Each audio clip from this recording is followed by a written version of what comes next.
because I haven't been filming a bunch of video stuff.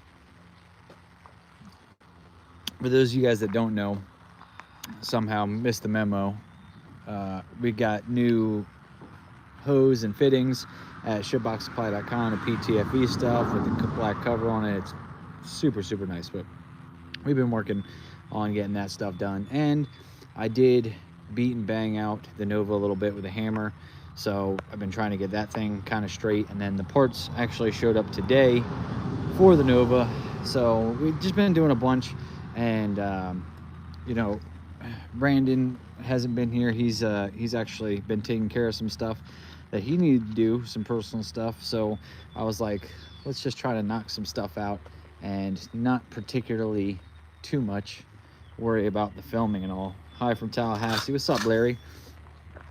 So I guess now would be a good a time as ever. Mallory's been working on this thing for the last couple of days, and it's been quite the undertaking.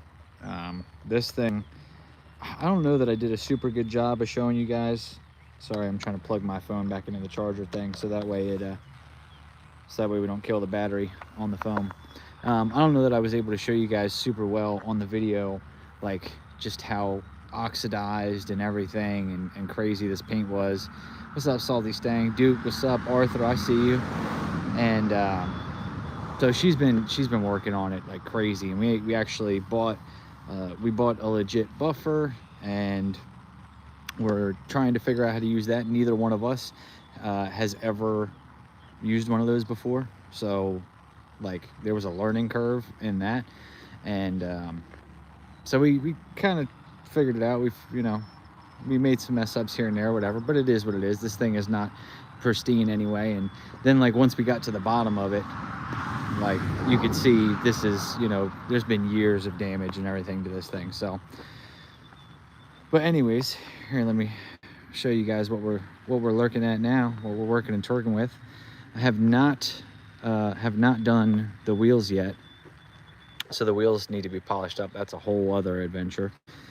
But I've been trying to get things done. I have all this stuff that we moved out of the garage, and that needs to go to scrap and everything. So I've taken some scrap loads, some dump loads, everything, but we still need more. There's the El Camino. I had to park them side by side, but this thing like hasn't been washed in how long? So there we go. Look at this thing here. It is perfect for what we need, because I do want to drive this thing. Like I don't want to just leave it like sitting, that kind of stuff. So we're not going to be too terribly horribly sad about rock chips and that kind of stuff and the paint and everything. Like plus it's an 87. Oh, hold on, I gotta sneeze. I felt it coming and then it went away. Oh, I think you're supposed to look at the sun. So Vallejo, California. Oh, don't worry, Larry, I've been cooking lunch and dinner every day, also because the kids are on spring break. So I've been cooking every day while she's been out here busting ass on this thing. And unfortunately, it was in the last video. You guys saw it needs a trans. So I did have a mess up here where I was like, oh, I don't have any transmissions. And then I forgot. We have the transmission that came out of the El Camino. And I don't think there was anything wrong with it. I do remember it moving under its own power. The problem was the motor was knocking. I just had brain fog and was like, we don't have any transmissions, because I was thinking of like all the aftermarket transmissions I got and everything. And, that thing might work. So all this thing really needs to do right now is run and drive and stop and the lights work and all that kind of stuff. So that way we can get it tagged. And then once we can get it tagged, then we can worry about everything else. I don't know why everybody's so worried about what I do for a living. Like I do 20 million things. I've talked about it over and over and over again. I do YouTube, I own a business, I do contract work, film and photography. I do all kinds of shit. But all of them are like, I don't work at a regular 9-to-5 place. I haven't done that since I was with the military. So after that, I opened up my own shop and everything else, and yeah, so I don't work on any sort of regular schedule, which means you'll catch me at like 2 a.m. working. It's just random. Yeah, everybody's nosy. Like, the fuck does it matter what I do? You like the cars? Yes or no? There you go. So, speaking of the cars, this one here. So Mallory also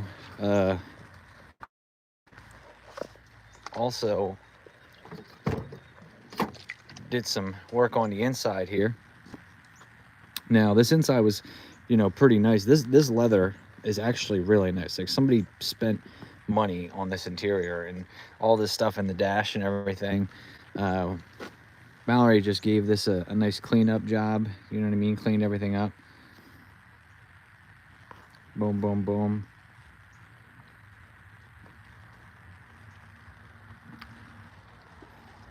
Very nice. We do got to fix that little piece on the door on the other side here. Like, the little clips are broken in it. So, but, and that's the other problem, is that this thing, even when we put a trains in it, this thing is leaking oil like you would not believe. Like, it's crazy. It is insane. It's leaking a lot of oil. Yeah, so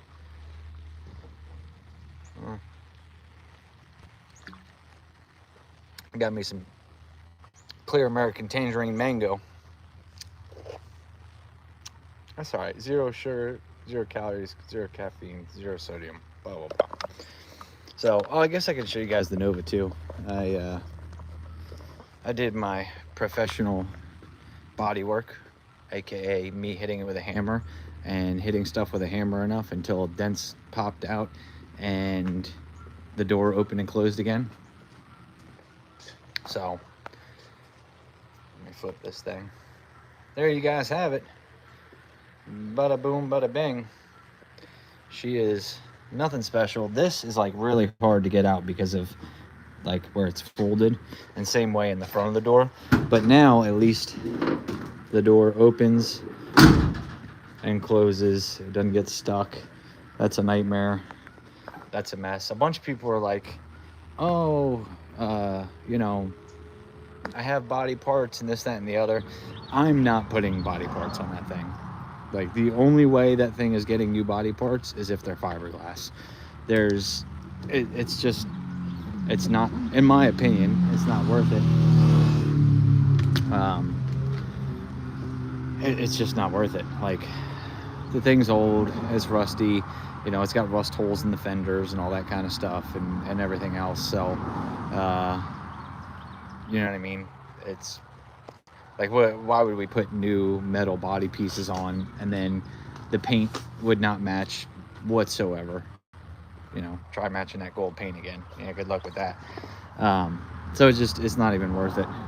And at this point, it's a piece of the car. You know what I mean? I'm trying to take my little tent down. We've been having to use the tent to try to keep the sun off the black paint, because that stuff will get stupid hot. Stupid hot. So, oh, there we go. So we've been using our canopy here to get that done. But yeah, like I said, I'll show you in the box here. What's up from Detroit in the house. I ordered brand new wheel. Ta-da! Because I'm not sure that it is or is not bent. But they're Jax wheels, so it was one of those things where it's just like cheap enough to just go ahead and buy a new wheel anyway, and not even question whether or not it is or isn't bent and all that kind of stuff. So we got a new wheel, and I got ordered today. Hold on, let me show these bad boys off. Bada bing, some new slicks. Some new slicks. So those are the stiff sidewall ones. Ooh. those are the stiff sidewall ones. So hopefully those will help us out a little bit. We've been really crushing the sidewall of the tire, and I think that the stiff sidewall ones would help. I mean, part of the problem is we've got an 8-inch wide wheel, because that's all we can fit under the Nova without a mini tub and all that kind of stuff. And so that's part of the issue. We've considered running tubes and all that, but before I go full blown into buying tubes and all that, I've said, let's try some stiff sidewall tires. Plus, everywhere we've been racing lately has been like, it's all been front side stuff. So between what's on the schedule coming up, like, I don't know if you guys, if you follow me on Facebook, maybe you've seen me post about it. The next weekend, Rockingham,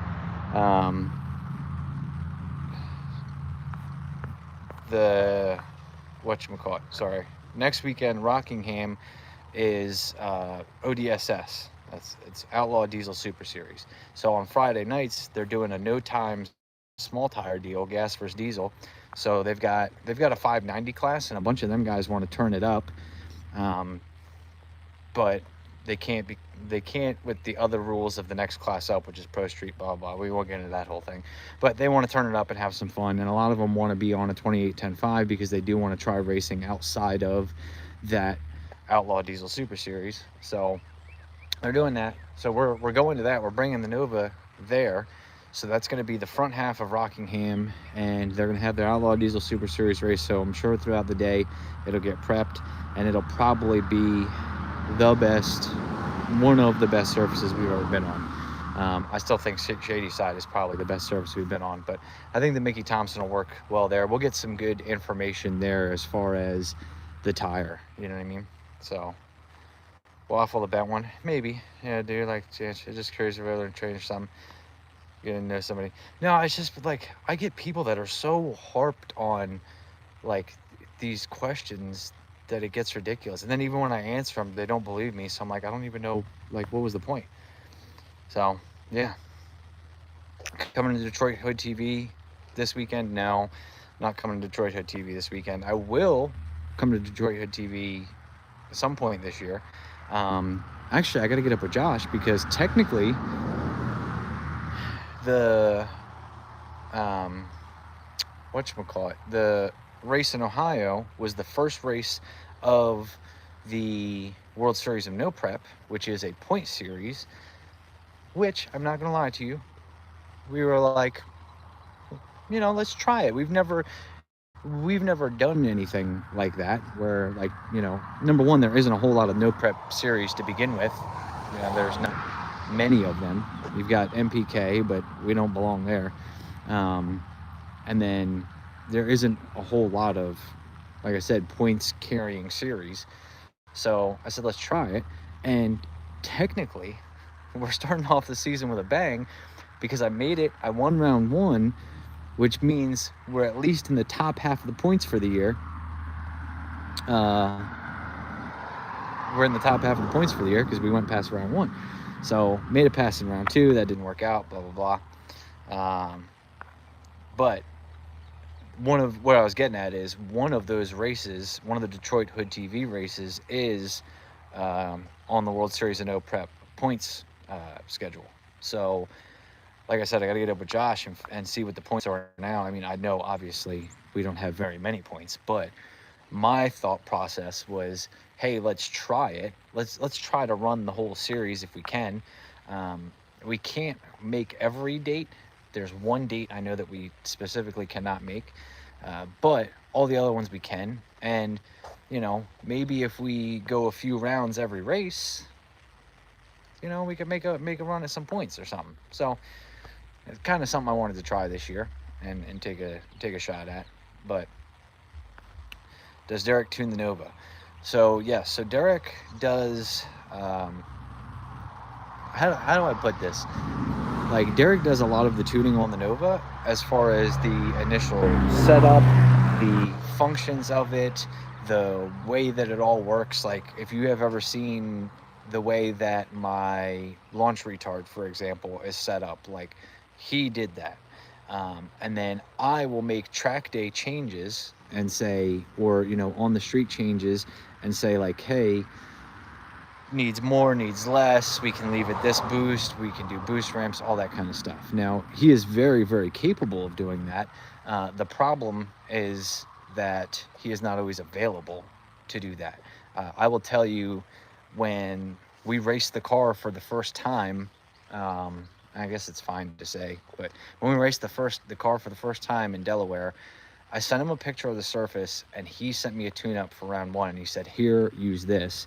And then what kind of, it wouldn't have made super much of a difference, but when I sent him the live video, he's like, man, he's like, I should have given it more. I should have given it more. We should have done this, blah, blah, blah, blah. So, like, he did that. And I will tell you, my goal for that race, I told Mallory straight up, I was like, look, I think I can go there and run a 650 round one. Like, I can, you know, because at this point we'd had like 2 or 3 passes on the car. So it's like, you know, I don't know anything about it yet. We don't know anything. And then he emailed me a tune-up and said, here, use this for round one. And we ended up going 620s. And it was not on a crazy amount of boost or anything like that. Like, we still have not leaned on this thing with any sort of, you know, and I'm not going to say crazy, but like 23, 24, 25 pounds, it still hasn't really seen yet. Not only that, like, when it is seeing it, it's at the very tail end, 5 point something seconds into the run. So, but he does an incredible job.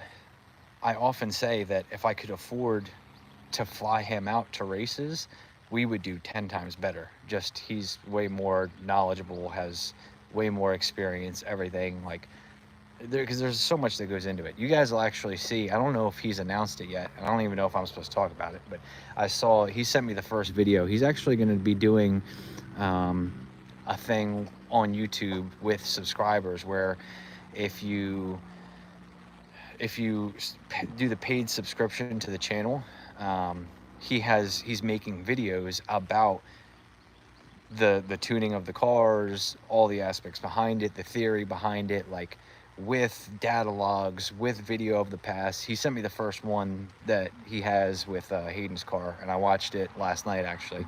And I'm happy because, like, I get to learn shit. And I told him, I'm like, it'd be really cool to see some with the Nova too, but in order for that to happen, like, I gotta plot and plan to where I can schedule him all day, you know, schedule him all day and him be available and us be in the right area and everything, because when you're doing remote tuning, you have to have internet service and this, that, and the other. And some tracks we go to that doesn't always work. But so he does a very great job. I would love to have him come out, but he's also very good at his job, which also means his job is not, his services are not cheap. You know what I mean? They are, you know, you're gonna get what you pay for. And even though he is, you know, he's a friend of mine, but we still maintain a very good business relationship of, you know, I pay for the service that he provides. So, and would not second guess or question that, you know, whatsoever. It's been wonderful to have his help. I think, you know, we, in 3 weeks from car running to 3 weeks later, we went faster in the Nova than the Camaro's ever gone. Like, we tripped and fell into it. I mean, that's what it felt like. So, snow and rain is a forecast. Ooh, goodness. Buff my truck. No, we ain't buffing nobody's trucks. I don't know about all that. I don't, you know, I saw like a bunch of comments and people like, Mallory needs to start a detailing channel and this, that, and the other. Like, number one, I don't think she wants to be doing this shit 8 hours a day. She's like over there staring at me and laughing. Like, I don't think she wants to be doing this shit 8 hours a day. Number two, you know, she's not a professional. Like, she's learning on our cars, which is fine. Like, I learn on our cars too. So, plus, you know, all this, like, I'm out you now. All this shit, like, she's like, she's like, I couldn't take it. She's like, if people she's like, if people talk shit in the videos about, oh, you're doing this wrong and you're doing that wrong and blah blah blah, she's like, I'll be nasty to people, I don't care. And I'm like, I just, I don't know, sometimes I'm nasty, but usually I just laugh because they're watching my videos, so whatever. Is the Regal an original T-type car that lost its original engine? No. So by the VIN number, it was a 6-cylinder non-turbo car. By the VIN number. So it probably had a 6-cylinder in it, and somebody probably put the hood on it and the trunk stuff and all that, like just, old school hot rodding muscle car stuff. Can you put a tuning video out showing what everything does? Trying to learn. I want to be able to do it on my own. I mean, I could put out a video, and I've started including that a little bit in some of the videos because I know a lot of people have asked. So I've shown, like if you look at the last video of us testing on the street, I think the name of the video is like Testing for Ohio or something. If you look at that video, I start to show some of the inner workings and then very lightly talk about theory of and everything and that kind of stuff. But I'm telling you, if you really want to learn, and you want to learn from somebody who's very good, I would, like I said, I don't know that he's put that information out yet, about what he's doing with the subscription stuff and the teaching of the tuning and the aspects of it. But Derek, aka Slower Than You, is going to be way better than I am, because everything I know is from listening to him. How long till you put Texas Speedboater with a nitrous kit in the G-body? I don't know that we put a nitrous kit on it. Oh, look, Derek's in there. So probably all the shit I was just talking about him, he's gonna hear. Hello from Michigan. Boom. That thing looks shiny in the pics I saw. Yeah, she just got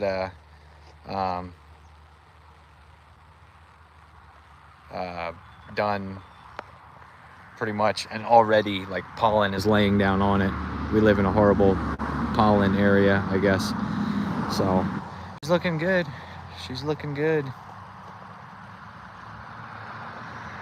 Bam.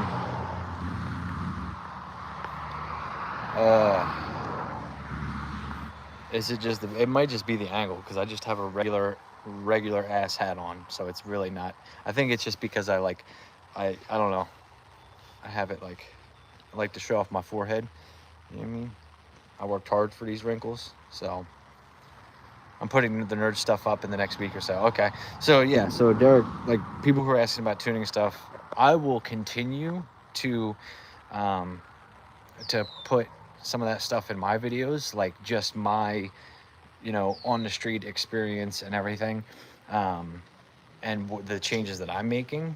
Really, all I ever do is, I change like, 3 or 4 things.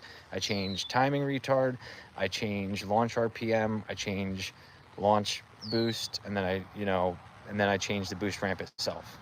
So I change 4 things.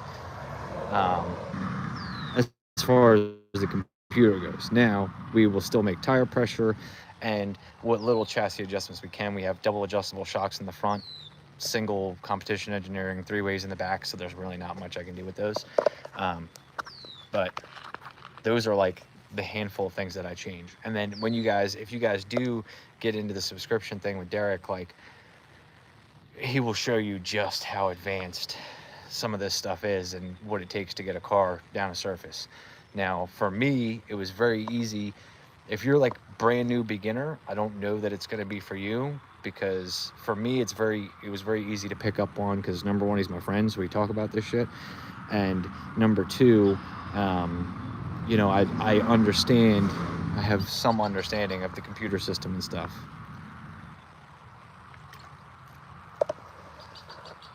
I need to polish the rims now. Yeah, I do need to. So, but I need new tires too. Some of the tires are losing air. This thing and it needs a motor that doesn't pour oil everywhere. And I didn't even tell you guys about having a Camino. So I was Mallory was out here working on the Regal. What? I can't show them. It's underneath the car. It's underneath the car. What?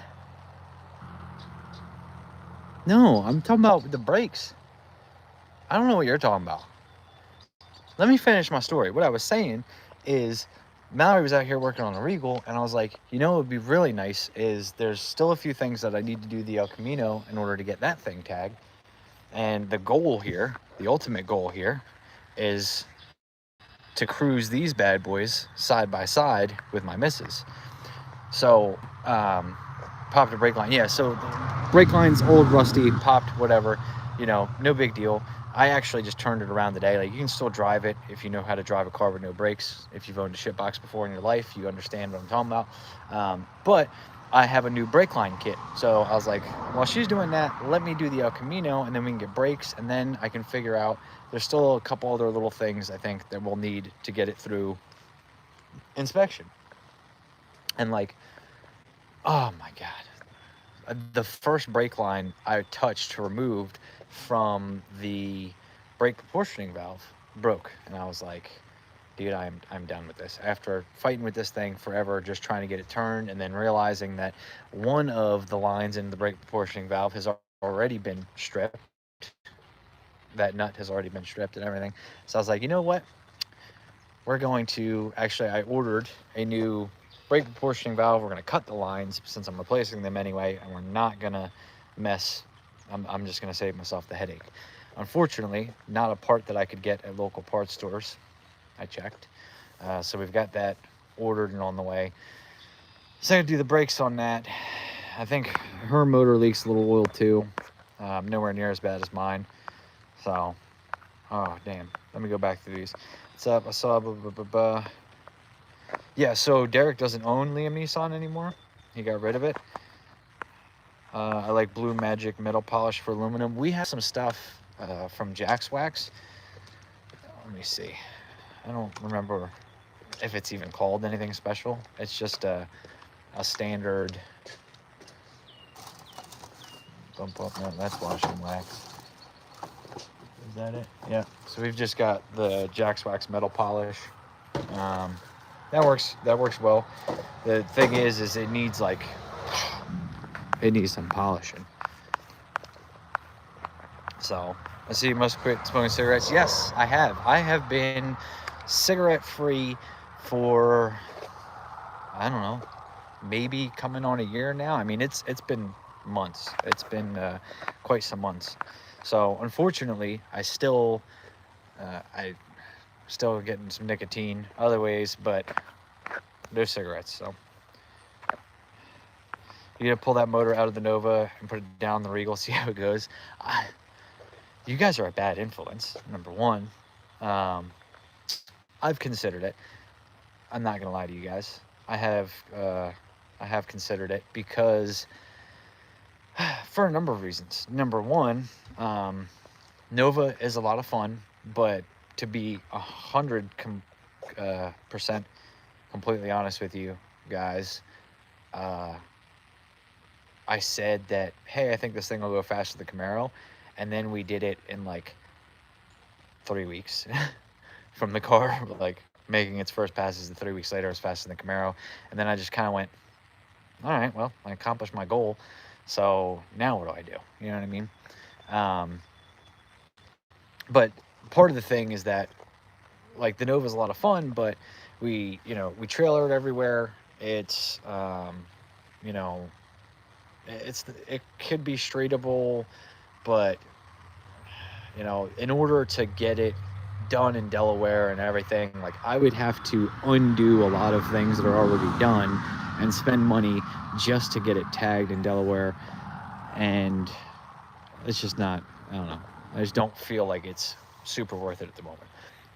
But what I like about the Regal is that it's full interior, beautiful interior. And if we could drive it to the track, make some passes, and then drive it back home, I may almost be willing to go a little slower, Plus, small tire classes are absolutely insane right now. So I'm like, and I'm not saying anything that I'm going to, you know, I don't know what I'm going to do yet. I can tell you one thing that I know that I will do. I will try to fix this Nova up the way it is now, and I do have some races that I have to go to and all that kind of stuff, so we're definitely going to be doing that. But I'm just spitballing stuff with you guys and just letting you know where my head's been at and where my thought process is. So with that being said, small tire classes are crazy right now. And I'm like, you know, I wonder if maybe if we put a badass setup in the Buick, if we could be a little bit more competitive in streetcar classes and that kind of stuff. And usually they're less buy-in, and you know, I don't know. I have given it some thought. Obviously not enough thought yet because, you know, the Nova's still together, this thing's still together. I haven't lost my mind and, you know, been ready to rip it apart. I would, but 2 turbos looking good. But got to get rid of, bro, the Dragon floor mats are the best part of that interior. You need to stop right now.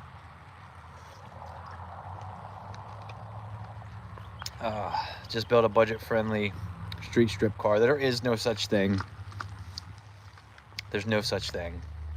I hate to burst everyone's bubble and everything else, but none of these things are budget. I don't care who you watch, who you listen to, whatever. Like, none of these things are budget. People spend money in places, and, you know, if I wanted to do budget, it would just be a, you know, pretty bone stock LS with a cam and some spray, and that would be it. But then we would get our asses handed to us everywhere, and, you know, it's hard. It's not easy. I'll tell you that. If you want to race it, and that's part of the issue that I have right now. I'm having like a confessional moment here, man. You guys are getting the good shit. That's part of the issue that I have right now, is I have to think to myself and determine, what do I want? Do I want to try to be the most competitive ever? If I want to be competitive and I want to win shootouts and this, that, and the other, well, you know, is the Nova the car to do it? You know, should we step down a class? But I would say consider stepping down into a street car class. Don't get me wrong, them street car guys, there's still plenty of fast ones, and there's still plenty of people that you know, will mop everyone up, and it is what it is. But maybe would we have a better chance? I don't know. No. Bum, bum, bum. Tune up and some spray. No, hell no. I mean, we might. No, I don't even know that I can spray the small block that's in here, because it's freaking leaking everywhere. So I gotta figure out what the leaks are. If it's like rear main or something, like if it's rear main, I'm putting some oil in the back seat, enough to just get us through, to drive it to inspection, get it through inspection, and call it a day. Because I'm not pulling a small block Chevy out, doing anything to it, and then sticking it back in. It's, no. If that motor's coming out, it's getting an LS. And it's not because the LS is so crazy significantly better. I mean, let's be real, it is. But it's because it's what I happen to know, and it's what I have extra parts for. You know, I don't have any small block Chevy anything. I've got intakes, I've got push rods, I've got cams, I've got gaskets, I've got all kinds of stuff for LS. So I agree, because your budget build breaks more than just put good stuff in the first place. No, I don't think that that's right at all. When you beat on cars and treat them as toys, they break. Sometimes because what could be said about that, everybody told me I was going to break the rear of the Dodger, which was a factory 7.5 S10 rear with a 308 gear and a mini spool, and we got that thing to go 698 to the 8th, spraying it with nitrous, with slicks on it, never hurt the rear. Rear was never an issue.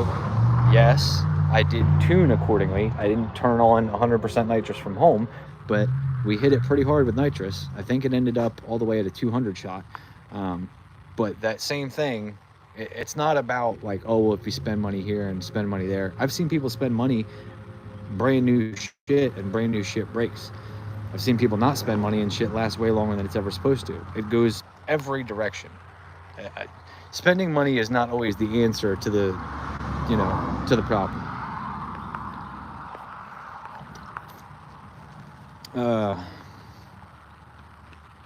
Dude, the G-Body has so much more going for it than Nova. Why do you say that? Don't get me wrong. It's pretty sexy. It's got the most pimp gangster interior I've ever seen. And it's cool. In terms of chassis-wise, I would not say that the G-Body is significantly better than the Nova.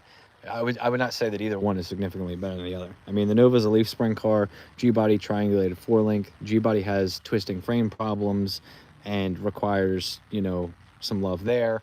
And Nova is a subframe car. It already has subframe connector. I mean, there's plus and minuses to both, but I wouldn't say like one is significantly better than the other.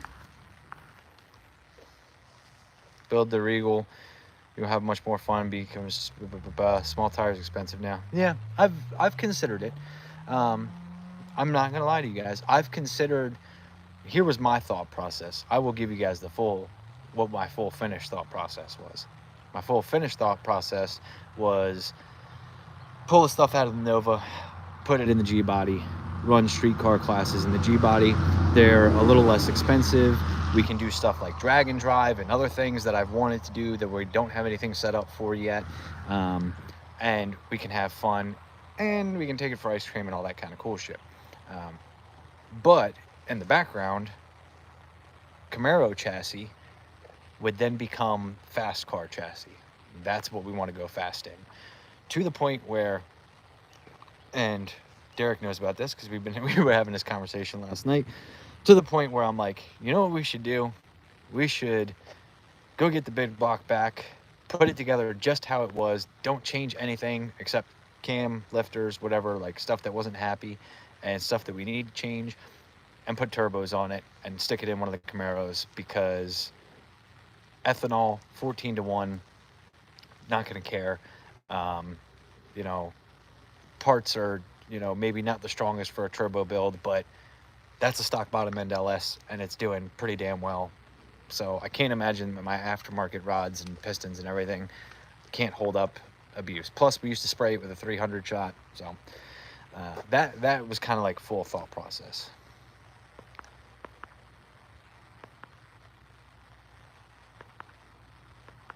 I believe you can do street car and fool's gold and daily driver. No, because like I said, to get the Nova tagged would require a whole bunch of backwards work and money that I don't feel like spending and doing just to get a tag on it. So we'll never do a street car class, which is also completely 110% why I believe that the tagged and insured rule in street car class is complete and utter bullshit. Because if you can pick any 5 states on the map and tell me that all 5 of those states require the same thing to get a license plate, then it is a good rule set. But it is not. It differs by all 50 states. So, not a good rule set. But anyways, oh my goodness, I'm way behind on comments. Yeah, if the goal is to have fun, you have affordable options. If you want to be competitive, you have to pick your races well, or there are no cheap options. Yeah, there needs to be a junkyard class. I put a Buick 30. Old SBC rebuild master kits are around like $450. Yeah, but it's not worth it. Why am I gonna spend money to rebuild an iron-headed 350 small block Chevy when I could spend the same amount of money on an LS that has aluminum? I have aluminum. I got plenty of heads, but they come with aluminum heads. They flow so much better. They make so much power, more power in factory form. You know, it's a hard thing for me to rationalize. I will say the Buick cloned is worth a few bills, blah, blah, blah. Buy another LS for it, keep the Nova whole. Well, I do have my Texas Speed motor, but I still need some more parts for it. I mean, I have enough parts that we could put it together, but what I wanted to do is I wanted to put it together with really good parts. So, small tires expensive, street class is expensive, hard tires expensive, competitive is expensive, but fun is cheap. Fun can be cheap, yes. Yeah. You got a valid point.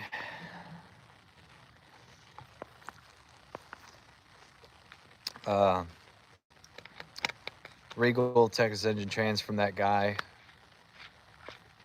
Oilless on 3. Daily driver, drag and drive. I do want to do a drag and drive. I had a lot of fun just driving the C10, even though it was just a giant piece of crap. I did have a lot of fun driving the C10. Hold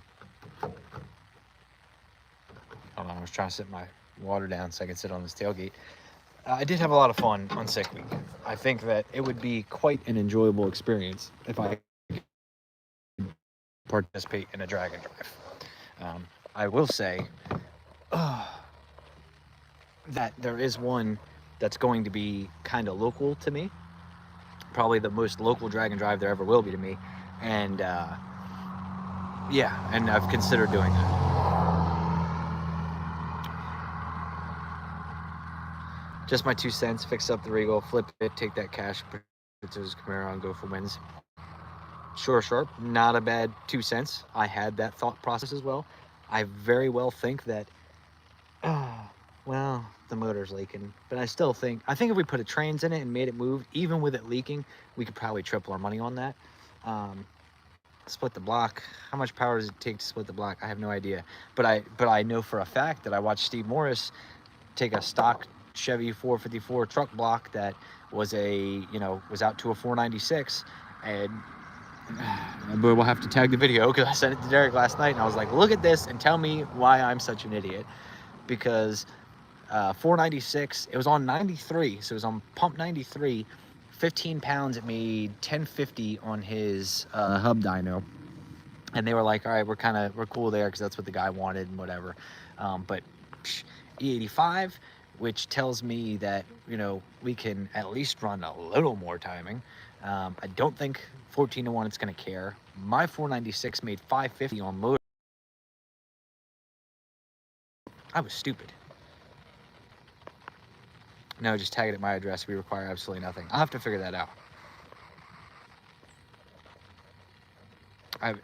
I appreciate it, Dennis, but I have zero interest in buying a 383 or probably any other small block Chevy. The only reason that Mallory's El Camino has the 355 in it is because I got it in a trade deal. So I had it and I was like, we can swap it easily, whatever, cool, let's do that. But otherwise, that one was set to have an LS too.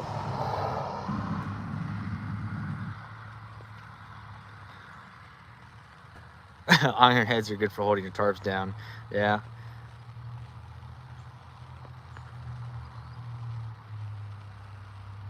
Is your BBC and I'm old 454 block? Yes, I believe it. I believe it's an old steel 454 block. Looked at it, I don't even remember. Drag and drive in 90-degree heat isn't any fun in my opinion. I don't know. I mean, we were down in Florida. Yes, it was February, but it was really, really hot. And that C10 didn't have no AC. We still had a blast.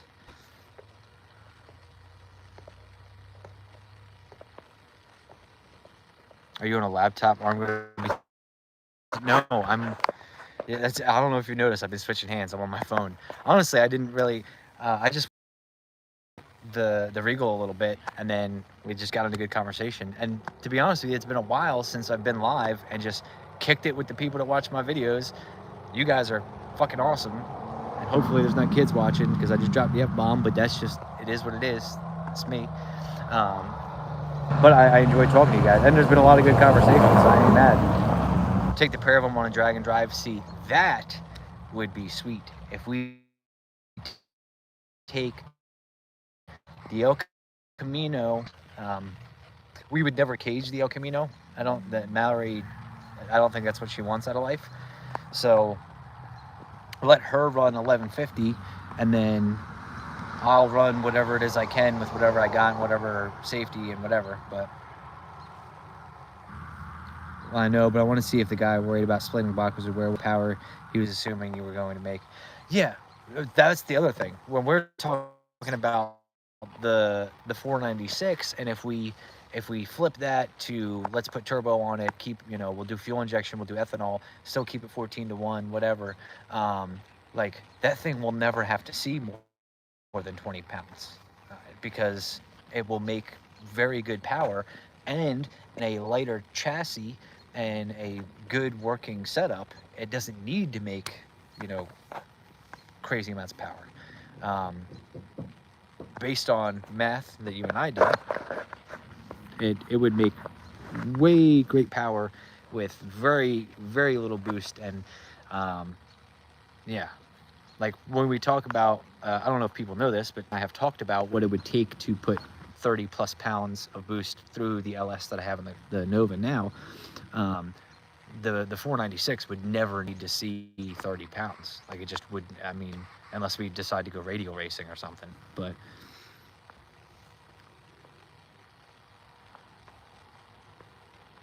nope, never gonna happen. So the comment, sell both Camaros, use the money to fix up turbo, the big block, put it back in the Nova, pull the drive. Nope. So the reason we would never do that is because the Nova is so heavy to begin with, and then would become, when I had the big block in the Nova, it was incredibly front heavy, and yeah. So putting it back in, then adding turbo and turbo, because it's a 496. We ain't using no single 88. Like we're gonna have some weight in turbos. It would have to be built. I don't know that I can use that. Ooh. It would the car. I appreciate it. Thank you. Somewhere I can.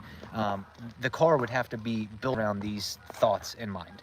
You know what I mean? Around this process, this thought process in mind, because, you know, because of weight and everything else. Any block can split. Yeah, any block can split. Any block can throw a rod through it. I did that once.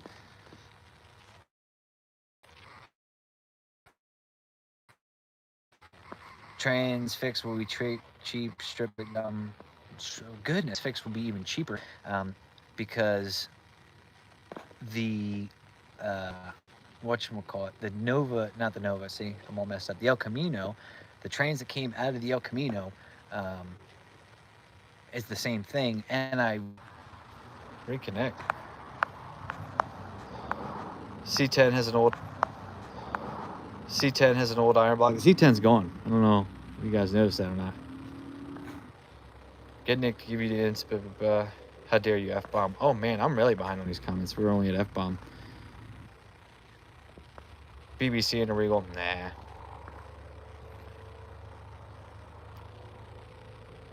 Turn the old Camaro. No, the dirt track car. Need to move closer to the house. How much was the trains, if you don't mind sharing? Well, I didn't buy a trains. So it's actually right here. It's right here. And I forgot all about it because I was just thinking we ripped all that stuff out of the El Camino. There isn't actually a problem with that trains, or there may still be, but you know, because I never got to drive the El Camino. The motor was knocking. We got it to move under its own power, but I never, you know, took it highway driving or nothing like that. So, oh man, I still got a bunch of stuff. I've been working the scrap pile and the trash pile, and just because, like last year, towards the end of the year,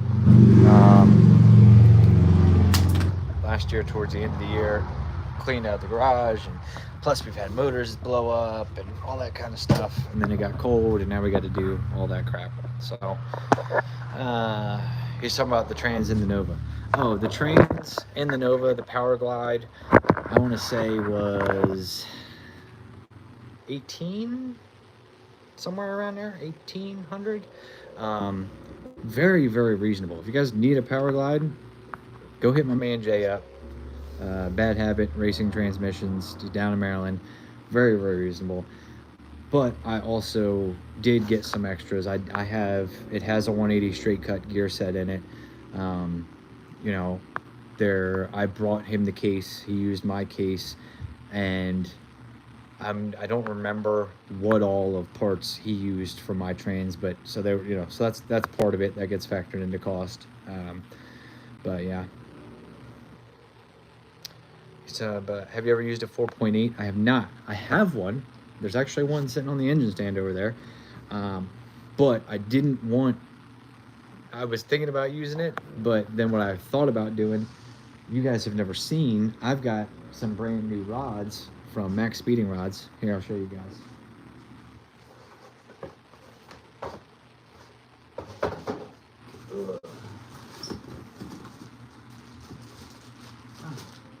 You guys never saw these because we just never got to that point.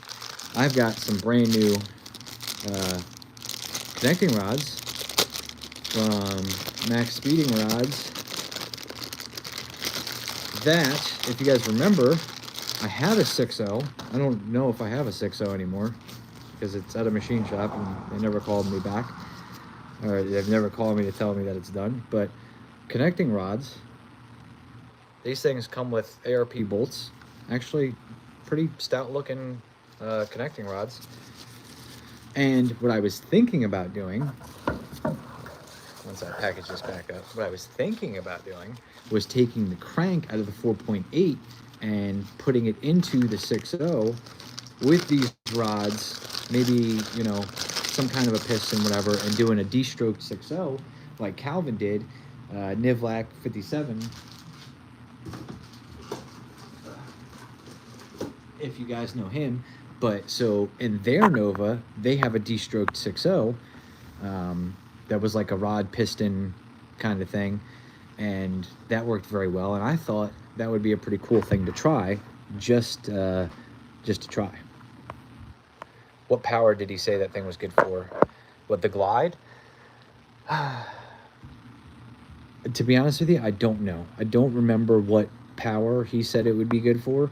But the thing is, the funny thing is, there's a bunch of local guys and local friends that use him, and they were like, yeah, we've made significantly more power through his trains than what he said it would take, and it's been living to tell the story. So that was part of the reason I went to him to get it, because I'd heard stories like this, and from people that I trust, and generally, you know, people that are there's some folks that are way faster than me. Not no prep racers, they race other stuff, but way faster. So I'm like, if it can live up to the abuse that those guys are giving it, it can live up to whatever abuse I try to give it. So he definitely knows his power glides. Yeah, just build a real good 434 all motor and have fun. You'll be in the fives. No, I don't know that that's how it works. And also, I think one of the biggest, huge things that that some people get mistaken, that I don't, you know, I don't know. Maybe I just don't. Maybe because nobody puts the information out there or what, I'm not sure. But one of the huge things that I think people are mistaken of is that you can take, for example, an old bracket car, right? And an old bracket car that can run 590s. Goes to the track, runs 590s. Go take it to a no prep, and it's never running a 5 again. And to be honest with you, it probably won't even run a 6. Because chassis, suspension, everything's not set up for, you know, and then power management. There's a whole bunch that goes into it. But, like, you can, in my opinion, it's almost like cheating. Like, if we could throw together any half-ass combination, go take it to a sticky track, put a slick on it, it'll hook, and go from there, and it'll go fast. Like, you know what I mean? It doesn't take much power to go fast if it hooks. The problem is with no prep, where you have Derek, actually, in his video last night, I'm going to steal a line from him, explained it very well, where you have a situation of, you know, what the surface can handle. So the surface may only be able to handle 800 horsepower, So then it becomes a game of who can get to 800 horsepower the fastest, who can do it in the shortest amount of time. So that's the thing. Like, I think a lot of math and stuff that people come up with is inaccurate in our style of racing, is what I will say. Now, don't get me wrong. I went the fastest the Nova has ever gone was on a front half no prep, and the track is very good, and I can only imagine what it would be like. And honestly, I don't think we could have left with everything under the sun, and I don't think we made enough power to spin the tire there. But yeah, so it's not that simple. There's so much more that goes into it when you are racing the surface. Put it on a sticky track, sure, it probably will go fives. Put it on no prep, I think you'll be lucky to go 650s. Because, like I said, power management, weight placement, chassis, suspension, all of that. I can't tell you how many old bracket cars I've seen that, like, could run fast, and they don't have a lick of suspension, they don't have a lick of nothing. They just got power. Because what do they need it for? They just hit the gas, and it sticky tire hooks, and it goes. 4.6 motor short to no. Go with a built V6 with twins. I would love. Well, it wouldn't be a V6. I would love to do like a Chew-J in it or something. You know what I mean? Like, that would just be, because it'd be off the wall. It'd be different. And plus, like, 60 pounds of boost. How could you not want to do that? You know what I mean? Big block turbos of the Camino, get it done. I'd love to see that. Actually, what I'm going to do, and I meant to do today, is call up where they got the big block and be like, hey, what's going on with it? What do we got going on? Because I might throw a whole Hail Mary change of plans where, screw any of that. We're just going to put it back together the way it was and call it a day.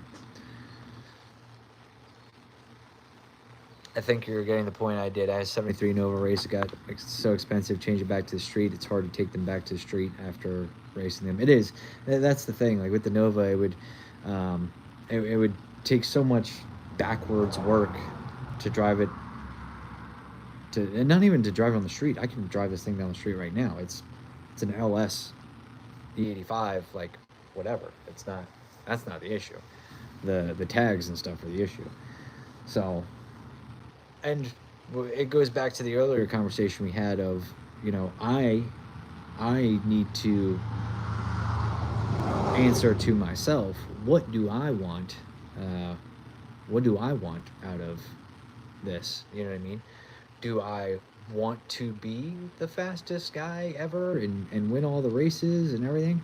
I mean, I've raced because it's fun. Like, I enjoy it. You know what I mean? It's a good time.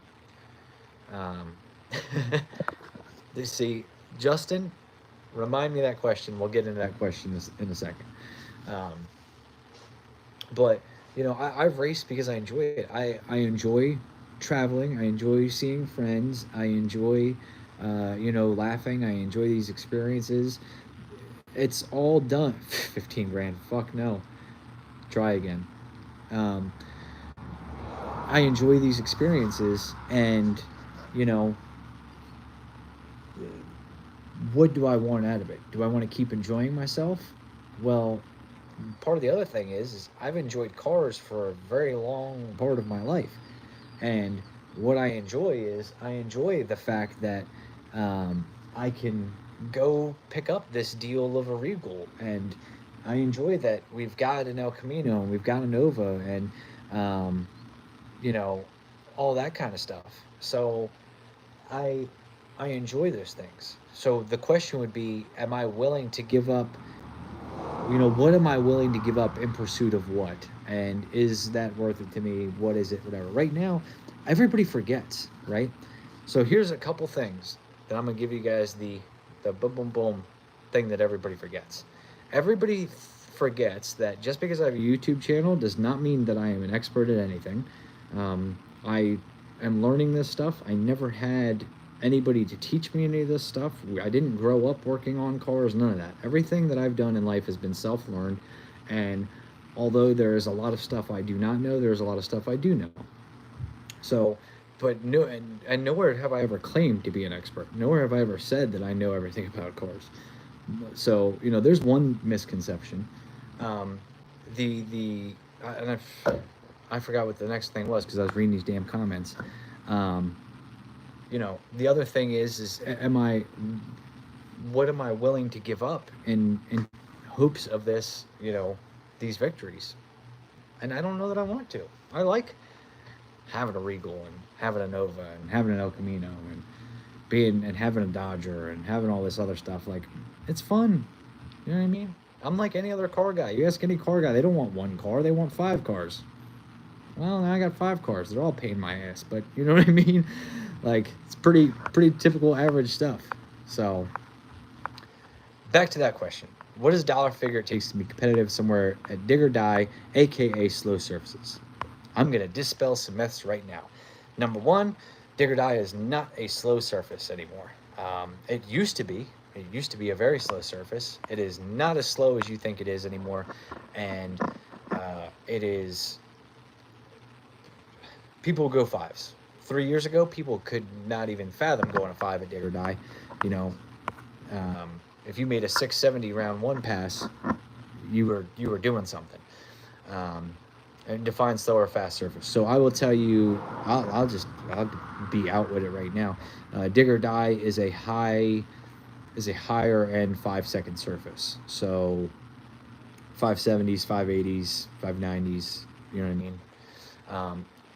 Now, what you have to think about is how do you run 580s on a surface that will only allow a 150, 60 foot.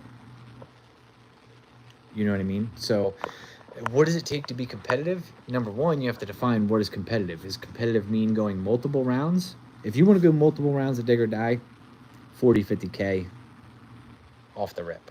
You know what I mean? Just because in sheer parts alone, you know what I mean? Like, either that or you have to be I will give you the other end of it. If you are a very experienced no prep racer that knows exactly what it takes and how to do it and what parts you can get away with having and not having and all that, you can definitely do it cheaper. But if you do not know how to get the maximum amount of out of your car with every situation and tune-up, you then have to make up for it in one of 2 ways. You either have to have a very good chassis, or you have to make up for it in raw power. Well, power costs money, chassis costs money. Like, it's not what it used to be anymore. I mean, and maybe 40, 50K is overstating it, because you could, for example, there's that Mustang that I posted. I don't know if you guys saw it. It was in one of my testing videos. He's selling it for $45,000. You could buy that car and you could maybe be competitive at dig or die. The reason I say maybe is because everybody forgets the biggest part of it, and that is the making the car go down the surface. So that's where I said earlier, if Derek came to races with me, we would win a lot more than we do, because he is significantly more experienced and better at making the car go down the surface to its maximum ability. Partially because I don't have the experience yet, in this setup alone. In this setup, we've got, I don't know, 30, 40 hits on. I mean, you're talking about racing against people that have hundreds, if not thousands, of hits on their car, and that does account for a lot. And people are smart. You know what I mean? People are way, way, way smarter.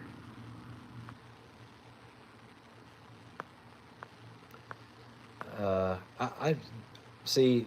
Number one, you're completely wrong. You are a person who has absolutely zero understanding of what's going on. Justin Steele. No way Billy had 50K in his carbureted, set up in stock suspension. First of all, Billy is a friend of mine, so I'm not saying this out of spite or anger or anything. When's the last times Billy's truck has been at dig or die? They don't really race it that often. I think the last time was a couple years ago, and even still, he only went a couple rounds. And if you want to be real honest, that those small blocks that, these fully built small blocks and shit, they don't cost $5 grand, bud. They cost a lot of fucking money. So yes, he doesn't have 50K in it, but Billy is also very, very smart as a tuner. Like one of those other caveats I talked about, he's very, very smart. So he could do more with less. But if you think that those cars don't have money in them, I don't know what the hell to tell you.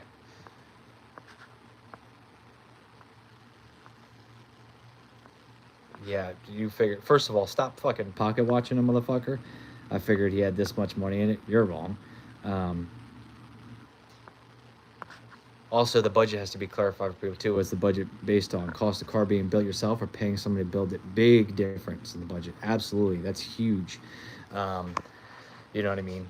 Because if you can, for example, the cage in the Nova is one of the most expensive things that has ever been done to the Nova, and it's because I did not have the skill, the experience, the tools, and the confidence to try to attack putting an 850 chromoly cage in it. So I paid somebody else to do it.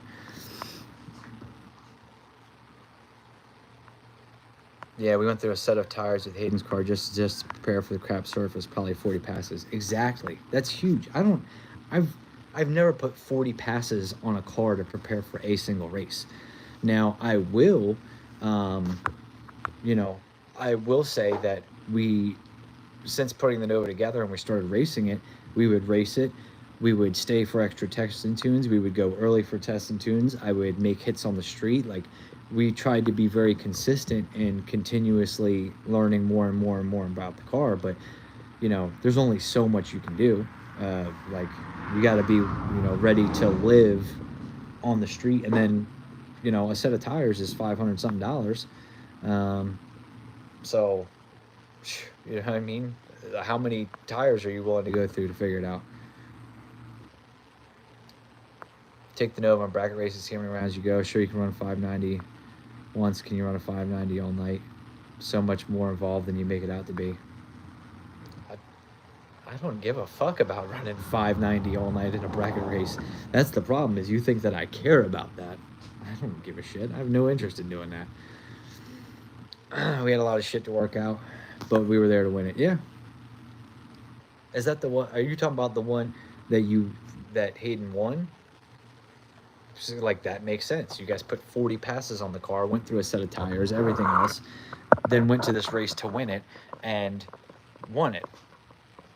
The fucked up thing is sometimes you can do that. You can do all of that front hand work and all of that, and sometimes it just still doesn't work out that way. Like, you still go out round 1, 2, 3, 4, 5. Like, it just happens.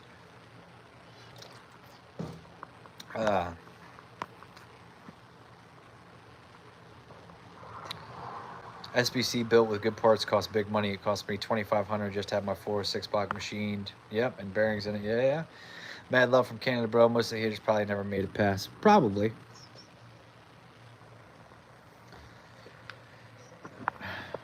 Yeah, I knew we had a chance because the surface was so bad. I'm sure others were testing too. Yeah, you guys weren't the only ones. I'm sure there was other people. I'm sure there was other people that were testing. Were they testing as hard? Did they have the right help? That's huge. These are huge things. I mean, I can't wait. Hopefully, I think they left it in there, and I can't wait, because if you guys watch Nick and Maddie's newest video, which I don't know that it's out yet, whatever, but they sent me a clip from it earlier, and there's a clip that has me in it that will have you guys rolling. You be rolling. Like, at least I think I'm rolling. And I don't know that the video properly has the preface to it, like why I said what I said, but into the camera or whatever. But part of the thing is having good help. In this example, which you guys will see in the video, I told Nick, hey Nick, this is what's going on with the track and the surface and what's happening to people out there, and this is what I think that you should do. And he did not listen, and the tire spun. We'll leave it at that. He still ended up winning the race, and I still collected the money.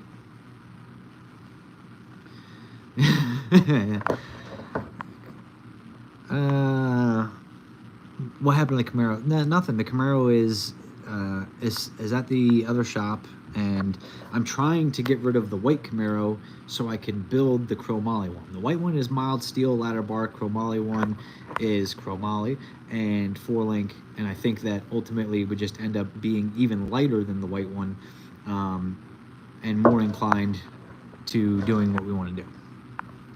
A lot of people don't understand that cost in racing. Yeah, exactly. That's the thing. I mean, and my hat's off to people who do it. There are incredibly smart people. There are incredibly great tuners. There are people who are willing to spend $1,500 on 3 sets of tires a month to make sure that their stuff is, running to the best of its ability.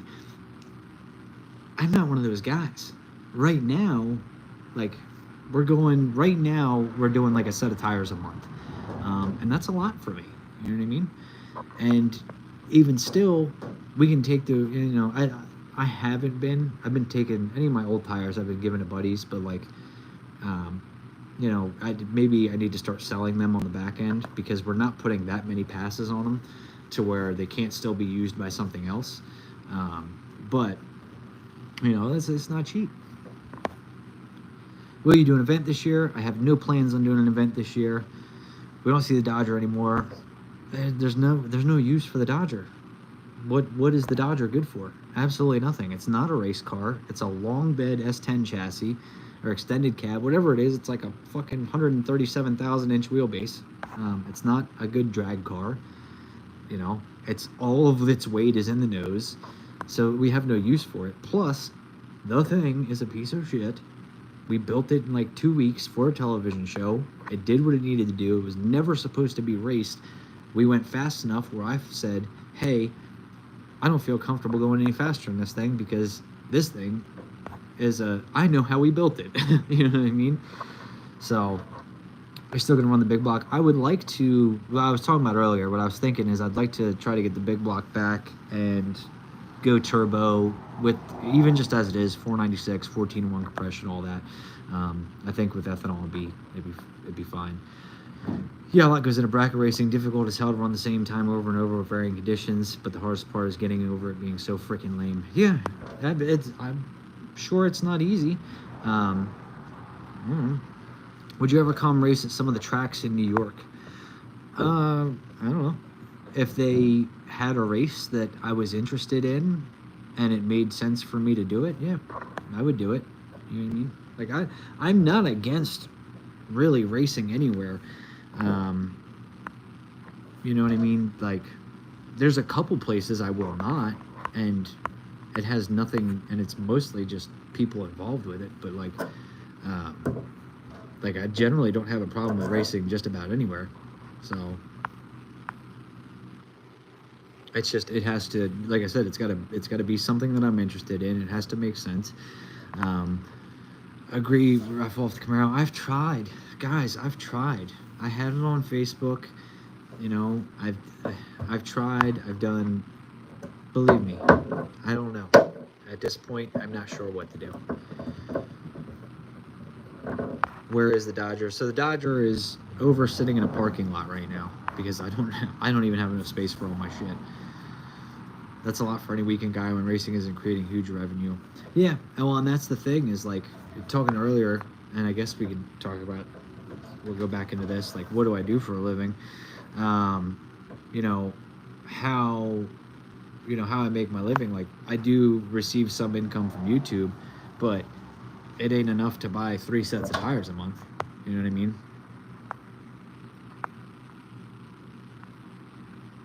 Do you think there's always room for more new YouTubers to start new channels on this stuff, no prep, or you feel things aren't quite as popular and it would be hard to get views?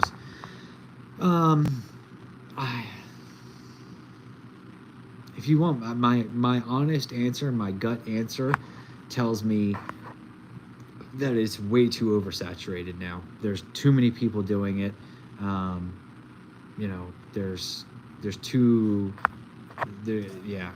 just think that it's, like I said, it's oversaturated. There's too many people doing it. It's very, very hard.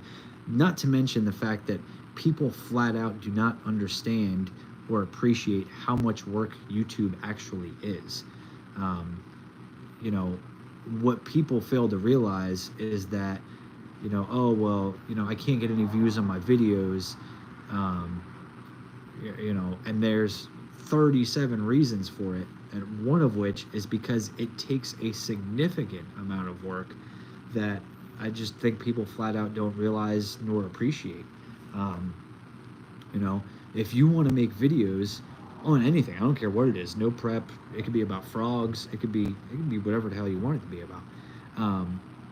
The amount of work in putting out multiple videos a week is huge. I mean, anybody who films anything automotive related for YouTube, I will tell you straight up, ask any single one of them. I don't care who it is. Ask, you know, ask anybody. If you are working on your car and filming yourself work on your car, it now takes 2 to 3 times as long to work on the car. So that right there is huge.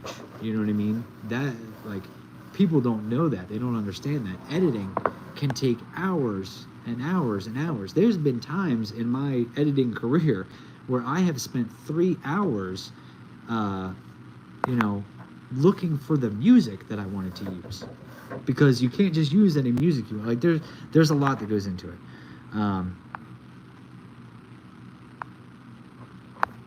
So yeah, do you think the camera move was slap a motor in it? It might, but then I got to buy another Holly and I got to spend a bunch of money to make it move, to then try to sell it for 2 to 3 times as much as I'm trying to sell it for now. So channels are about personality too. Yeah, you know, you have to have personality. You have to be able to, you know, this is just being successful in business anyway, in my opinion. Like, I can go anywhere and talk to anyone. If you cannot go anywhere and talk to anyone, you're going to have a harder time than somebody who can. It's just business. That's the way things work. I'll provide an opposing opinion on the YouTube thing. If you're entertaining and put in the work and treat it like a business, the thing can be successful. It's saturated, boring. Yeah, I think so. I think you're correct about that. You know, but the problem is that everybody thinks that they're entertaining. Shit, I don't even think I'm entertaining. Like, I don't think I'm entertaining. Like, we internally have conversations about, you know, I've had conversations and I talk about, you know, what can I do to be more entertaining? Because at the end of the day, we're racing and we're doing all these things, and, you know, our videos are kind of documenting that. You know, it's kind of a, I'm not going to say documentary style, but we're just documenting what happens in my real life of, you know, of chasing my dreams and chasing my goals. But how do I be even more entertaining in that? Because people at home want to be entertained. They watch videos to be entertained, flat out.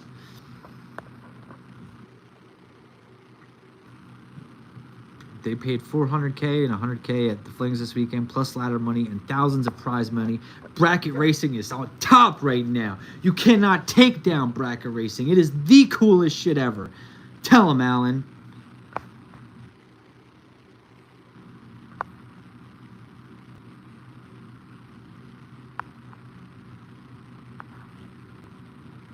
I have no idea what you're talking about.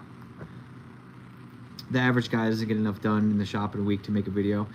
That's not necessarily true. But there's a whole other things to it too. Like, to speak to that, you know, how much can I get done? And then I am one person. And then how much can we get done when we have to order parts? Nothing. I cannot drive to Summit Racing and pick anything up. Everything that comes in here has to be ordered. It is at least 1, 2, 3, 4 days away, whatever it is. You know, how many times we've been in the middle of a project, realized something's not right, missing something, whatever. Now we got to order it. Now the quickest, plus I can't pay to overnight everything. So there's a lot. There really is a lot that goes into it. And I don't think, you know, people don't realize, like, I have whole map, you know, calendars drawn out and like maps drawn out of like what parts do I have, what parts am I still missing, so when can we bring this content back onto the channel of this vehicle, how much more do I need, like there's a lot that goes in there. I think you're doing very well. Give it all you have. Thank you, John. I got a Isaac, hit me up about the HP.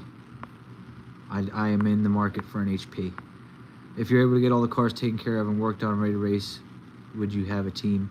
Yeah, I would love to have a team. Look, I've tried to hire, like I've put it out that I will pay, you know, to have help.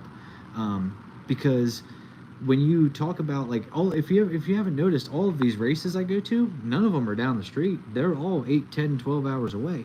So we've got to, you know, I'll give you what an average week looks like when we're humping, right? So when we're humping, when we're really going, an average week could look like this. So we have a race on Friday and Saturday, right? Which means Thursday is just driving. Thursday is just getting to wherever we're going, 8, 10, 12, 14 hours, whatever it is, which means Wednesday is testing, which means Tuesday is fixing anything that, you know, possibly could have gone wrong, which means Monday is just getting home from wherever it is we were, because what we will do is sometimes on Sundays we will stay wherever we're at an extra day just to edit the video, because if we drive home Sunday, then Sunday is a driving day, which means everybody's already got their videos out, which means Monday, when possibly we could have a chance to relax, or, you know, whatever the case may be, then we got to edit the video still, and then we're late, we're behind on everybody. So it's wild. But so I would love to have some help. Like if I just had some mechanical help that could just get some things done while we're humping, it would help move everything along. You know, I would absolutely love to have a team.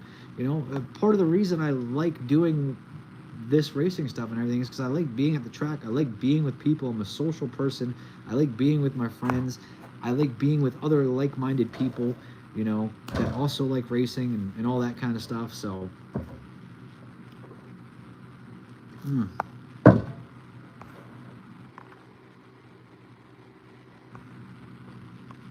you're just a down-to-earth guy. That's what I like about your channel, all the ups and downs. And that's the other thing too. I show the downs, you know. A lot of people won't necessarily.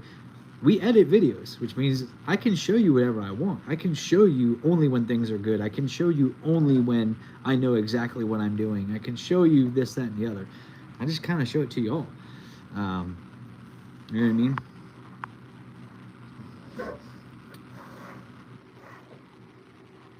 The Camino will make a good roller raffle giveaway to someone selling injuries who wouldn't try it. I've tried. We can't ever get them full. Go on my Facebook right now. There's one, and it just will not fill up.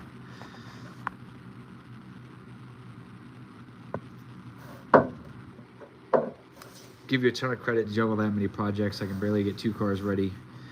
Hopefully from a street car and back half car for 28. Well, so here's the thing.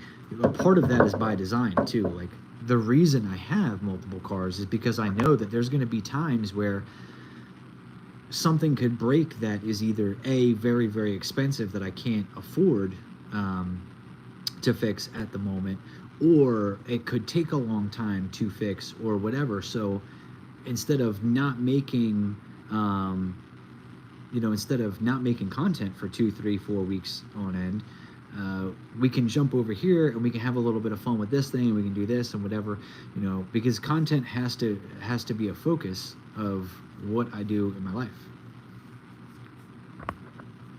Matt, did you see the crash on 247 Motorsports video? Have you ever raced there?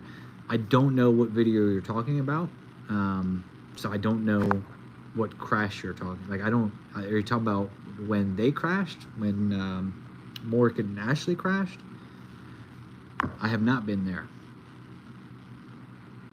If you live near Rockford, I'd be your secondhand sad fab. I appreciate that, bro.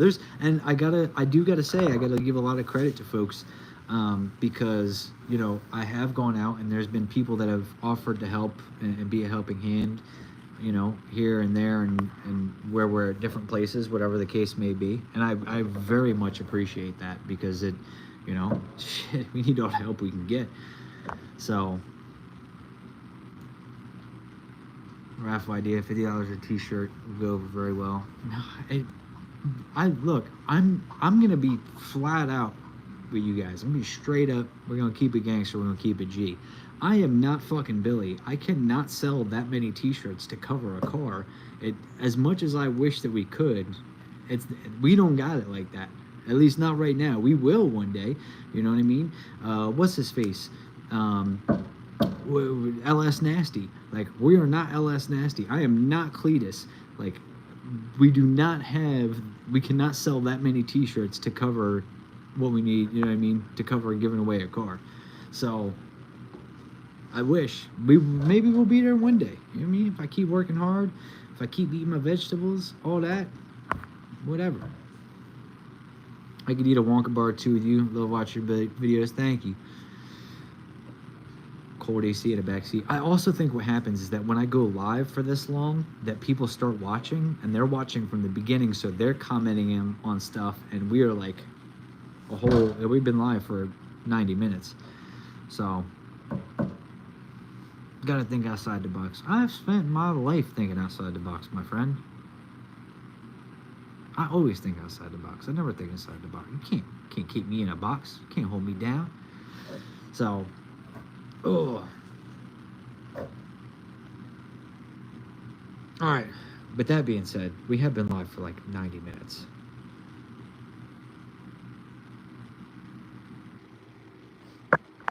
I want to see you back in your race car. What race car?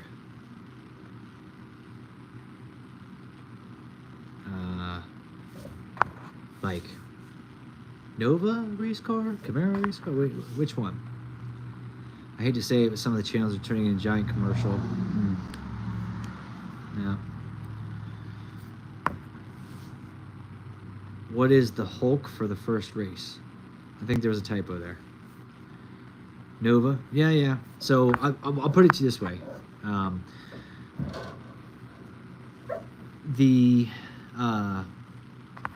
The parts for the Nova are here. I will be fixing that. I'll be swapping that out probably tomorrow. We don't have anywhere to race this weekend. I was going to go to a local place, but the track owner decided that it would be better that he talk shit about me. So I was like, all right, cool. I guess I won't go to the race then. So we've got nowhere to race, but probably testing it. I know that next weekend we're going to Rockingham for the Outlaw Diesel Super Series, where we're going to race in the small tire no time shootout on Friday. That's going to be a good surface. We don't have to test heavily for that. It's going to take whatever I give it, pretty much. So, but probably in the next few days, you guys will see some videos again of me and the Nova, just, you know, going over what we fixed, what we found, all that kind of stuff, and, you know, and probably making some test hits and trying to line it out, because there is still a chance, that the Nova could not be suitable for racing anymore. And if that is the case, then we have to come up with a new plan. So we'll go from there.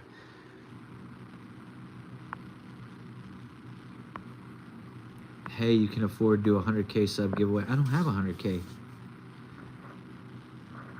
And it won't, because subs don't pay for anything. Views pay for everything on YouTube.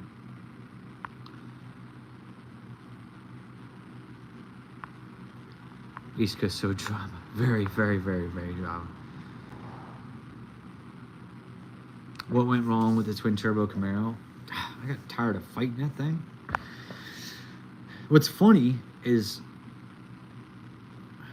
knowing now what I know now, we could probably put the white Camaro back together again and then do the same stupid process of we could put the white Camaro and it would go faster than the Nova. you know, we would go back and forth. But the thing is I only have one Holley ECU, one wiring harness. There's some parts that I only have one of, so I have to be willing to take one car apart to make another one work. You're gonna make the Buick a badass grocery getter? Damn right, I'm gonna try. What's wrong with those guys over there? Smiles, but man, what's funny is, talking about that, the track owner talked shit about me on Facebook 24 hours after he was just asking, oh, is anybody going to come to the race? Because if we don't have enough people, we're going to have to cancel it. And I commented, and I'm like, hey, I'll give it a stab this weekend. Then 24 hours later, he's like shit talking me on Facebook. I didn't even say nothing or do nothing. Bro, I don't know. Do a full budget build series on it. It will pay for itself and skyrocket your channel.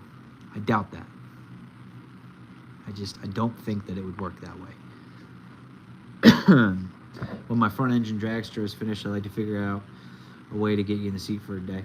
Let me know. I'll drive a dragster just as long as you don't,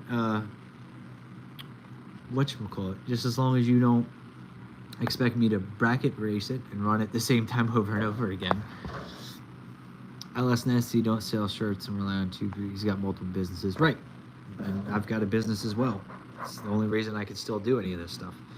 You see Hot Shots was on Ohio. I don't know what you mean. Are you talking about Kyle? Kyle was on the live stream? Yeah.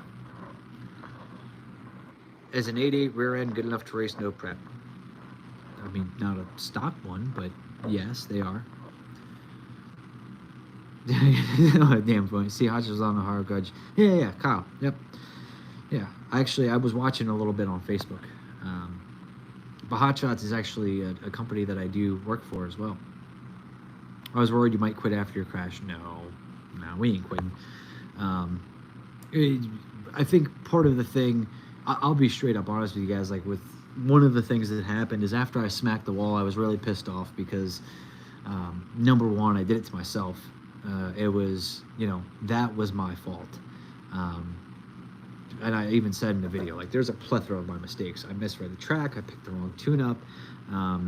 Contrary to popular belief, I did not, like, everybody's like, oh, why'd you get back on the throttle again? Well, listen to it. I eased into the throttle. I wasn't like, rah, trying to womp it and everything. But it was my fault. And then after that, and then we went down to Kentucky, and it was kind of demoralizing for the first few races this year to realize that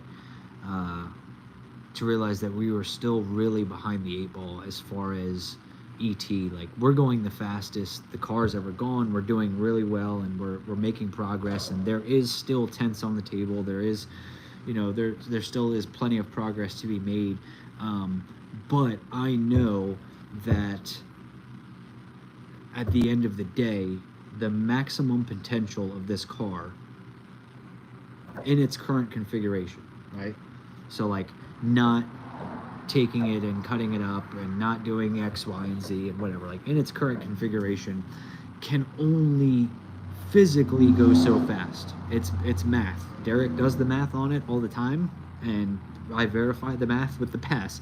So it's just math, right? It can only do so much. And knowing that, looking at other people, and even I have friends, and I'm not going to throw them under the bus and tell you, what they are capable of, but looking at their passes and going, you went a, 60 foot, and you still went a what? And I'm like, we can't do that.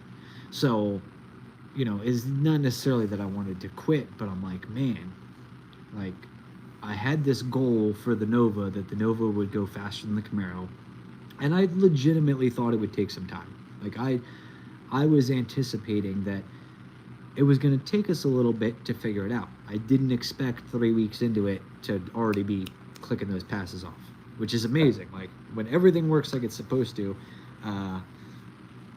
you know what I mean? Like, it's amazing how well things go when everything works like they're supposed to.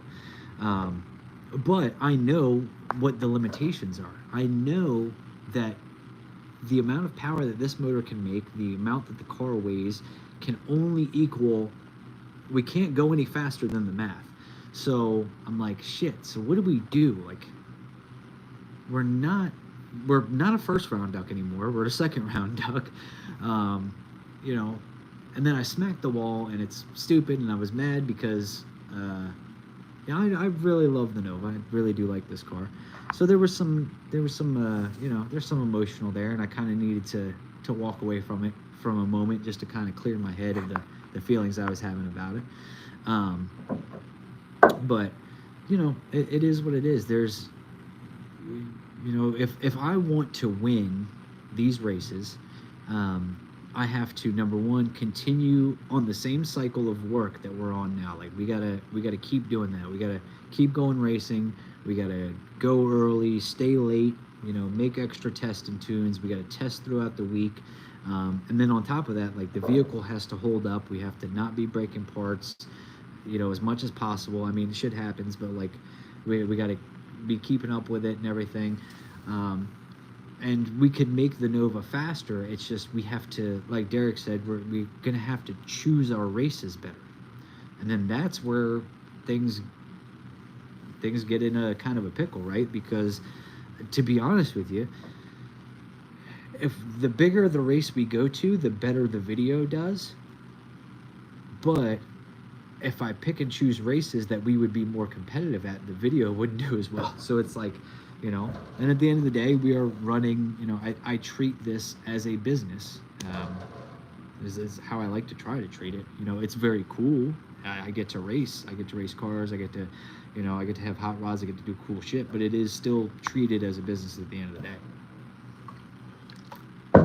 Matt, you've got to drive my man, and you're honest about it. Tell her how it is. Now they want to hear it. You've come a long way. Thank you, Tyler. I wish I could help you if I lived closer. I could be your big round. I'm about 35 minutes from Jags. Yeah. Screwback racing. We do heads up old school. Wrong with your bum. Yeah, you don't want to do that anymore, because you're gonna find out these folks is really bringing some shit. Do insert video. It will pay for itself. You think YouTube pays $1? Yeah, I don't think people understand just how many views it takes to make a single dollar on YouTube.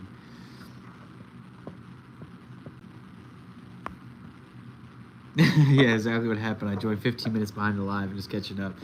Good stuff. What about selling all your cars and extra stuff off and build a purpose-built car? Well, I'll tell you this. I have the Camino listed for sale. I put up the RV for sale. You know, I've considered it. If we were to do that, I think we have a chassis to start with. We've got a good starting place with the Chromoly Camaro. Part of it would be I'd have to be willing to take a lot less money for stuff than I want to, like, and just to get rid of it. Like, you know what I mean? Like, I'd have to sell stuff underpriced, I believe, to get rid of it, you know, just to get it to move. And then even still, to have a car that, you know, competes at that level, I'm gonna be honest, like, I do not have the knowledge, the experience, the everything necessary to do it. So part of this process of what we're doing now with going out racing and, you know, repeatedly going out racing and going to different places and trying different surfaces and everything, like, I'm building that, you know, I'm building that knowledge and I'm building that experience, but I don't have it all yet. Like, we could build a you know, purpose-built car, if we sold everything off, if we did nothing but that. And then when I say we, there is no we, it's me. Like, I don't have a we. I don't have a, you know, Mallory does a bunch of awesome shit when she can. You know, what a lot of people don't realize is Brandon, the guy who's been, you know, doing filming and pictures and stuff, like he also works for SHITBOX. Like he does stuff for SHITBOX Supply. So, and he's not a mechanical guy. So like there's only so much we can do. And this is not to make excuses. This is like just straight up being real, and I'm answering the questions and sharing what my thought process is. Like, you know, have I thought about building a purpose-built car? Absolutely. You know, but I would have to have a purpose-built car, and I would have to have Derek there all the time to tune it, and I'd have to have, you know, X, Y, and Z. Like, a lot more goes into it. Sometimes I feel like YouTube gets in the way of you competing because of that. You're on your way up for sure, but you should pick and choose a video, thumbnail, and where a circle would do well. It could, yeah. Yeah, I mean, it's hard because there's stuff that I have to do.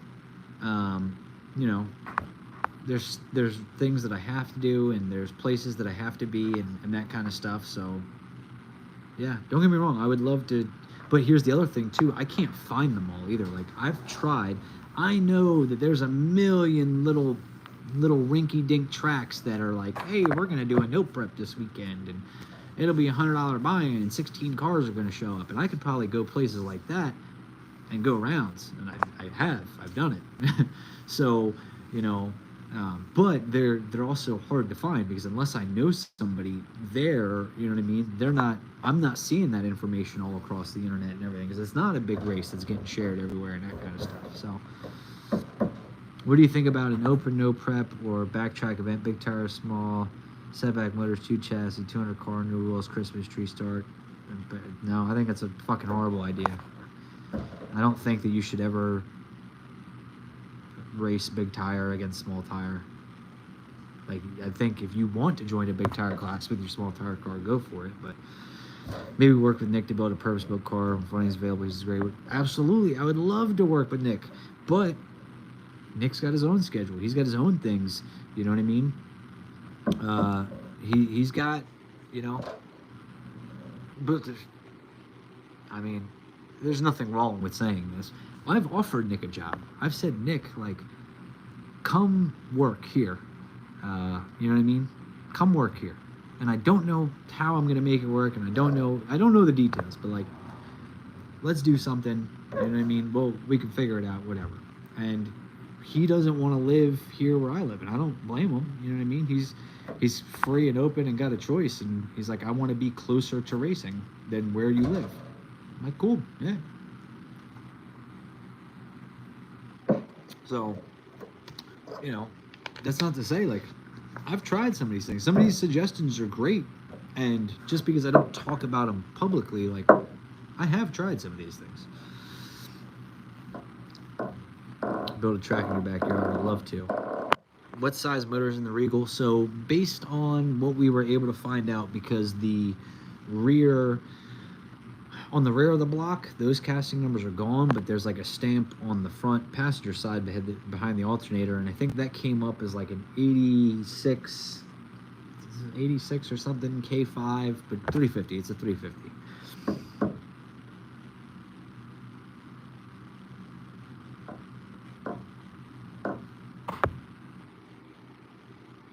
Nick seems to not want to work for anyone. He's got his free, right? And that's another thing too. Like, you know what I mean? I can't blame somebody for that. You know, I would not. If somebody said, people have tried. People have tried. You know, hey, come work for me. And I'm like, no, I'm good. And it's not in the cards. Like, now, don't get me wrong. I do contract work. I do.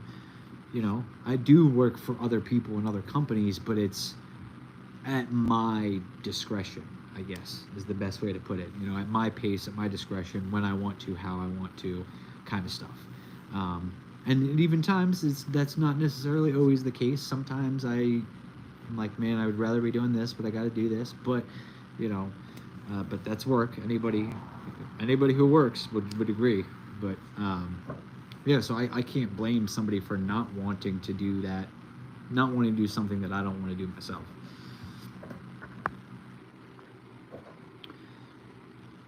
Uh, 383 stroker motor in it now. No, I'm not a small block Chevy guy. I can't rationalize spending whatever it would cost on a 383. You know, when I know that I could make more power with the LSs that I have. Have you looked at the harmonic balancer on the Regal to make sure it's not a 383? So, I have not. When I say I have not is I do not know what the difference would be. What I will say is that one neighbor of mine had come over and looked, and he looked at the balancer and was like, "Are you sure this thing's not a 400?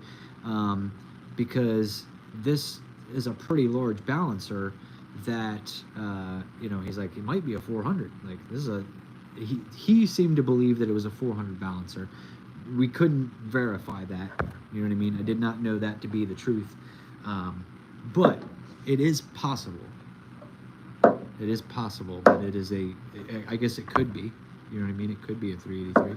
If it is a 383, that's just better for me, because when I pull it out to sell it, we'll just get even more money for it, right? 383's got to be worth more than 350. I find it hard to believe, because they put 350 valve covers on it, like chrome valve covers, and say 350, and I can't imagine that they wouldn't have put 383 valve covers on it. You know what I mean? I just feel like they would have done that. Have you thought about moving south so you can race all year? I have.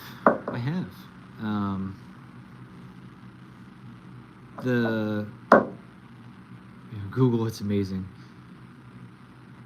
A 383 is a 350 30 over 400 crank. Yeah, I get that. I like that comment. Google's amazing. The problem is I never gave a shit enough to Google it. Like, it leaks, the trans doesn't work. Like, that's where we're at now. So,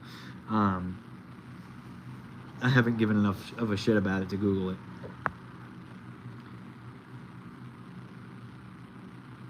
What was I saying? I don't even remember what I was saying now.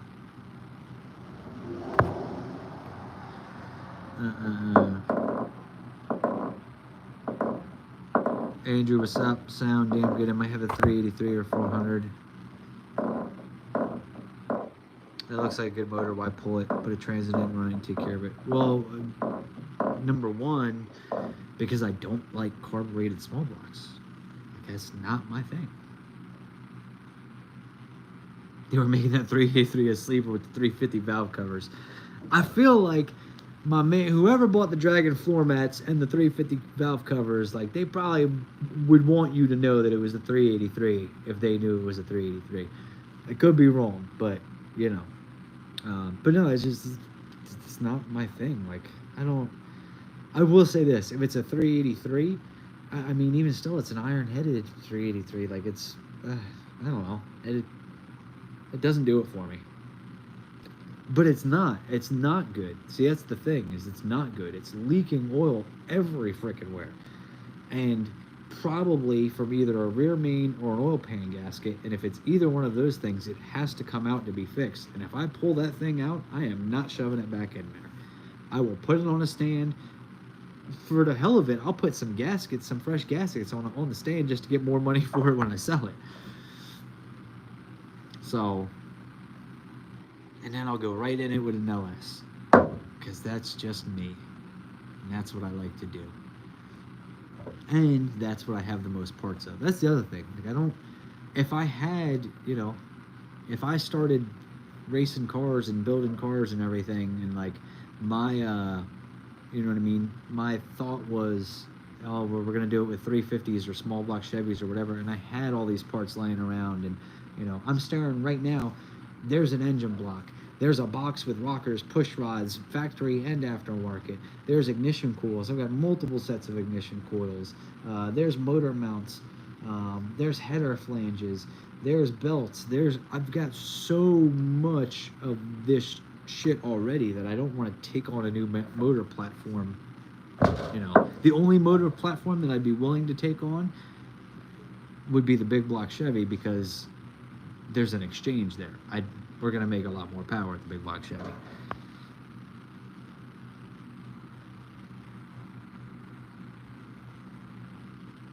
Once the trans is out, how the fuck? Hold on. Let me bleep myself. How in the world do you think I'm gonna drop that oil pan with it still in the car. There ain't no way.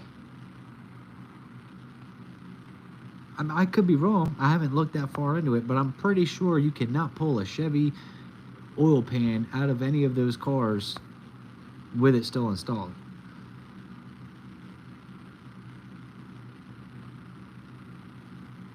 Let me buy it for my son as is. I mean, I gotta get it through inspection first, and then I'll list it up for sale. You're never gonna find an LS guy trying to build a real engine like an SBC. Yeah, a real engine. A real engine is so real that I gotta spend $2,500 on heads just to flow what the fucking LS ones do from the factory. But that's real, bro. With the trans out of the way, it will.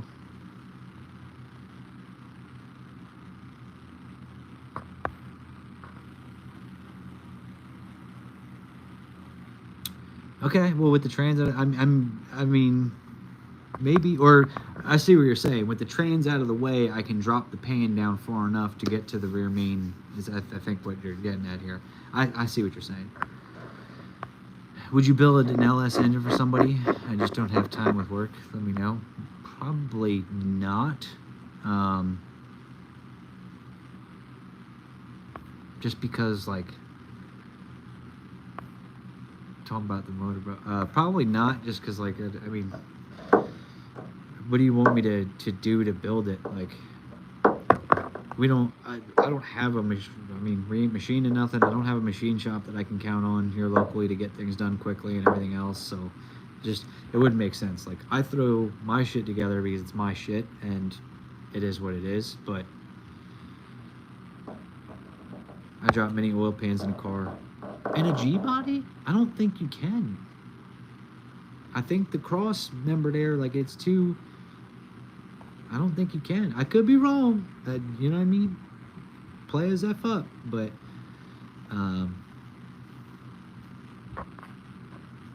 look on Google, they would show with a 400 balancer, but look on the flywheel, and there would be big weight welded in the flywheel.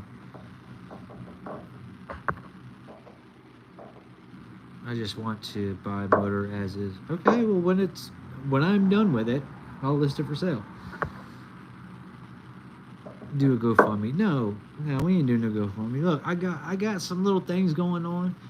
You know what I mean? We got some little stuff going on. And we damn sure ain't doing no GoFundMe to build a small block Chevy. The oil pump is in the way of dropping the pan in the car. Yeah, everything usually is. No getting butthurt. I'm not butthurt. I don't give a shit. I'm gonna run whatever I want to run. I just like making fun of old guys that say that the small block Chevy is the real engine because I have to replace every single piece inside of it to make it worth the fuck. But it's the real one. Big block, if anything. You can't. But why would you need to take the oil pan off?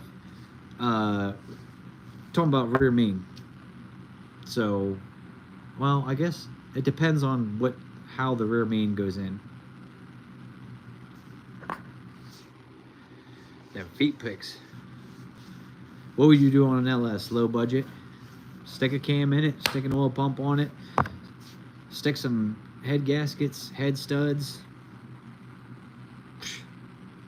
all that, send it. So put your new LS in the Regal. I thought about it. Ever have a Ford? Have I ever had a Ford? I've owned more cars than any normal human probably should. So I've owned all sorts of stuff. I have owned Fox bodies. You know what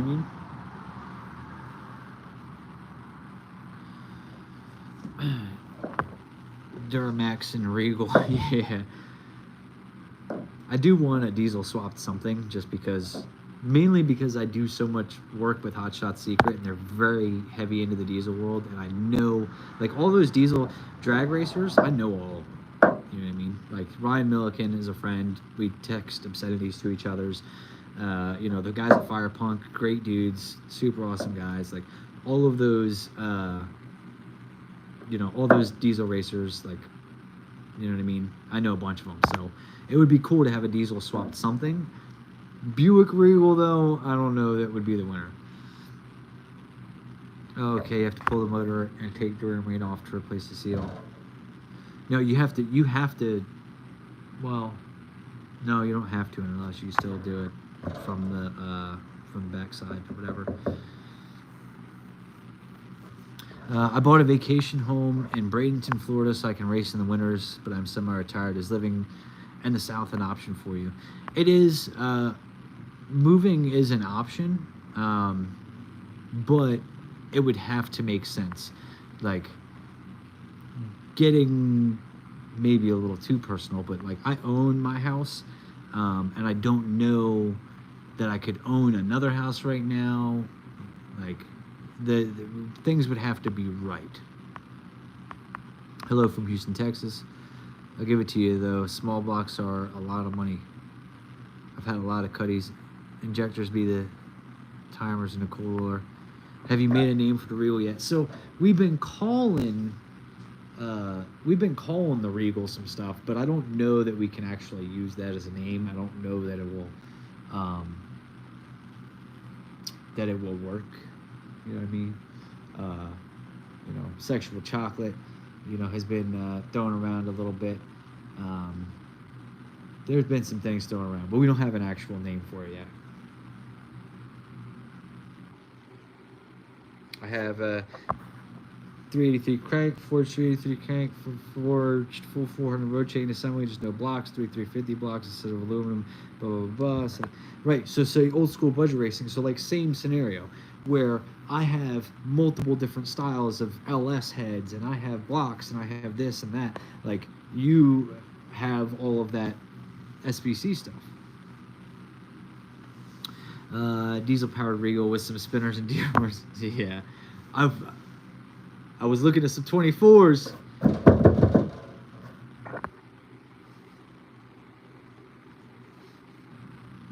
That's an 86 block, so it should be a one-piece rear main. How do you know it's an 86 block?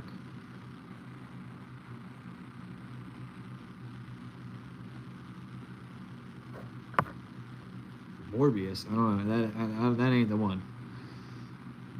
Land is cheap in rural Alabama, Georgia, inland Florida. Yeah, I've looked at some of that stuff. It's kind of rough because right now, for the style of racing we do, really hot areas that are south of here, because the other thing is, if we move anywhere, we're getting warmer. Like, we're not being super cold. So with that being said, like, I've looked at some of that stuff. Carolina seems to really be the hot spot right now, or in that area. So like, getting down to Alabama, you know, Florida's a little too far, because at that point we are still like 8 hours, you know, 6 hours. Like, I would love to be able to go race on a weekend and only have to drive 2, 3 hours, 4 hours. That'd be amazing. It'd be incredible. You said it's an 86 block, stamping on it. We said it's an 86. Okay, so I wasn't sure if it was 86 or not. But if you saw the Facebook post and you saw the everything, then you're probably right on what year it is.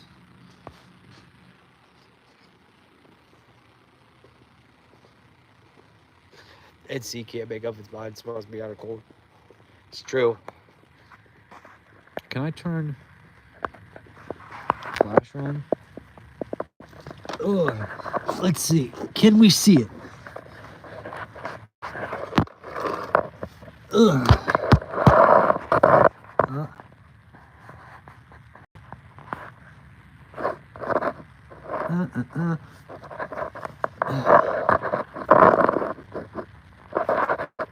I don't see. Oh, hold on. It's kind of hard to see. You guys see any weight on there? You guys see that? Is that a giant ass weight on the back of that flywheel? Is that what we're seeing? Is that the rear main seal I see, like, pushed out of that damn thing? My phone is under the car, and I'm like, got my arm stretched out and I'm looking at the screen. So I need you guys to comment. Is that a big ass weight on there? You guys think this thing's a 383? Only one weight? Would be a little odd, I would think. Let me know what you guys think. Where is this thing leaking from? Besides everywhere. Everywhere. It's leaking from everywhere. Raggedy bitch. Oh. Alright. Look at the balancer. Oh, God. I guess I'll look at the balancer, too. You guys all know. Oh, damn. The seal has popped out. Yeah. So what you're saying is, when I pull this tray... Oh, look at that. The interior light works. You see that? You see them dragging floor mats, dog? Oh, my goodness. Oh, my goodness.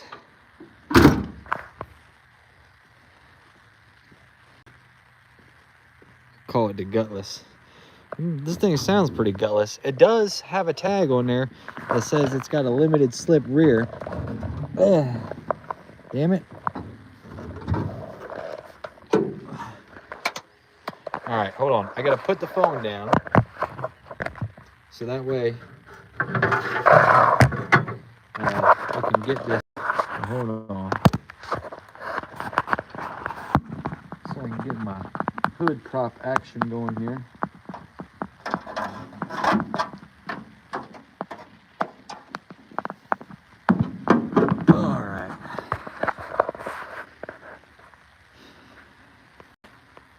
All right, let me check these things. All right, check the harmonic balancer. You should fill with oil and dyno it before you pull it. Why? Not if you just seen that rear main seal. 50 horsepower drag floor mats. Late metal block with where the dipstick is located. So the dipstick is located back yonder. True gutless.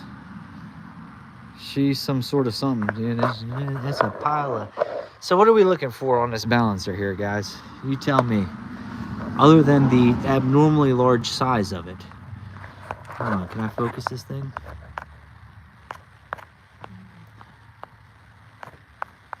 What happened to Big Black? I went 550 with a similar 5 cent to should be competitive.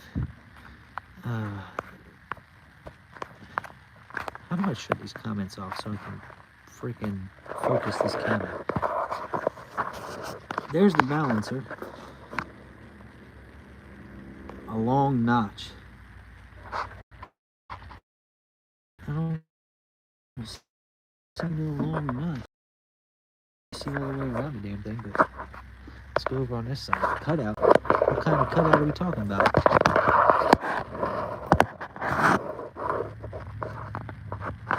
Long notch is right.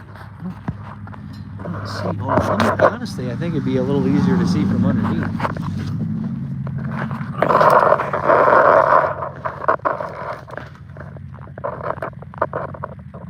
I don't see no cutout. What we're talking about, cutout long notch. I mean, I ain't no rocket scientist, but you know what I mean? I sent a man to the moon once. Look from underneath.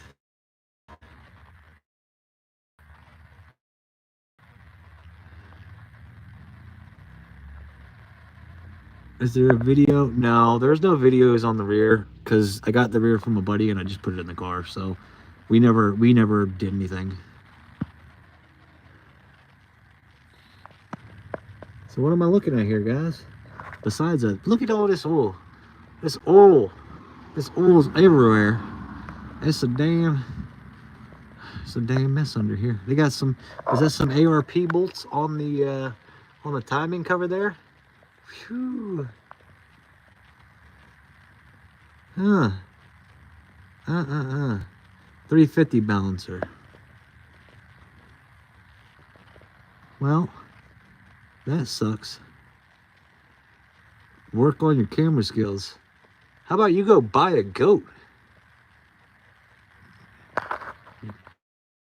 You fucking serious right now? Work on your camera skills? I'm holding a cell phone under a car with a fucking flashlight.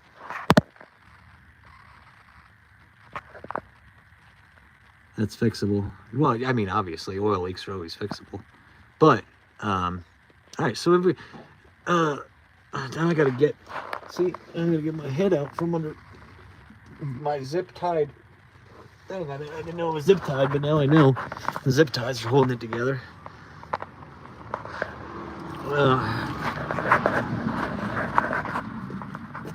See what I do for the people? For the people. Well, yeah, buy a goat, and then I'll tell you what to do with that goat. How about that? Knock my head all jacked up. Got me crawling around in this leaking oil. Man. Looks like a 2-piece 350 balancer. Okay, so what we've determined is we still don't know. Because it looked like there was some weight on the back of that flex plate, right? I mean, I couldn't, it was hard to tell because I was like this under the car, like just posting it up and then trying to look at the screen. You guys got a better view of it than I did. So, go buy a fucking goat. Look, oh man, people sometimes. So anyways, like, you guys got a much better view of it than I did. It looked like there was some weight on the flex plate. Goat fund me. Yeah, stop. It's too much. Number on the block under the alternator. I've looked at that. I posted that on Facebook, and what we figured out is that from that number, it had claimed to be like I think it was, somebody said earlier, it was 86 out of like a K5, right? So, hold on. How do I ain't afraid of no goat. How do I turn the flashlight on? Again. Enable flash. So the number's back here, because as you can see, I was trying to, the only thing that's to focus sometimes. Let me see, what does that say? V0903URS. All that is a date code, and then the URS is whatchamacallit, is the code that we were looking for that determined it was like a Blazer thing. Right, K5 350 motor. We got the chrome 350 valve covers right there, buddy. 10-4, my good buddy. Chrome 350 right there.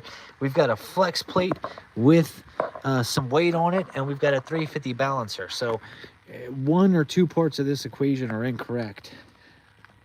It could be a 383. It could be a 350. It could be a 305. You know what I mean? It could be any of this. We just don't know. And the only way to really know would be to pull the heads off. Look at the damn thing. And we'll find out real quick once we see what piston's in there and what size it is and all that.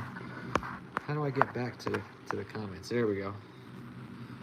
Okay, when you say so, everybody chipping to do $25. What are we chipping in for? Hold on. What are we buying? What are we buying, Willie? Tell me what we're buying, Willie, and then we'll go from there. Roads are expensive. So what do we think, right?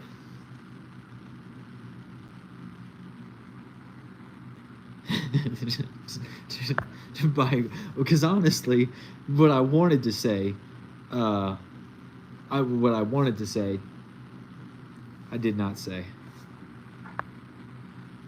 You can have that engine out in a few hours and you have some cool content.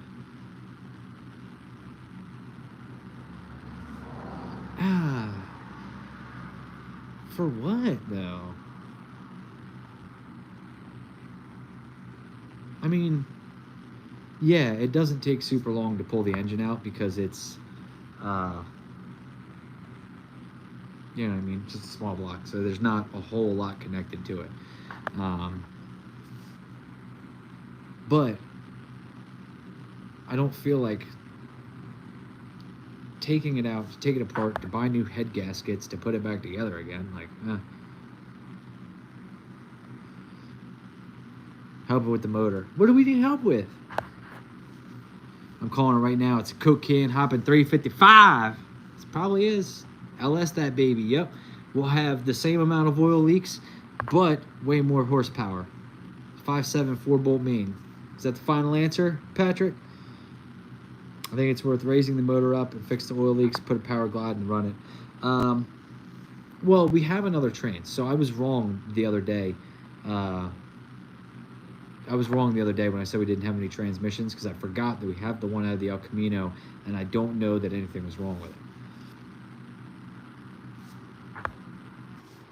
Pull it. 87 up or TBI, one piece rear main.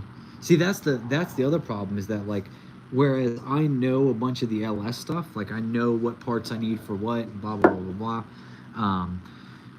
I don't know how to walk in and talk AutoZone to these people in their own language. Like, you know what I'm saying? Like, I know when I'm looking for a part for an LS, I know what year, make, model to get it out of what engine, blah, blah, blah, blah. Like, I don't know that with small block Chevy, so I don't know what I would tell them to get the one-piece rear main seal that I need. Putting a turbo on it and see what the whole thing's got. I got some turbos around here. I do got some turbos. Is it a Regal? Yes, it's a Regal. 305 with a 3/4 cam. Pull it, reseal it, put a 200 shot and send it.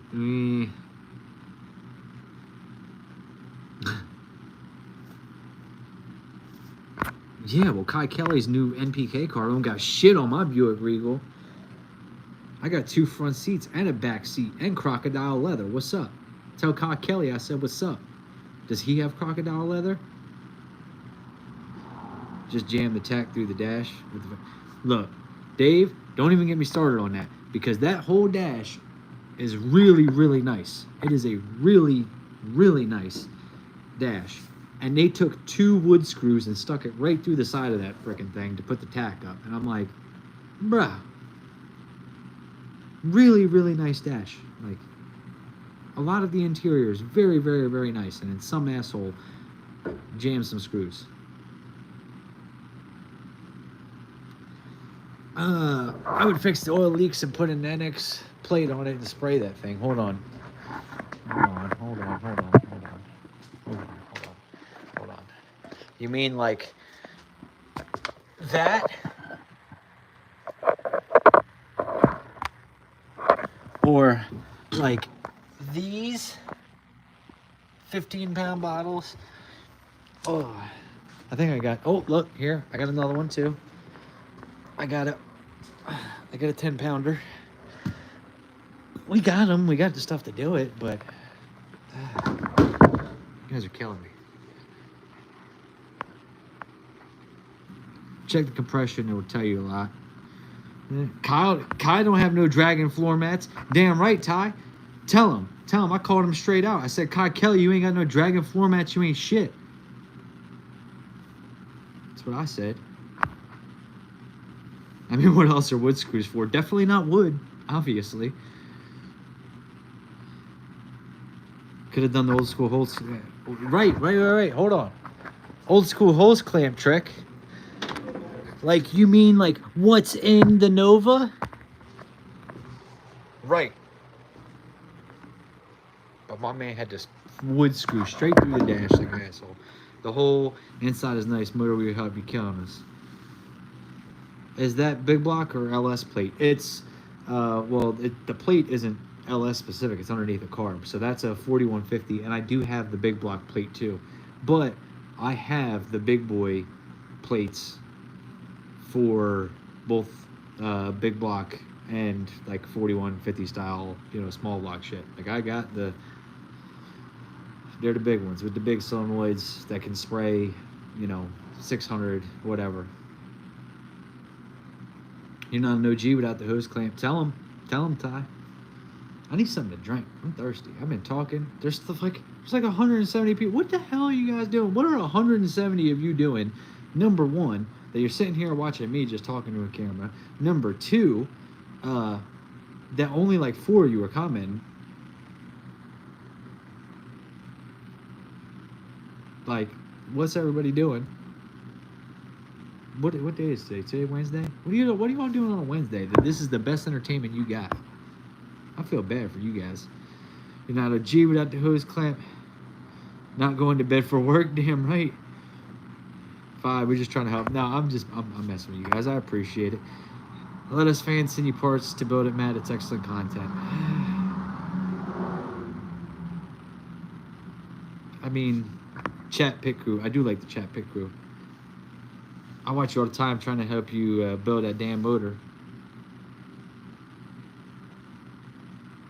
Shugu, I don't know what that is. I don't know what Shugu is. I've never heard of it. Hold on, let me get a drink. Let me get it. I need something to drink. I wish I had more LS motors. All I have are big blocks. Well, Smitty 454, you happen to be in luck because you came to the right place.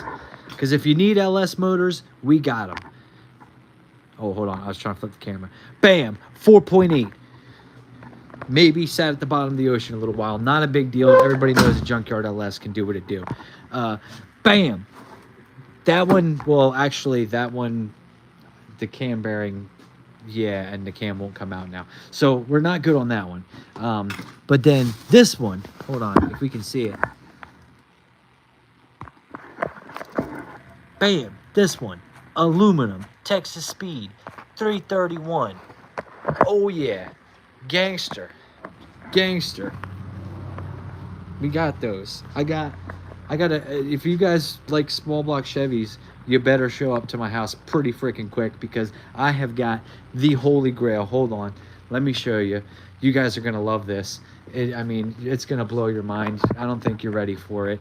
But if you guys were watching the video earlier when I was talking about how I've been getting my scrap pile down and I've been making trips and stuff, this hasn't made it to the scrap pile yet, but we've got, let me get a good view on this. You guys are gonna love this. You guys are gonna shit, man. Let me tell you what. Let me turn this flashlight on. Enable flash. There we have the holy grail. We've got factory bore space, 350, needs to be gone through anyway. It's got one super cool valve cover. It's the GM 397-00010 block. That is right. Look at that. This one right here, if you guys are small block Chevy lovers, you need to get here immediately because that thing is going to the scrap pile. I think they'll give me like 50 bucks for it at the scrap yard. You guys can have it for 3 easy payments of $199.99. I know how you small block guys are about your old blocks. Better get on that deal. I got another one. I got the 305 Come Alive that came out of the El Camino. It's knocking. The bottom end's probably shot. We will sell that right there for the hot price. One easy payment. It's only going to take one. $499.99. You guys can have that one. We've got engine blocks. Blocks. I got another engine out there. Another LS. I need a drink. What do I want to drink? Hold on. I guess we're going to have to go with a Coke.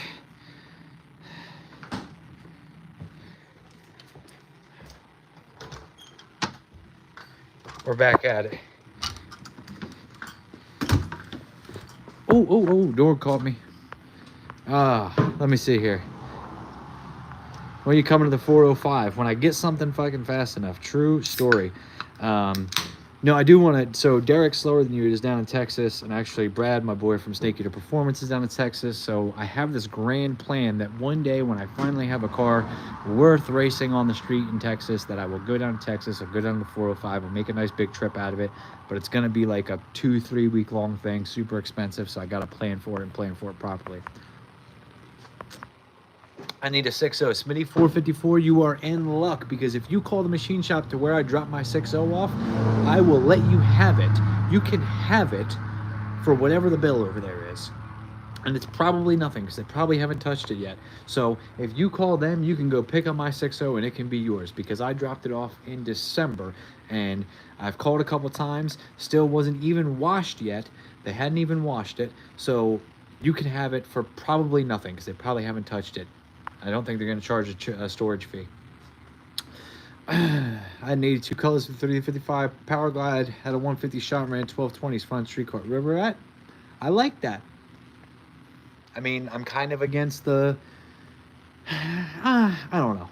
I will say that a G-body on spray and shuffling is pretty freaking gangster. I will admit that. I will admit that that's a pretty gangster combination. But I would like fuel injection.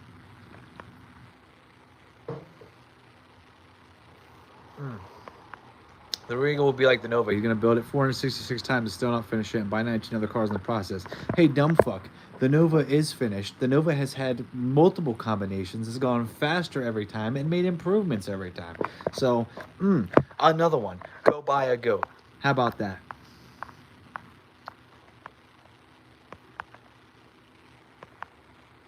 We got a link up with Smitty. Yep, a true story.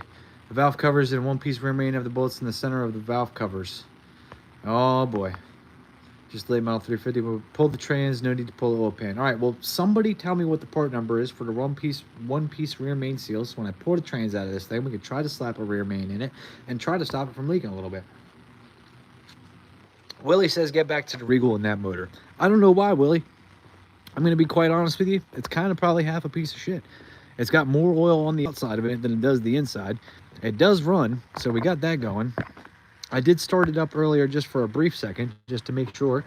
But what we've got is reconnect. So, sorry, the Regal's a little far on the driveway, and for some reason, the Wi-Fi isn't staying connected. I'm still waiting to see a goat. Oh, we don't have any goats. Somebody's got to go buy one.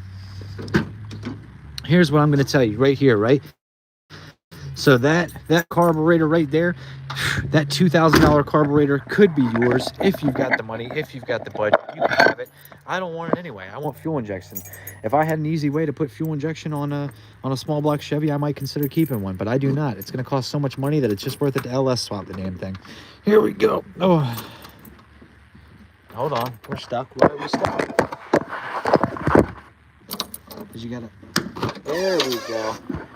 You guys can go ahead and buy that carburetor for $2,000 because right here we've got another Fruit of the Loom special. That is right. This thing is absolutely beautiful. I mean, look at this thing. I don't know why that it's zip tied, but you know, it is what it is. And we got the Team G intake. That is gangsters only for the Regal. You guys see it. Look at how beautiful that thing looks. It looks like a toilet bowl and a half right there. Full toilet bowl action. The inside of that intake looks pretty clean. We've got that bad boy. We have got some parts. Let me tell you what. We even got a funnel. I don't know. We got the auto fuel funnel. Whoo! We got a nice big trunk. They used to have some speakers back here. I need to get some speakers hooked back up. Oh, what are some of these comments got to say? I'm still waiting to see a goat. Still waiting to buy. I have 2 O&O blocks in my garage right now. Of course you do, because you're old school budget racing. And old school budget racing sounds like the kind of guy that would have a bunch of O&O blocks hanging around. Long Island, New York. I got some parts for that 350. What's up, DNR Auto? I take it out, buy a master quick kit, do a quick rebuild, and start driving your new badass start car. Yep. That's why we need GoatFundMe. GoatFundMe.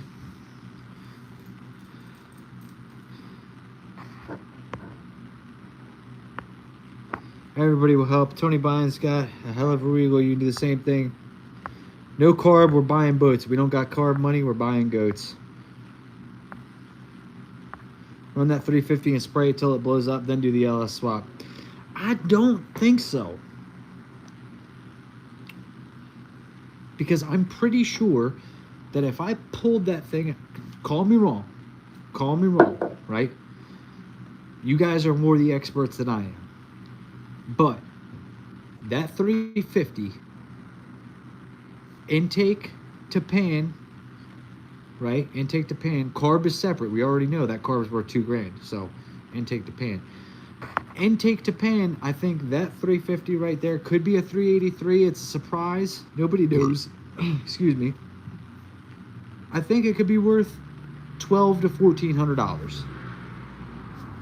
What do you guys think? In the used market, $1,200 to $1,400 I think would be a fair enough asking price that it would move pretty quickly. We wouldn't hold on to it super long, you know. I think that's it. Now, legitimately, the carb, I don't know nothing about that carb. I don't know shit about goats. You know what I mean? Actually, I know more about goats than I do about that carb. But I think that carb that's on the motor that everybody seems to be freaking out about has to be worth at least $300 or $400. I mean, that's why everybody's freaking out about it, right? I mean, I would think. I think the carb and the intake and the trunk combined got to be worth $500-600. I mean, right there, if I pull the motor, sell the carb and the intake and the trunk, I almost got my money back for the damn thing. We're almost into the car free. Rough estimate on mileage. Good question. I've never once looked at the odometer. Who is this? Why are they creeping by slow? They don't want them problems.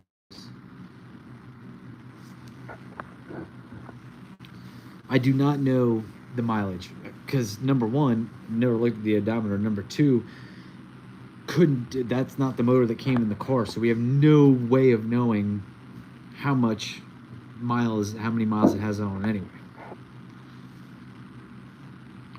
Let's see, fix it. Man, I'll tell you this.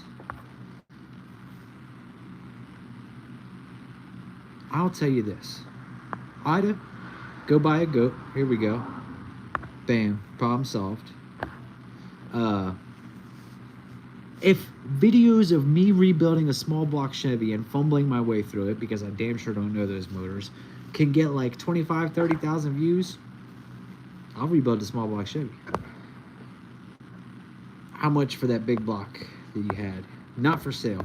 I build cars for a living for the dirt racers around here. Rodney, so what is it about that carb that's on that car that everybody like immediately is just like, I'll buy that carb from you, I'll buy that carb from you. What is it about that?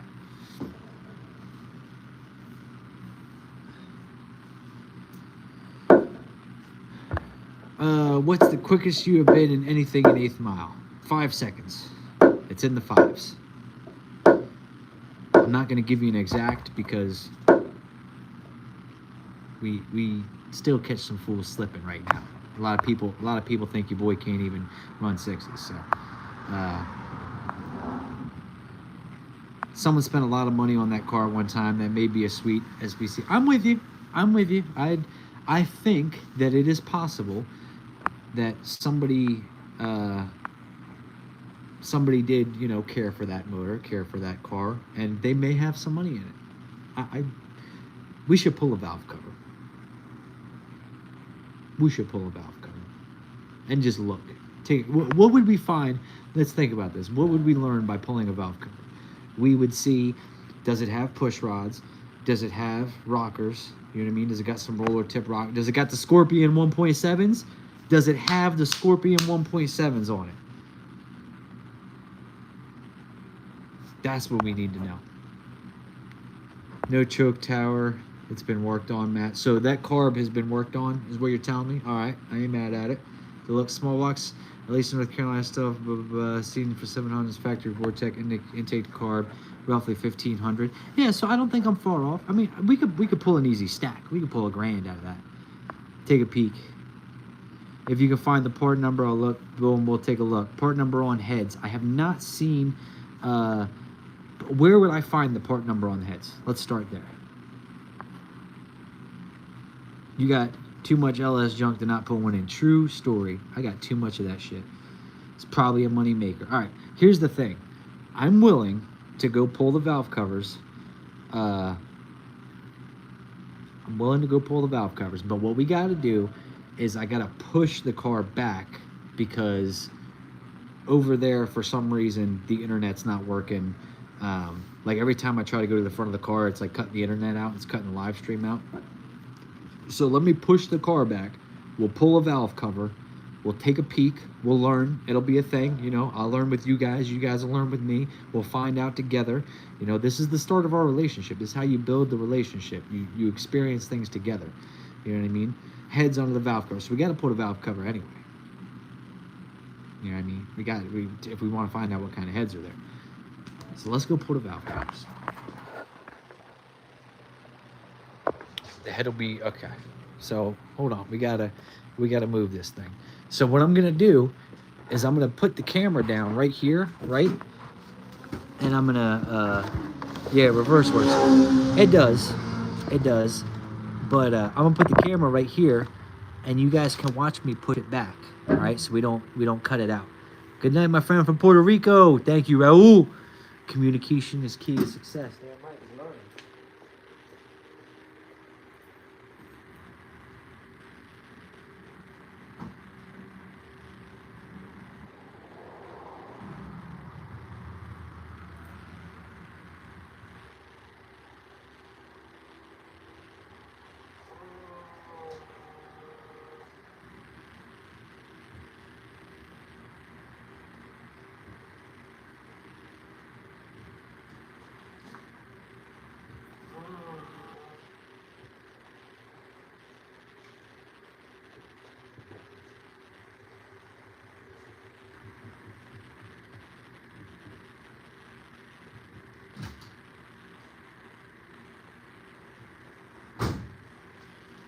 All right, we pushed it back. What'd I miss? What I missed in the chat? Pull one that's easier and leaking. Well, they're probably both leaking. All right, chat. What size are the bolts? 9/16?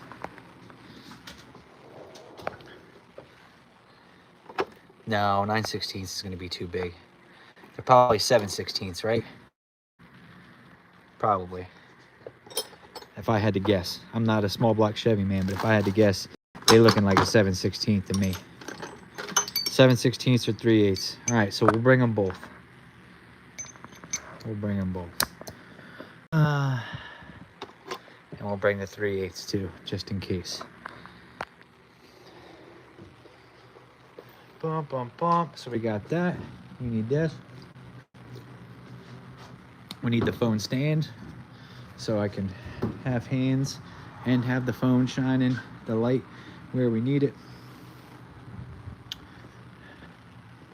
I don't know where I put my socket wrench down at. Let me go grab one.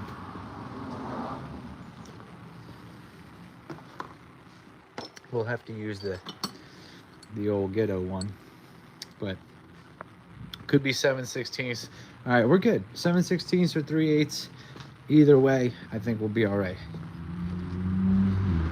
Surprised with all the Spectre. Oh, you be easy on that Spectre stuff there, but that is Pep Boy's finest right there. Here we go. This one is not going to be the easiest to pull. Should we pull the driver's side? Does it matter? Driver's side's a little easier to get to, it looks like.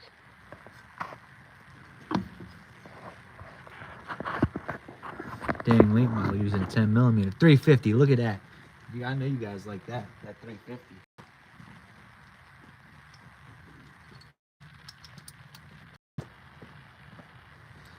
All right. So it's lefty tighty, righty loosey, right? Oh, well, these things were loose as a goose anyway. These things. Yeah.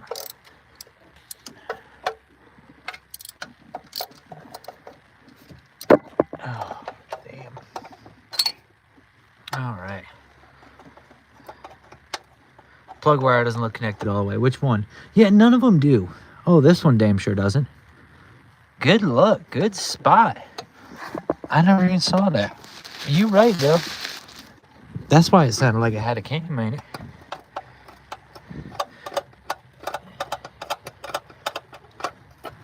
All right, so we got one. And it's got the Chevy, oh man, this side down. Well, this one's not one of them, but this one got the Chevy logo on it. That's the thing. It turns out I didn't need a team of people. I just needed to do all my work live, so you people in the comments can help me out. I mean, I don't think I'm allowed to say you people, but you know, it's got a cam, a nice one. Pray to Jesus. Yo, if I see some Scorpion 1.7s in this thing, oh, son, we turn it up. If I see some Scorpion 1.7s, we are turning up today. All right, you guys ready? That one didn't have a little hold down on it. It's got a few extra washers though. We got to get the mouse poop out of there, so when I open it, we don't just drop mouse poop. You guys ready? Hey, good O'Reilly. We don't have O'Reilly's.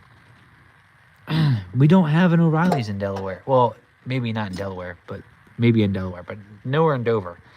1.5 or 1.6. Well, not one. Okay. Well, even still, the Scorpions. Do we got Scorpions? No. Nope. No Scorpions. We got no Scorpions, guys. That was incredibly anticlimactic and sad.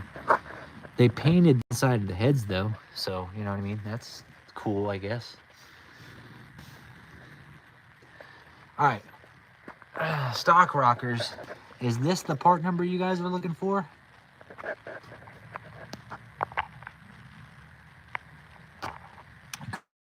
Good sign.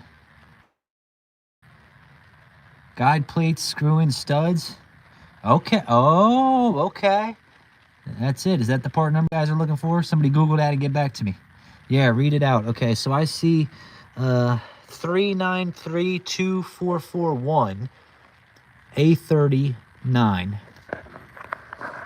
You guys get that number? We have the Scorpions on there.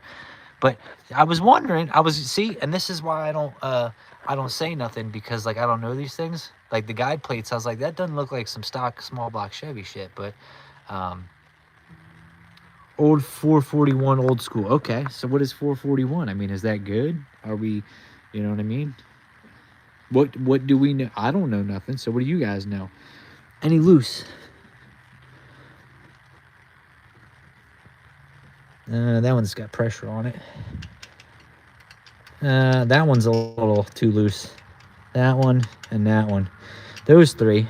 These all seem to be a normal amount. Those three are loose. Yeah, so those probably got to get tightened.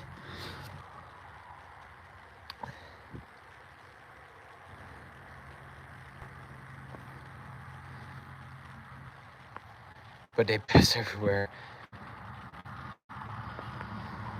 Why am I thinking 205 head now? 305. She got a cam. Probably got a cam. 64cc chambers. That don't sound too big.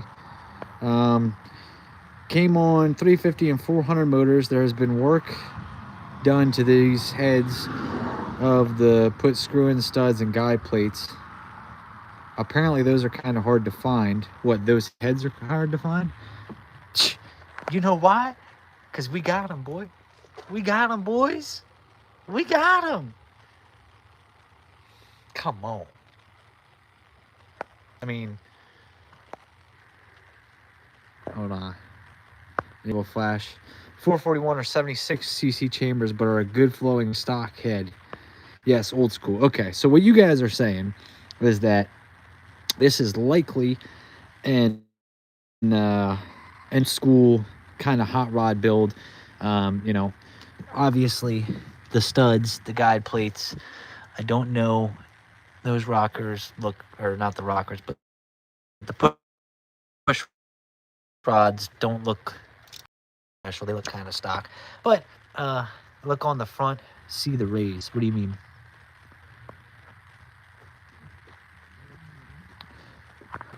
I don't know what you guys are talking about. Look on the front, see what are you talking about, Playboy?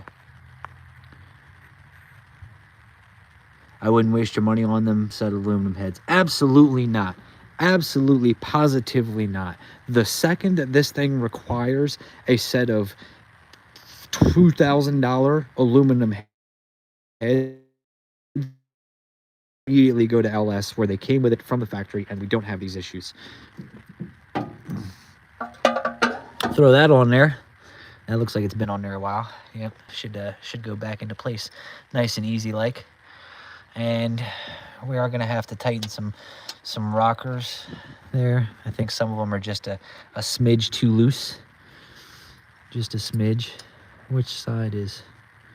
Oh, well, it's obvious. There's usually an impression to tell power pick double hump. Well, where would I see that impression?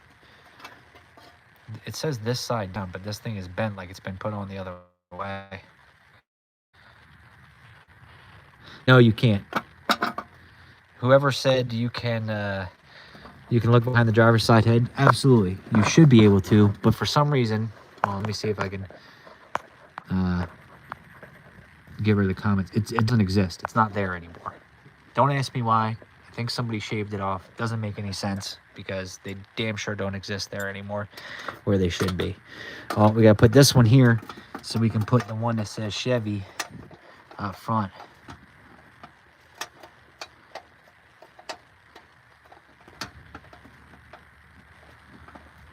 Absolutely not. I am not buying aluminum heads. You guys are crazy. When I'm done starting to thread this in, because I'm not even gonna put it on all the way because we gotta tighten rockers apparently. Another thing you don't gotta do with an LS.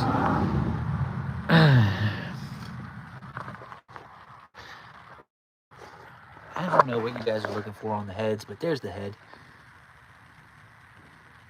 There it is. All right. Let me show you guys why I would say no to that, right?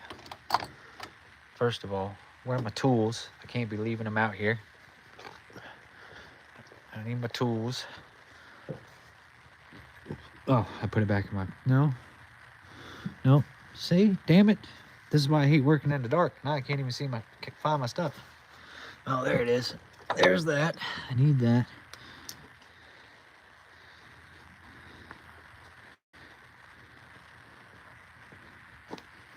Is it junk? Well, of course it's junk. It's a small block Chevy. Come on now. Come on now. Come on now.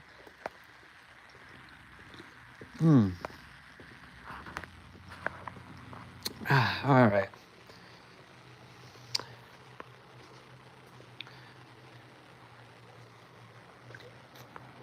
Now this is great because now all you like now I can see in the comments all you old school small block Chevy guys are like arguing over whether or not these are good heads.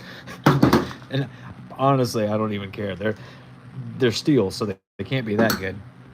They're not aluminum. But when talking about going to aluminum heads, the reason why I'm so against it is because I literally have stacks of LS aluminum heads, springs, retainers, different ones, more LS1 ones, flowing ones, all this. I've got it. I got it all. I already got it.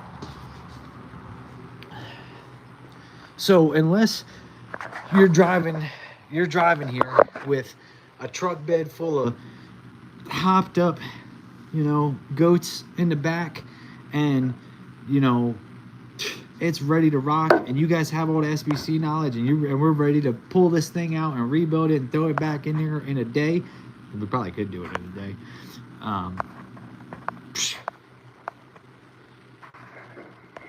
Compression mat, it's important. Well, obviously compression is. Oh, you mean like check the compression on it?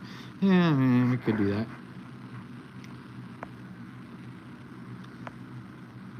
What's wrong with it? So nothing's wrong with it. I've been on a live stream for 163 minutes. So we're going on 3 hours. I've been on a damn live stream. But for some reason, people just keep watching. We're keeping a steady number of people. So why not? Why can't steel heads be good? I'm not saying they can't be good. I'm just saying my understanding of a small block Chevy, heads don't get good until you put aluminum ones on them. And at that point, the aluminum ones already come on an LS. I run aftermarket iron heads on most of my big steel heads are very good. They just need a lot of work. I want to put a 327. Timming? You mean timing? LS does make more power. We want to help. Willie, come help a brother out. Willie, what are you doing? Come on, Willie. I'm waiting. It's in the driveway. We got flashlights. I got an engine hoist right there. We got an Advance Auto down the street. They probably carry all the gaskets. I was going to spend my money on tires, but we don't need those. We'll rebuild the small block. SBC don't get good till you hit it with 300. Probably. And even then, please. These heads can be port for like 11 cc per cylinder, blah, blah, blah. Worry what you got. Not true. I said of Iron Dart Eagle 220 heads and blah, blah, blah. put it in the Elko for spale. So I will say the Elko engine, the 355 that's in the Elko, does have a set of aftermarket steel heads on it. And that, we've not ran that thing, but the hold on, I was trying to decide whether or not I wanted to give that away or not. It was in an S10, and the S10 that it was in when it raced and had some edges behind it did do pretty well. We need tires for it because the one keeps going flat. They're all dry rotted to shit, and I got to get the thing through inspection. So if they look at the tires and they're like, these things ain't fit for the road, we're gonna be screwed. I just want to put a tag on it. If it's factory option, then LS engines do make more power, but it's about more about combinations. I've seen 4 bangers run 5s. Absolutely, I'll give you that.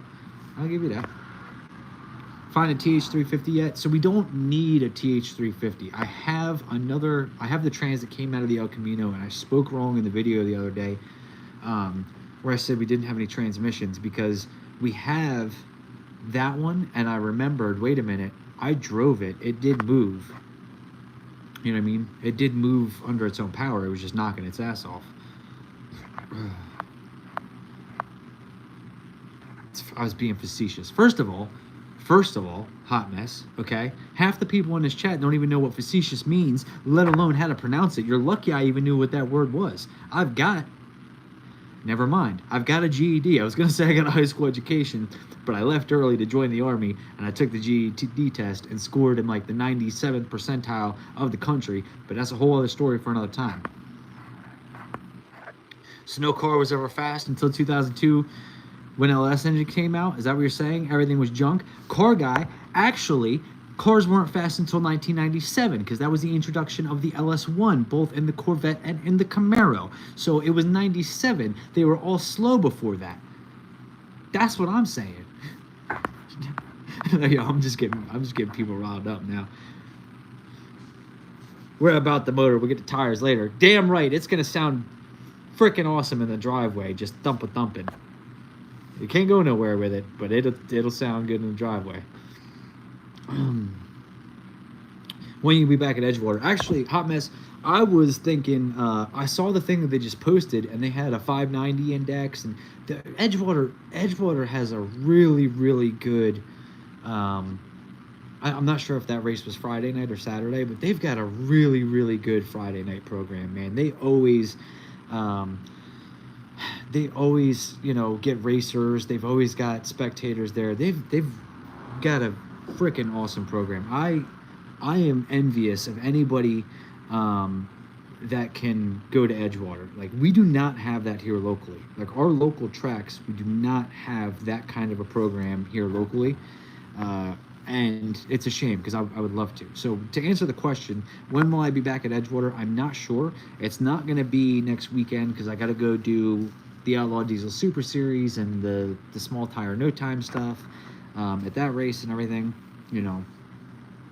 But yeah.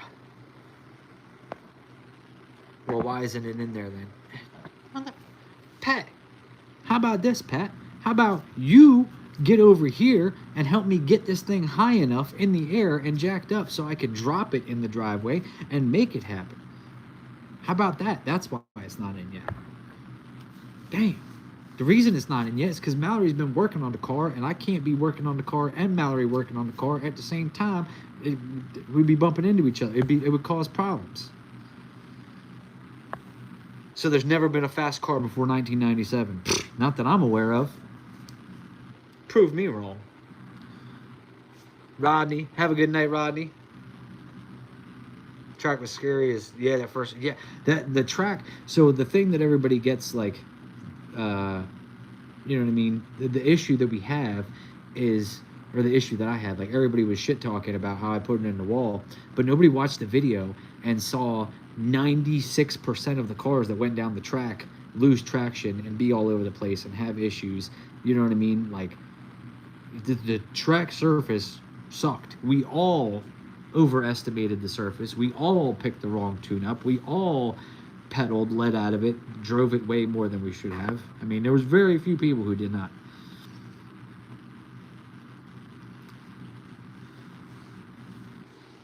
I am in Canada, bro. So, If anything, you should. I heard the Canadians were the nicest people in the world. The Canadians should be bending over backwards to come over here to lay on their back to replace my transmission for me, because that's the kind of people Canadians are. That's what I heard. They just scraped all the rubber off the track, and they hadn't raced it yet. Y'all just need to move north to North Texas with us, and you can race every weekend. Yeah, the weather, but the racing program. You know what I'm saying? Like, now don't get me wrong. We have one racetrack in Delaware, and they had started doing some stuff last year. Like, I know we went to the finals in a stock block shootout there, and I think it was on like a Thursday night. It's hard because I think this year they moved stuff to Friday nights, so it became hard. It's going to be hard for me because if we're racing, I'm trying to race Friday, Saturday, and shit, even Sunday if possible. So I try to go to events that either have Friday and Saturday, or I can hit here Friday and I can hit here Saturday. The problem is that everywhere we go is 8, 10, 12 hours away. So if we do Delaware on Friday night, Saturday we ain't doing shit. And, you know, that just don't work. Guys running 426 heavies in the 70s. Right. And going 16 seconds in the quarter mile, Vern. Come on. Crazy as hell, not me. Yeah, they were supposed to have the daily driver blowout the weekend before, so there would have been some rubber put down, but the weather didn't permit. Yeah, I mean, look, anybody who watched the video, you know what it was. Like, you know what I mean? Anybody that watched the video and had more than 3 brain cells could understand what was going on out there. That, you know, it was a tough surface to get down for anybody. 427 heavies, 426 heavies. We got a problem? Thought I heard a noise in the garage. Thought we might have had a little problem. There's a problem. I'll solve it. 172, which means that in 8 minutes, I will have been live for 3 hours. So is this guy. 3 hours of live streaming. With an average, like, I've seen this, it's been up and down and up and down and up and down. Like, it goes up and goes down and goes up. But, like, roughly 170 people watching. I need more than, you know, don't get me wrong. The 5 guys that have been commenting have really been doing a great job. You guys have been the glue that's been holding this together. But, you know, we're going to need we will need a few more of you guys to comment. Would be nice. You can do it. I can do it. I can make it. Well, here, hold on. Let me check. All right, we got 45% left on the battery, which means we can definitely make it to 180 minutes, which will also make this my longest live stream ever. Ever. What has been your long? Funny question. What has been your longest live? This one right here, longest live stream ever. This is like shop talk. I could do it all day. We love you, man. I love you guys too. Put a Lennon in the car. John Lennon. I don't want no John Lennon in the car. LS. Oh, put an LS. Well, maybe we should. Willie Boone. Willie Boone making it happen. My man, Willie Boone. Look at that. How do I... well, I can't, like, pin that. But Willie Boone, my man, put his money where his mouth is, said, I'm going to give you $20, refresh that small block Chevy.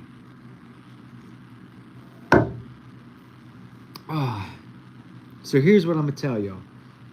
We raise $4,000 on this live stream. I'm not cutting the live stream out till we raise $4,000. You guys are going to watch me sleep in bed tonight. I'm going to set the phone next to my bed. We're going to raise $4,000. We're going to rebuild the small block. We're going to put aluminum heads on it. We're going to put fuel injection on it. And we are going to go bananas. How about that? Even Pepper. I don't know. I don't think Pepper was 3 hours long. Because Pepper had breaks. I think I went live multiple times. But, yeah, I don't think Pepper, like, straight, this is definitely the longest live stream I've ever done straight. what's up with Headhunters? Headhunters Dragway in Georgia? I have never been, and I want to go super, super bad. I want to, like, my goal for Headhunters, I want to pull up to Headhunters, come off the trailer, and just, and watch everybody there go, oh shit! Like, plus, Headhunters seems like such a good time. Oh my god. Like, that has been one of my, like, my bucket list tracks. Headhunters, definitely. We should go to Headhunters this year. I gotta figure out how to do that. I bet you I bring that Regal to Headhunters, everybody will love it. But I'll screw around and bring a Regal to Headhunters, and everybody be like, "Oh, you think you got a fast G body?" I gotta bring a full blown race car to Headhunters. Come to Colonial Beach Custom Tees this year for some no prep races. No, thank you. I believe that is the same track ownership of the guy who was just shit talking me after I just told him that I would come to his race. So somebody else can give him his money. How long will I was Pepper? I don't know. Put an LS. I don't know enough to add valuable commentary. I'm trying to learn. Low-key, look, all you got to do is just say some shit, because what happens is when you say some shit, then I just say some shit, and sometimes, like, it's screwed up, and it's just to mess with people, but we're having fun anyway. What's your dream car as a cruiser? Ooh. It's probably going to be like an 04 Dodge Caravan, really. You know, if I had to pick, it's luxurious. It's got a sliding door on the side. You could take the seats out. You could fit a whole mattress. You know, I once rode to Florida in one as a child. Maybe not a 97. It wasn't in 04. It was probably a little earlier than that. No, dream car as a cruiser, I don't know, because I like off the wall shit. So, you know, I like slammed trucks. You know, I like the black slammed Lincoln that you see everywhere. Like, that thing would be sick as a cruiser. I like the G bodies. Shoot, even some like the G bodies on hydraulics with the beautiful paint. Like, I would love to cruise one of them. I love too many cars to just pick one. Is the issue. We'll have to line up our G bodies sometime soon. A hot mess, you don't want no problem, because these boys in the chat just straight up told me that I have got the baddest small block Chevy known to man. They looked at the heads, they know what they're talking about. I don't know what they're talking about, but they know what they're talking about. Hell no, you might fart. Probably will. Why? Put a trans in it, fix the leaks, and run it. It might surprise you. Yeah, it might surprise me and go faster than 1440. That would be a hell of a surprise. Oh, Craig Finnegan said this for the LS fund. Now we got a problem. See, I said if we raise the money, we would do small block Chevy. But now we're going to let the dollar bills battle. See, I know Willie got the 20 on there, and he's small block Chevy. Craig got $9.99 and for the LS fund. So now we got to let the money's going to battle it out. The money's going to decide. Back in the 70s, when people bragged they had a 350 with 350 horsepower, and that was huge for a street car. Yeah, back in the, 350 was. To be honest with you, a lot of people don't understand that if you legitimately put down 500 to the tire in a street car, even today, 500 to the tire is way more than what you guys, or not, probably not you guys, because you guys, should know, but like, what more than the average person would think. It's crazy how it would feel in a street car. You know what I mean? Guys, it's a Trio 5. Pat, that thing has 350 chrome valve covers, okay? 350 stamped on the side. Don't even start with that 305 bullshit. It's got your name written all over it. Yep. Yeah, it does. Headhunters. Whew, man.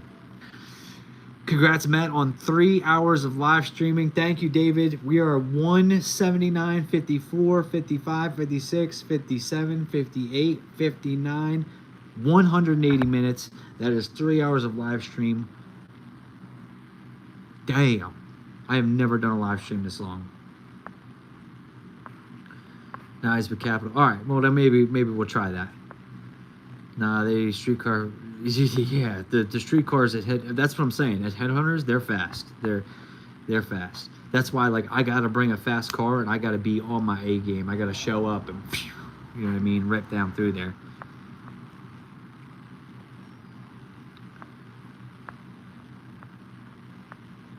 '67 SS Camaro with a 327 and a Power Glide. Yeah. Turbo V6 Buick and Regal. Doesn't need to be Buick. 4.3 cyclone manifolds are available cheap. If I'm gonna do a 6-cylinder turbo deal, like I'd rather it be like a 2J.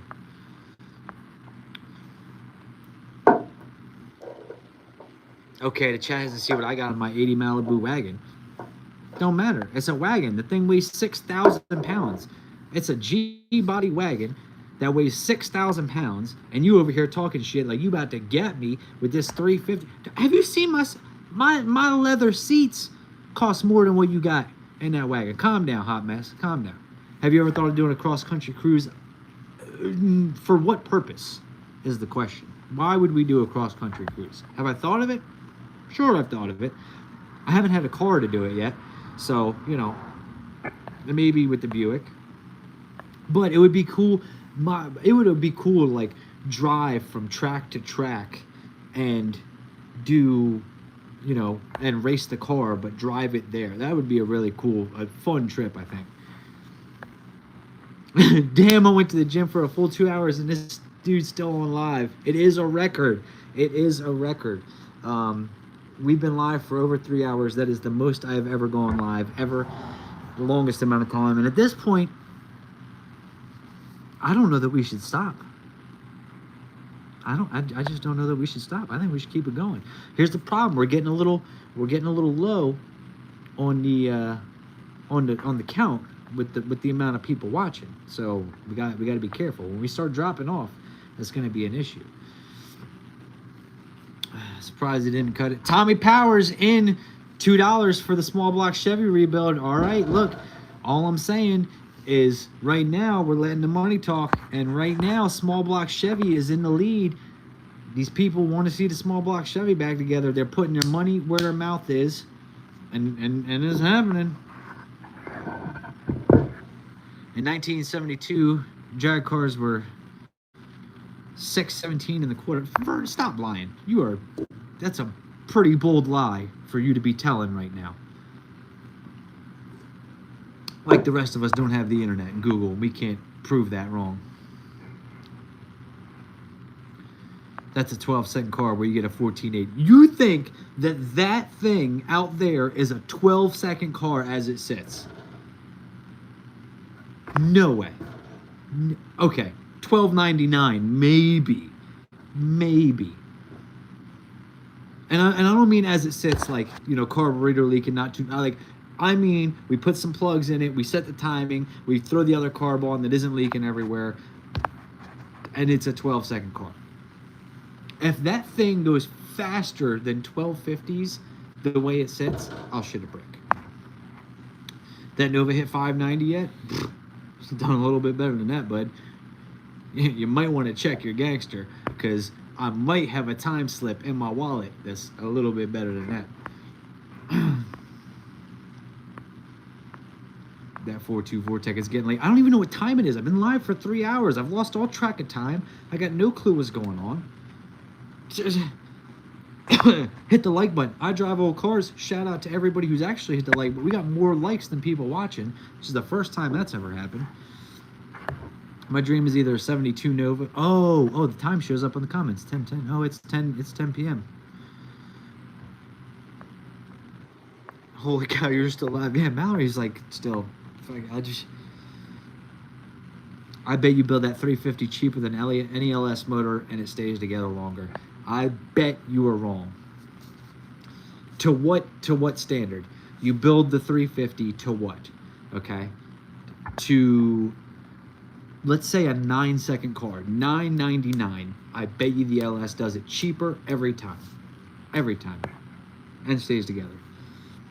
As it sits, no, but yeah, 1290 is easy. No, don't backtrack now. Don't be backpedaling now. You said it's a 12-second car. There ain't, I mean, I could spray it with a 150 shot and it'd be a 12-second car, but it ain't no 12-second car.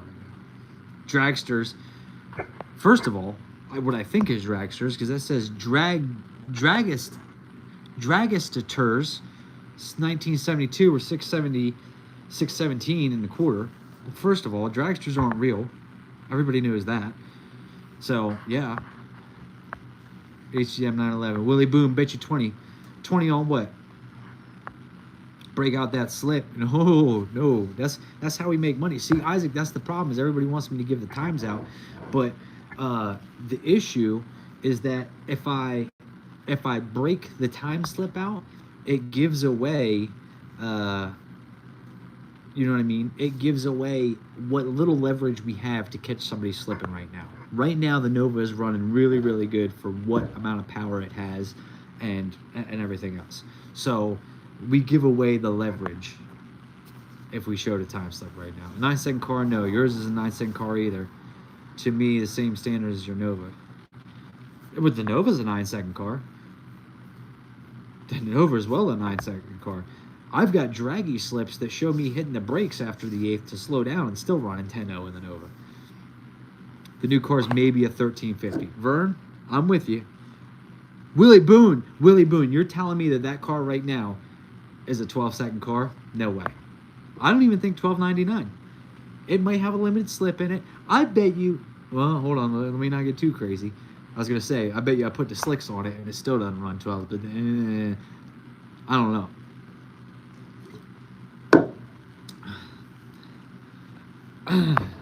I know a few cars in the 70s and 80s that would beat the hell out of any car you built. Well, guess what, Fritz? They're all dead, so it don't matter. Car guy, 12.9 tuned and set up right easy. Car guy, you come here.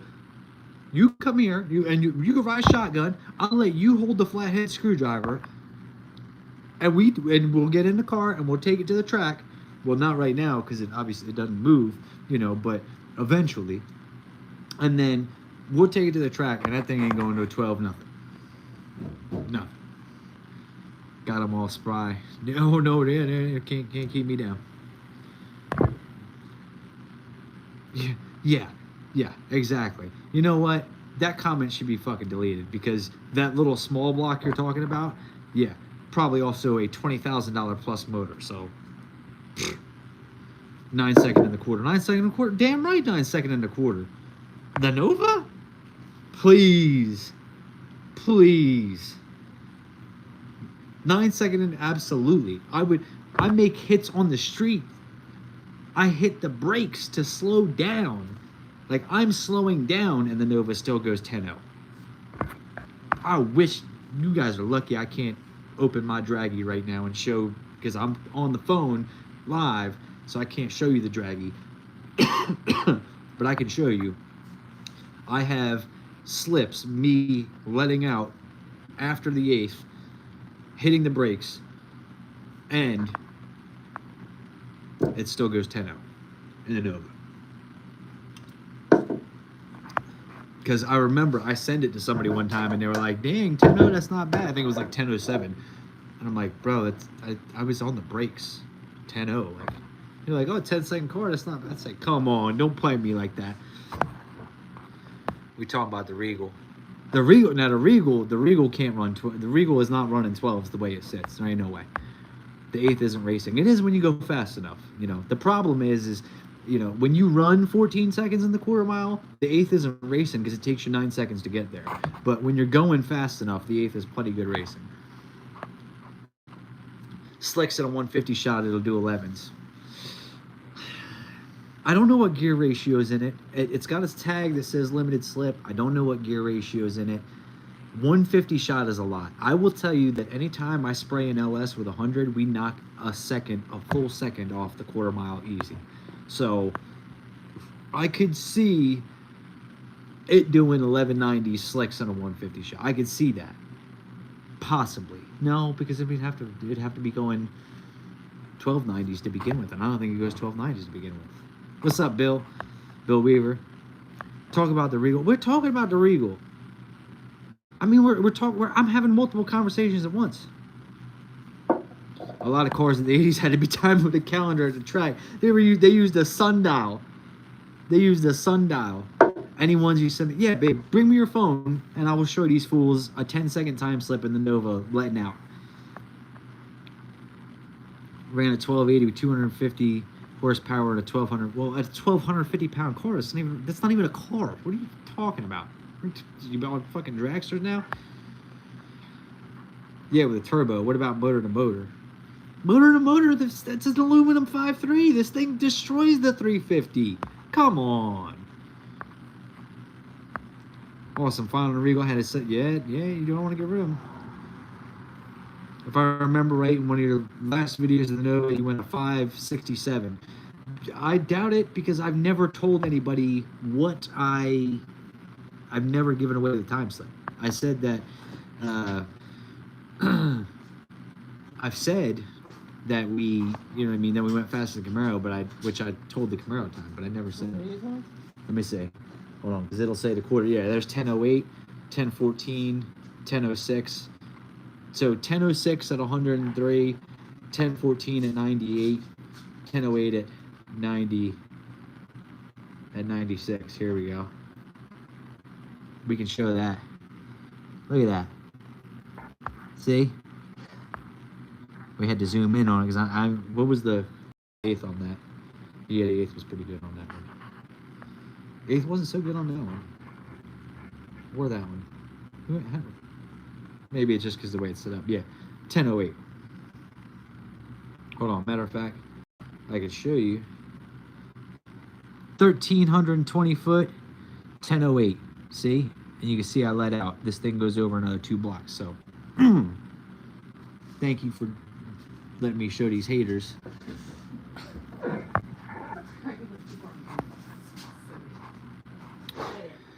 They're baiting you. He's very concerned about it. It probably is. What's up, Pierre? Matt, get the diff code off the passenger side axle tube, but I'll tell you what it has. I'm not crawling into the car right now. Come here, Pierre. Come here. Say what's up to the people. Say what's up to the people. Oh yeah, I gotta move those tires. Matt, oh yeah. The 87 the 87 3.8 turbo Grand National only ran 1350 brand new. Yeah, but Eric, with a C, you didn't see when we went and looked at the small block Chevy that was in this thing, and the small block Chevy is the greatest motor known to man, and it is absolutely incredible.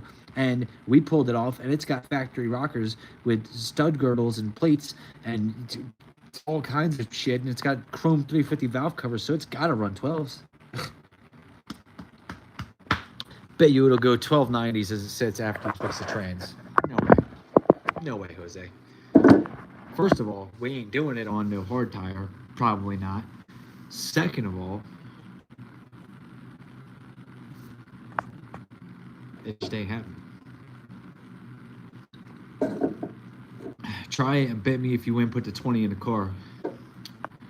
Willie, you know, I'm not sure that I'm necessarily a gambling man, but I might have to gamble with you on that. I mean, I plan to take it to the track. Like, I want to take it to the track just as is. I mean, obviously fixed up and, you know, all that kind of stuff, just so we can see where we're starting with. But, yeah. But it ain't running with 12s. You guys are crazy. Regal's an 87.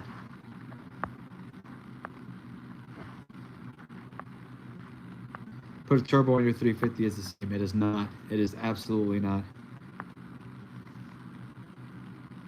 I bet that SBC with a power glide will run in the high 12s with a good tune-up, low 12s with a 100 shot. With slicks or without slicks? Without slicks, no way. I don't see it happening. There's no way in hell. With slicks, I still don't think it's running a 12 anything on motor.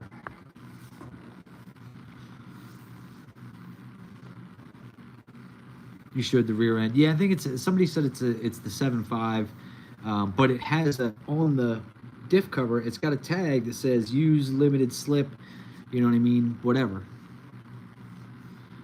My Monte Carlo had a decent 355. Best I ever got out of it was 1192. What was like full interior? What are we talking about here, Bill? Well, on slicks, on motor, on spray, you know,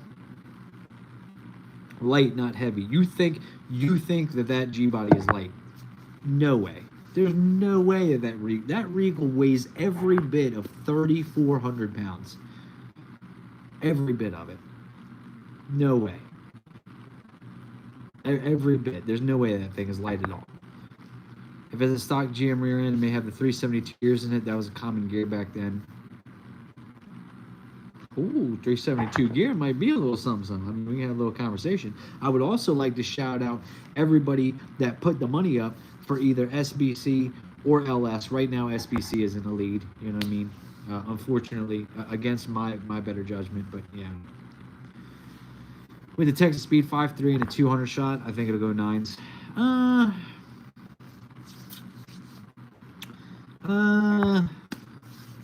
Yeah. Well, if I keep it full interior, if we've got some support, we got some suspension, you know what I mean? We got some supporting mods. Yeah. Yeah, it'll go 999 at least, yeah. How fast do you think a gutted 88 S10 with a 5.3 or a 200 shot ran? Gutted 88 S10. So we've got smaller truck, light, you know, a little bit lighter. We got a 5.3, so we know it's making, you know, real horsepower because we're using real motors right now, and a 200 shot. It went 9s. It went 999. I think the key is a 5.3 and a 200 shot. If you've got, you know, and it's gutted, you got any sort of anything, it's running at least 9s, at least 999. Are you going 373 in the Regal rear? I have no idea what I'm doing for the Regal rear. I got a dude at Quick Performance, and, you know, I talked to him a little bit. He's like, man, you got to get a rear in there. I'm like, I know, absolutely. But, you know, they cost money. So, like, I got to factor in, like, when I'm going to, you guys, I don't know if you guys know this or not. Like, I was not planning on buying another car. Like, I had a budget set aside for other things, you know, for the things that I was doing. And I did not plan on buying that car. It's just, it popped up and it was a deal, so I had to go buy it. Says limited slip. I don't think they put them in a 7.5. Does it have a 700 R4? I have no idea. I think it's a 200. I think it's the 200 R4, and I don't know that the tag on the diff. I don't know that it was a factory tag. I don't know what's going on right now with it cutting it out, but it doesn't take much to run 12s with an SBC. Yeah, or you could just, you know, okay, or you could just put an LS with it, run 12s on motor, but, you know, what do I know? It ran 7 flat to the 8th on a 3-speed and lost 2/10 when we went to the power glide. Yeah, because gear ratio. Because you went from like a 240 something first gear to a 176 or a 180 first gear, so you didn't have enough power to keep it. You didn't have you know, the 3-speed helped you in that situation. Trust me, I had one in Mustang. Willie? Oh, 373 is good. I mean, we've got a 373 in the Nova right now, and it's not the best gear for what we're doing, but it's working.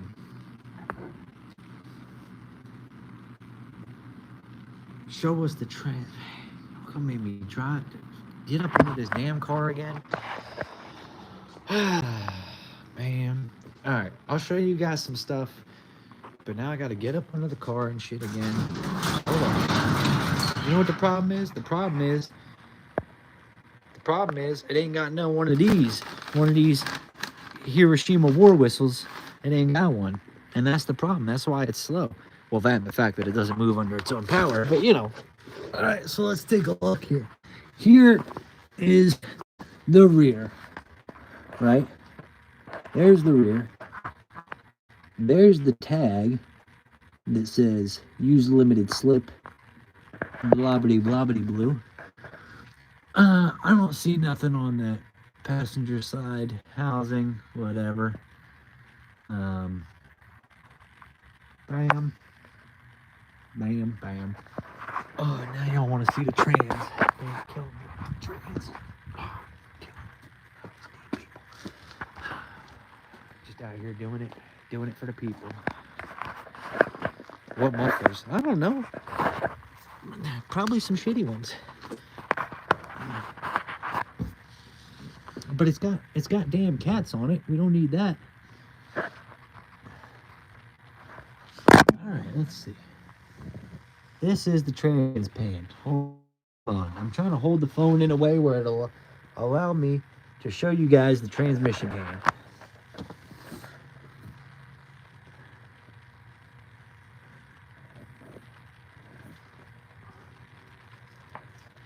There you go. You see the pan? You see the pan? All right, let's see, because Willie wants to know what mufflers we got on it. So we don't know, because you know why? Because they're not marked. They're marked inlet. Is there anything on top that I can't see? So these are probably some eBay specials, my friend. They're probably some eBay specials. Yes, sir. That's the $200 Ford. See, that's what I tried to tell them, but they didn't want to believe me. They wanted to look at the pan. We got to see the pan. Matt don't know what he's talking about. We got to go look at the pan. Man, these Mickey Thompsons are heavy. Masters. I don't think that they are. Flowmasters usually put their branding on it. Flowmasters. I don't know. We got some new tires today. I probably showed you guys that 4 hours ago when I started this live stream.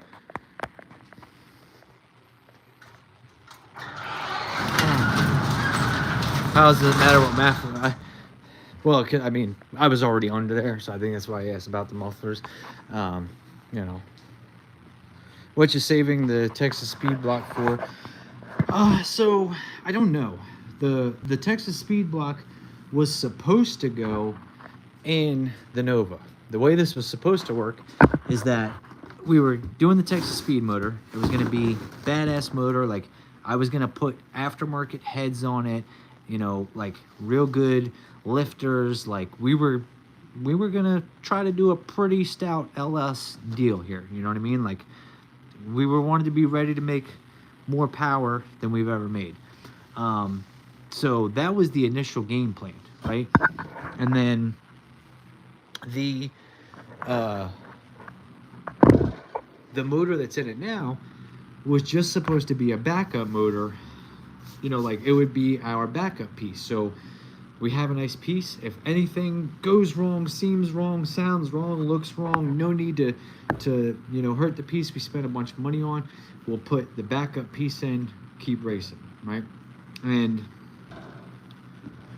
we put the backup motor in just because new combination, new everything. Plus, I don't have aftermarket heads yet. I don't have everything, you know, all that kind of stuff.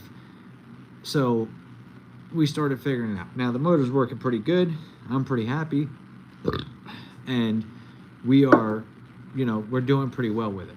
So right now, I'm still working on trying to get that sorted, get a good set of aftermarket heads, you know, get all that kind of stuff. And then it's supposed to go in the Nova. We still don't even know if the Nova is, like, good enough to keep racing or anything yet. Like, you know, yeah. All right, let's see. I believe the Grand National had the Turbo 200 with overdrive, which are desirable for drag and drive events. What came out of the Elko? I'm pretty sure it's the exact same trains that came out of the El Camino. Pretty sure they're like the same thing. Same one. Just looked up factory specs on that car, and with the V6 in it, it weighed 3,100 pounds and had 342 gears with the 7.5 GM rear end. Okay, now was that turbo V6 or was that regular V6? That's what we need to know, because this car was regular V6, non-turbo. Yeah. If it had a 342, I'm not mad at a 342 gear. I'm not mad. I'm not mad at it. You know, I mean, is it you know, is it what we want? You know?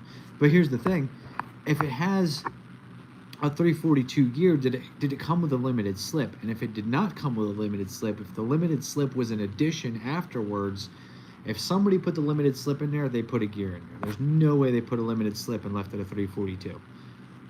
There's no way. I mean, I don't know. I would not put a limited slip in a car and leave the, you know what I mean, and leave it with the factory gear set. Regular. Okay. So you're saying that was the regular non-turbo deal? My thing is did it come with a limited slip or not? Because if, like I said, you're not putting a limited slip differential in there and leaving it factory gear. Ain't happening. Not today, not tomorrow. I don't care how many goats you got. It ain't happening. Matt, was the car a column shift? I don't know. No, it was floor shifted because the center console was already there, floor shifted, everything. Factory limited slip. All right, so it's factory limited slip. It could still be a 342 gear. The factory, but it was factory floor shifted, I think. I mean, then again, it's not that hard to put that center console and everything in.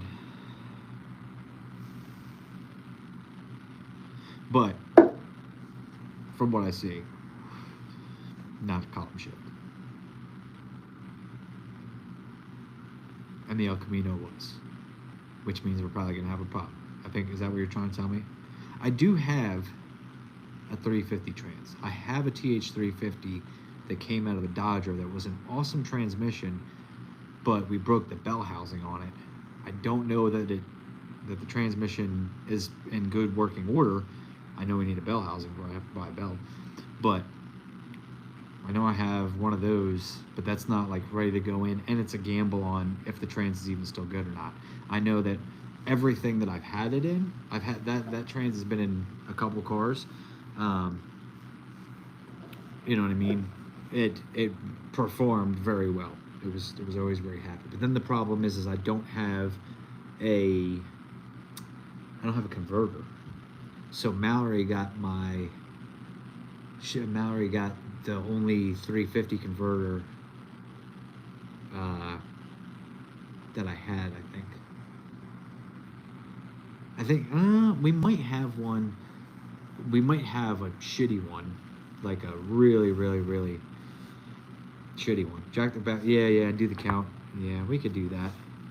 Or I could just do burnouts and see how many smoke clouds it produces in 3.42 seconds. Did you crack it, or is it completely? Did I crack what? Oh, the bell housing. No, it's completely destroyed. Like, it's pieces. Like, yeah, no, it's completely, like, I gotta trim the rest of it back. And if the instrument cluster only shows PR ND21, it would have been a metric 200 without overdrive originally, if it was the original console. I gotta go look at the damn console again. You know, can you guys give me the information when I'm with the car so that way we can look it up? When you get the Regal motor right, you also soda 11 seconds. It ain't going to 11. It ain't going 12. You're over here talking about fucking 11s. This guy, Willie, come on, Willie, you're killing me. All right, let's see. So there we go. That's what we got. Drive, low 2, low 1. Now, they've put an aftermarket shifter in there. Now, that's nice. That's what I'm saying, Lynn. Look at that. And have I showed you the Dragon floor mats? Have you seen the Dragon floor mats? Look at this thing. This thing is absolutely cream of the crop. Oh. Instrument. Well, there is no instrument. Holy shit. 1, 2, 3, 4, 5. Never mind. It's probably 108,000 miles. But even still, at 108,000 miles, that is incredible. If it's 100, it could be 200. It could be an 8,000 mile car. I doubt that. I highly doubt that. But if you look over here, even 108,000 would be incredible. Oh, I mean, look at this. We got vents. Have you guys seen these vents? I mean, this thing is pure sex machine right here. I mean, this is sexual chocolate if I've ever seen it. Buick Regal, you know what I mean? We got the Pioneer. We got the Pioneer in there. That does work. Hold on, let me.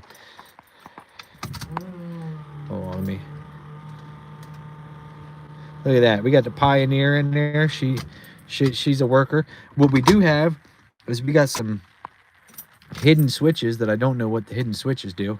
There's switches everywhere in this thing. But yeah, we got that. You know what I'm saying? We got the tack. This is where they screwed up. You see this? This wood screw through this. Look at how beautiful, absolutely gorgeous, flawless, phenomenal that this dash is. And this asshole put wood screws through the side of this damn thing to mount this tack. You're killing me. Look at that. We got back seats. We got party in the back seat. You know, we got headliner. Look at that thing. Oh my goodness. Oh, it's beautiful. Look at this. Look at this. Do you see this? I mean, oh my goodness. You know, and then probably again with the wood screws through this A-pillar for that, which we just definitely don't need. But you know what I mean? Absolutely. Look, the headlights work. Come on. Come on. Do we got? Oh, we got that. Hold on. Do we got? Let me put the key on. Oh. Oh, we got windshield wipers.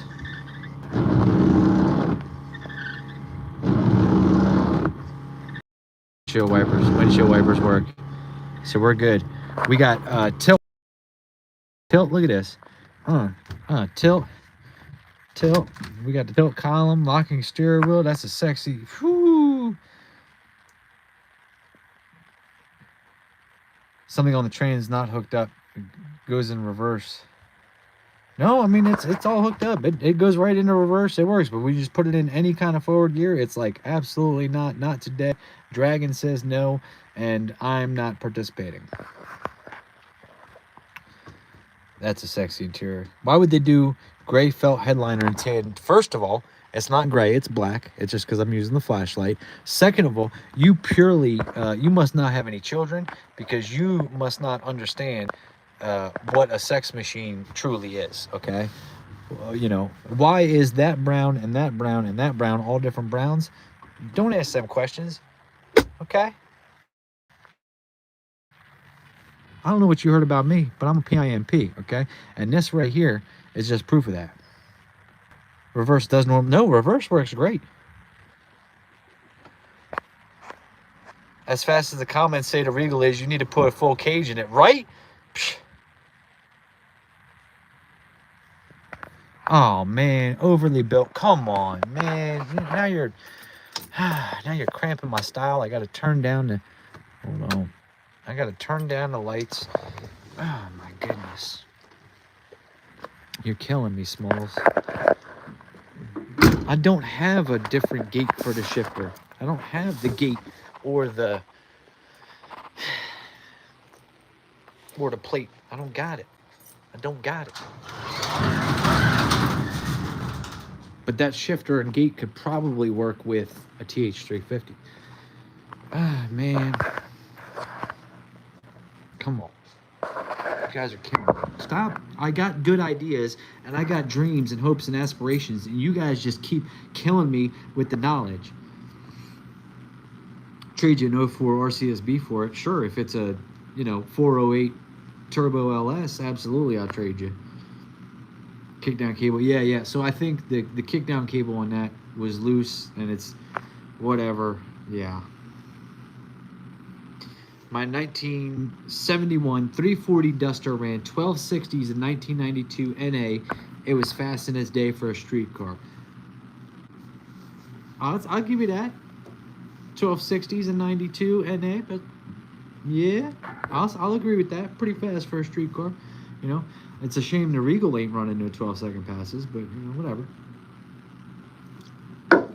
Reverse doesn't normally go out for it. Yeah, but reverse is fine. Reverse works. It's just any kind of forward gear, and it's like, nope, not today. Not happening. Just saying, man. Well, I'm gonna put it this way. I'm be real with you. The Trans was either gonna go to the junkyard or go into the Regal, and we didn't have a Regal yet, so it was going to the junkyard. So the Trans is just gonna be what it is. See, every day I'm getting every time I read these comments, I'm getting closer and closer and closer to just taking all this stuff out of the Nova and putting it in the Regal. We got a good power glide. We got an LS, an aluminum 5.3 LS. We got an 80 millimeter turbo. I've got twin S366s sitting here. You know, we've got Holly. We got fuel injection. And we got a lot of things that could go really, really well for us that aren't a carbureted leaking 350 that isn't going to do 12 seconds in the quarter mile, that it would be lucky to run 14s. I bet it runs 15s in reverse. Please. Please. Please. Please. Is that an option? Is what an option? To pull everything out of the Nova? Not really an option. No, I need unless we did that and the Regal magically became a 5-second car, no, it's not an option. I need a 5-second car right now just to kind of, you know, meet certain obligations and stuff that I got to do. So it's because that cable trans smoked out. Yeah, detent cable. Yes, absolutely, Bill. That the one on the side of the carb that I said was loosey goosey. Yep. The man was out there buying goats instead of worrying about his trans. Matt, make it a stick car, 5 or 6 speed would be sweet in a G-Bike. Funny, my boy sent me a thing, and it was like, I don't know what it was out of. I forget. Maybe it was like a CTSV drivetrain, but it was like, you know, factory supercharged, 5 or 6 speed, everything, you know, package on a crate.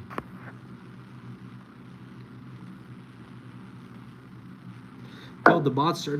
Willie, there is no monster. The 350 is not a monster. T56. No, I don't know if it was T56. It was pretty new. Like it was newer drivetrain. Like, you know, I want to say 2010 plus. So I don't know if they were still on T56 at that time or what, but yeah. But it was pricey too. And then I was like, well, we can't, you know. It would be incredibly cool. Yes, very awesome. I mean, think about that. Regal, supercharged LS, manual trans. I mean, that would be pretty sweet. But if I want to race it in street car classes, the manual trans isn't helping us. You know what I mean? It's just hurting us. It's not helping us. So it would be fun to just drive around, but when it actually came time to try to race the thing, it just, you know, it wouldn't help us out. Probably a T56 came in. I don't know. I don't know that it was at a CTSV. I don't. But I'm saying like that's what the picture was like reminiscent. Like maybe one of them 6-speed CTSVs. You know what I mean? I know they had them. Oh, somebody do the math, because now I'm tired. 218 minutes we have been live. Not a 350. It's a 383. No way, Willie. No way. I don't think it's a 383. I mean, so here's the thing. We never got a solid answer on this because everybody was going back and forth, right? So they said for it to be a 383, it needed to have the weight on the flex plate, which it's got. It looked like, we went under there and looked, it looked like it had a big weight on the flex plate, but then everybody was saying it was a 350 balancer and it needed to have a 400 balancer. So is it a 383 that they screwed around and put the wrong balancer on? Or was it a 350 with the right balancer and the wrong flex plate? We need to know. What, babe? Oh, you were just trying to get some breeze? I'm not mad at you. I'm putting a Tremec TKX 5-speed behind my 355 and my 1930 model A sedan. Oh, so you just like to party, okay. What's up?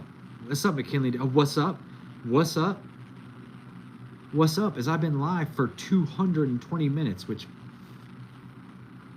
240 minutes would be 4 hours. We are 20 minutes away from being live for 4 hours straight.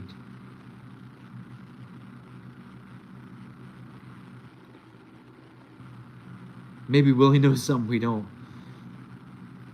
Need to get you a watt box if you're gonna run EFR and SPC so you can no shift left and save time banging. Whoa, we ain't doing no manual trains. We ain't doing no manual trains. No. I said it's funny that somebody should mention that because, you know, my boy sent me the link or whatever. We ain't doing, no.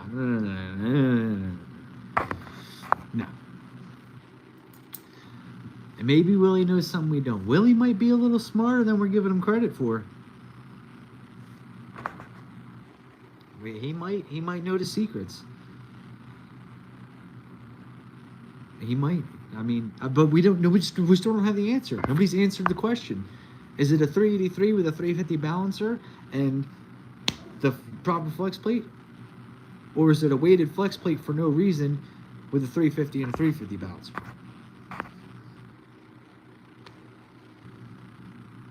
Somebody? Anybody? There's like 100 and some odd people here. Who got the answer? Fan from New Zealand, keep it the work. Good work. Thank you, Plumber Paul. Look, Plumber Paul, this has been probably the most outrageous live stream I've ever done. Mainly because we just, you know, haven't stopped. That is a factory weighted flex plate for a one-piece rear main seal motor. Okay, so that probably lines up with it came out of an 86 K5, I think is what we had.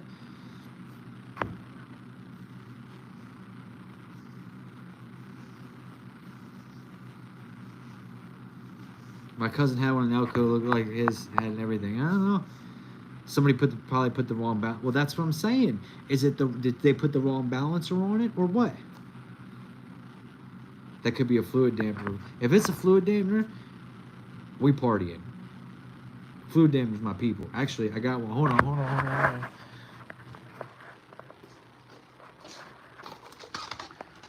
Bam. Bam. We got one. See, you guys don't even know. I pulled out the connecting rods. You guys, I'm not even sure you guys know. Like, we've got parts. You know what I mean? Because like I said, the LS deal, we've been, you know, I wanted to put it together with good parts. We've been doing all this. This all goes back to the conversation I had earlier about how I have whole content plans and everything, and what parts do I have? What parts do I need? When can we do this? Blah blah blah blah blah. We got parts over there y'all don't even know about. I think somebody stuck a truck motor with a cam in there. It's pretty stock, right? I'm car guy. You know, earlier you were saying some shit that I didn't like, and not that I necessarily like that, because I would prefer if it was a badass motor that we didn't know we had, that we just tripped and fell into something awesome. But I think you're right, and I don't think that thing's running no 12-second quarter mile. Almost as fun as times commoners had you put salt or sugar. No, it was not salt or sugar. It was pepper. Pepper. The heads are interesting. Yeah, because why would you do that to the heads, to steel heads? The Regal gives us more questions than answers. That's the problem. You know, that's ultimately the problem, is the Regal is doing more in the questions department than the answers department. And I need a snack. You know, when you go live for this long, you know, you tend to work up an appetite. Babe, can you make me some food?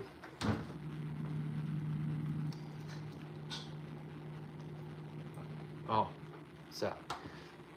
Are you saying hi to the people? That was my nose. Well, I'm too short. Okay, let me get level. Try again. Take two. Making your food. I'm hungry. I've been. You talked up an appetite. I did. I haven't shut up for 4 hours. That's got to be a record. It's 4 hours? 4 hours. Well, 224 minutes. So 200. What are y'all even talking about? I don't even know. Why are we doing this? It's like 11 o'clock at night. It is. What day do we do? Wednesday. Wednesday? Don't y'all have something? But like, Sitting on the kids the people won't. hungry. Like, the people just keep watching, and I don't get it. Dirt truckers do that. It's probably a 267 SBC with 305. Calm down.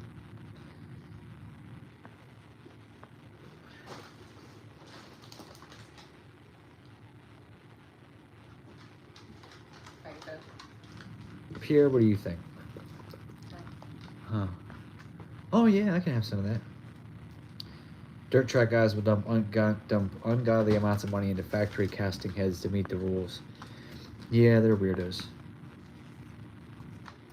Reading every comment. How's the recorder on the Nova? Oh, lived in the same country. Well, what did I say earlier about being Canadian and super nice? You guys are supposed to be the nicest people ever.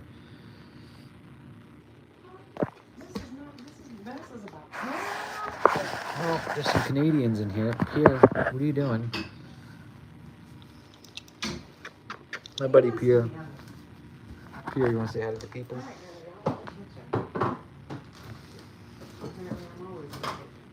Always in the kitchen. Oh.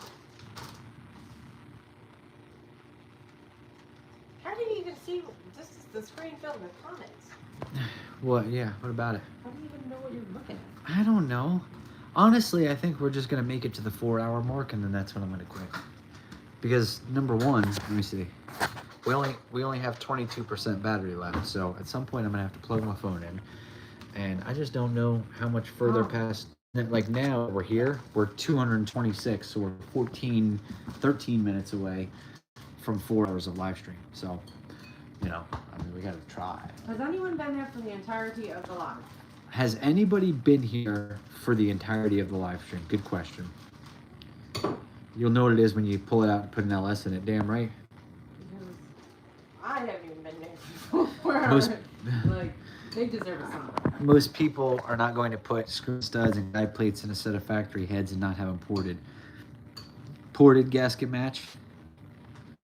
I'm on call with my job this week. Might leave at any time. Love the videos. Thank you, Willie. Thank you. Thank you for the support. Could have 202 valves in them. Lots can be done with the 441 heads. 240 minutes. When did you start? Started 227 minutes ago. 2022. Not me. Got here at 8. Yep, I have. Tommy Power says he's been here for all 4 hours. How much you been doing? Tommy, have I entertained for 4 hours worth of entertaining? For the last 4 hours. Nobody knows. Is he hungry? Does he need some food? Right. Look at the big baby, Pierre. Look at that big baby. I've been here most of the time. Old school racing, yeah. Yeah, I've seen you. Still got 129 watchers. It's 133. If there was 133 people in my kitchen right now, we would be having one hell of a party. I have a fresh 383 for sale. Okay, I will give you $47. We would need more drinks. We would need more drinks. Yeah, and we don't have alcohol, so No, no, we don't. we don't do that. It's not our thing.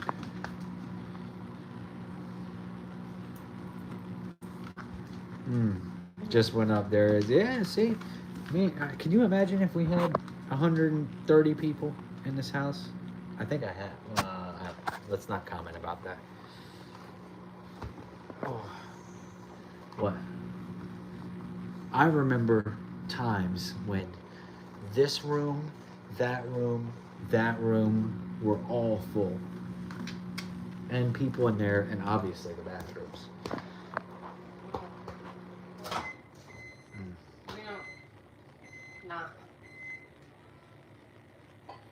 The Regal does look killer back then is when they made cars. Yeah, true story.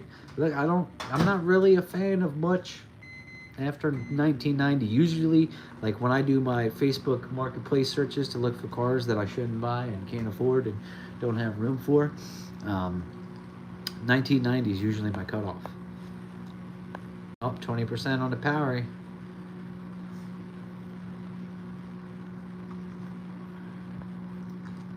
What happened to the 383 that the guy gave you whenever you got the Oak? I never had a 383.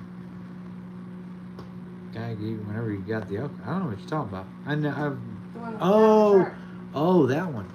Oh, yeah. So many you don't even remember? I do. No. That so that was it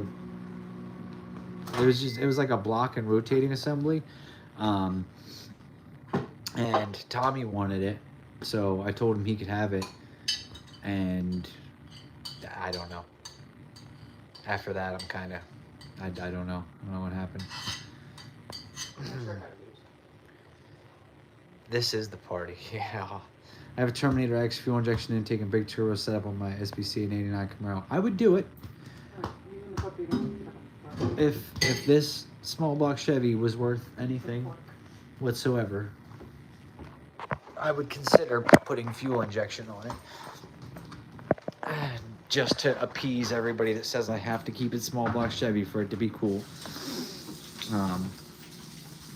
What trans for the Regal? I don't know, because now the guy told me that the trans that I have out of the El Camino isn't the right one to match this one, so I don't know.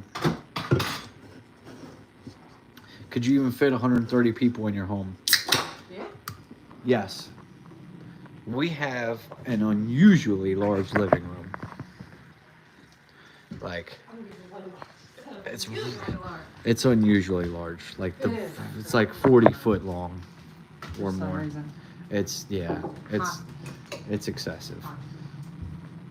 So we could. Now, not everybody wouldn't have a place to sleep, but we could fit them, or a place to sit, not sleep. Definitely wouldn't have a place to sleep. Yeah, you ain't sleeping over either. Oh. Here's some baked ziti I made the other day.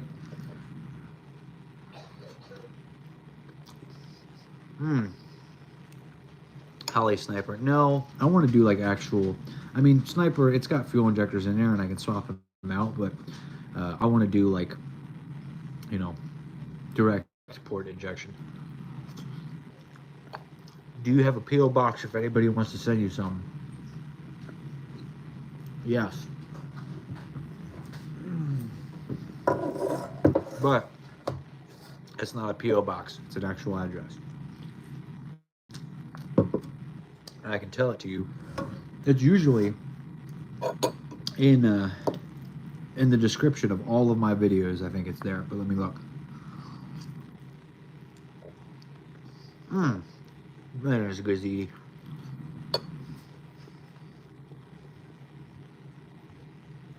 You said this stuff was hot, babe. It's not that hot. Huh?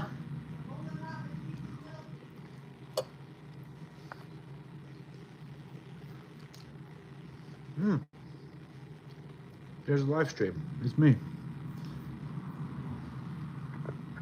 Oh, actually, there it is right there. So in the description of this live stream, right?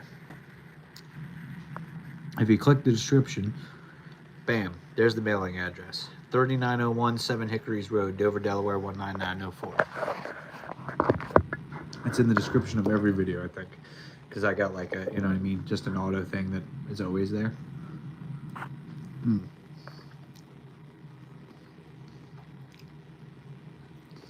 Some Franks on it. Some Franks on my ziti? You crazy. You crazy.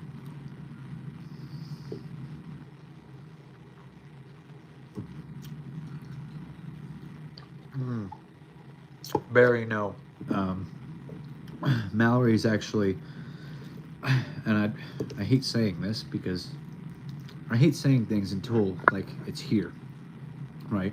But Mallory is actually getting brand new seats, brand spanking new, leather, everything, from some folks that I met out in California when I took that California trip that nobody really knows about.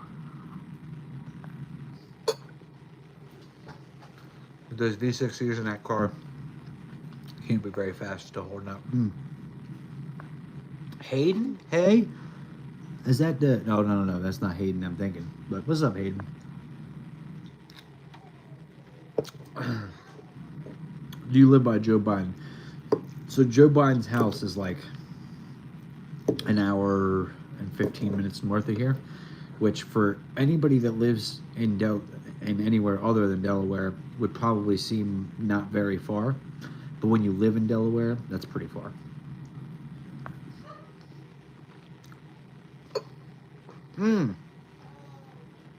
Good call, Willie. He said, keep going live. I'm going to get me about 6 hot dogs. I'll be back. I ain't mad.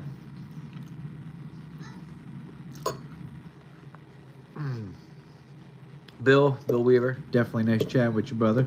I appreciate you guys tuning in. Look, it's 11 o'clock at night.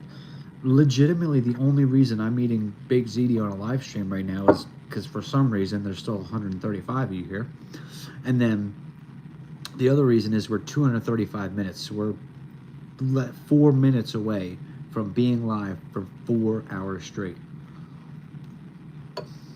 So now I'm just wondering, how far can I take this? Huh? 4 hours is it? We're done? I must have missed it. Oh, we've been live for 4 hours, so yeah, you missed all kinds of shit.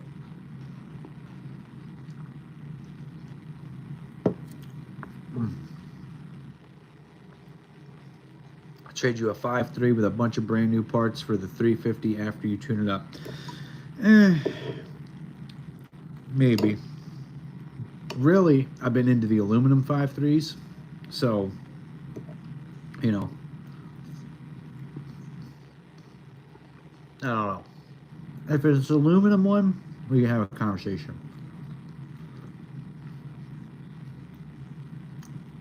How's the car I just popped in? Which one? I got 17 of them. Not Hayden with the RX-7. No, it's not Hayden with the RX-7, because his would be under meticulous. But that's my boy, too. What's up from an old jarhead? I love the channel. What's up, Daryl Williams? We got like a rotating door. Like, there's people that have been here and they're not leaving, and there's people that are coming and going. Crazy.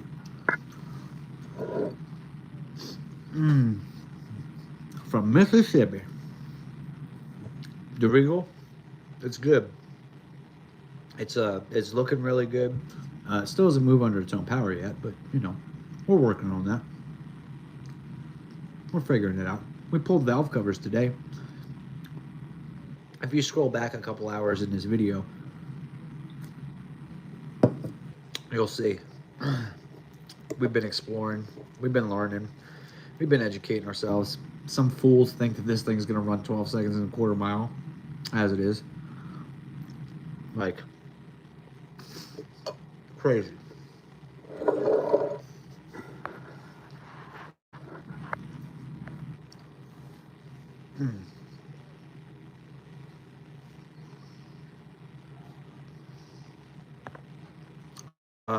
Do a daily build up with the Regal. Slowly mod with parts to improve ET time so I can follow along my LG body as well. Good thought process. I like it. I think what we can do is, I think I'll show you guys the times on the Regal. Like, if we make that a car that the clocks are always on, or even if the clocks aren't on, like, I'll tell you what it ran. Maybe we'll do that. I think a lot of people would want to see that. Excuse me. Hey Matt, if you need anything for the Buick, think about Bowling Green, Kentucky, May 17th, Buick National. Hell no, I ain't thinking about that, because I don't think you guys understand that Bowling Green, Kentucky is quite a ways away from me.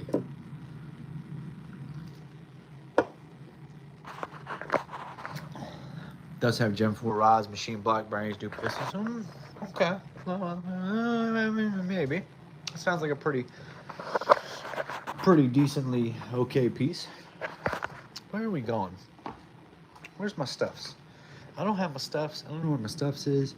I'm losing my stuffs. And we have 15 seconds until we've been live for 4 hours. That's insane.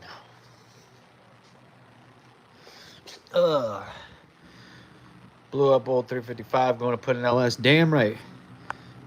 Depends what's in it. Could run 14s, could run 12s. Nah, we know better. That thing is running 13s at its best, probably 14s. Can't fall out of a tree that fast. Oh my God, that's beautiful. I like that. But it looked like a stock 12-inch converter, so it can't have much of a cam to it. Damn right. What about an 5 and a 10 speed would be cool. We don't got that kind of budget. I don't know if you've noticed, like some channels you watch, you know what I mean? Like they got big, fancy garages, or you know what I mean? Or they got, you know, $20, $30, $40,000 in their motors or in their cars or all that kind of stuff. Like LT on 10 speed, as cool as it would be, not in it's not worth me saving that much money, all that and everything to do. I don't think it's that cool. Would love to do it. Not worth the amount of work it would take. Need a lab coat to be professional. I have a lab coat. Well, I don't have a lab coat, but I've got videos of me in a lab coat at Hotshot Secret doing science stuff. 5 hours later, actually, Isaac, it's 4 hours. We've crossed the 4 hours. 4 hour mark. Oh, are you keeping the same engine in the Regal? Hell no. Skate punk. I would definitely keep an SPC and carb on it and keep it old school, driver to cruise in. No. No. No. There's one place a carburetor belongs. In the trash. We need fuel injection over here. We need real control. We need gas mileage, E85 capable. No. Try again. Actually, what we were doing, for those of you guys that just tuned in, if you notice, I don't know if it'll show you guys, like there's a little money thing of like people that have been sending money. They got into this thing where people have been sending money in the comments, like super chats, to vote for should we keep it SBC or should we go LS. I will say that right now on the money super chat thing, small block Chevy's in the lead.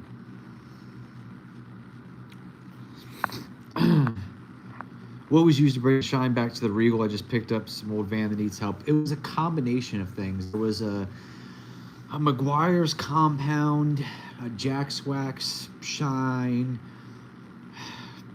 buffers, pads, hand. Mallory did a lot of work by hand. Really, anything you want. I mean, go to the store. They'll have some shit. Mallory gonna be cooking us all some breakfast soon. Eric with a C. That's where you're wrong, buddy.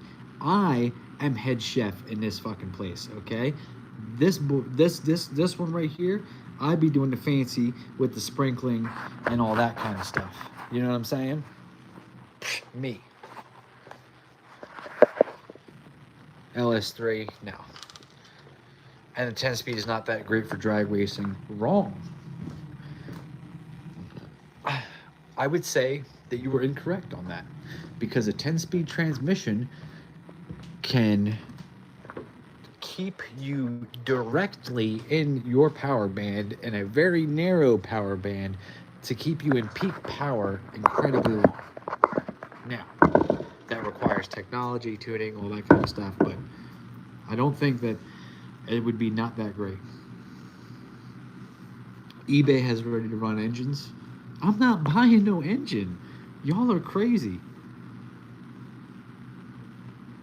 What's your goal for the Regal time-wise?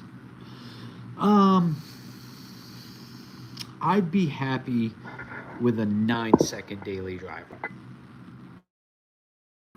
And I think that, I don't think that that's too much to ask. I think that out of an LS combination, it's really not a lot to ask.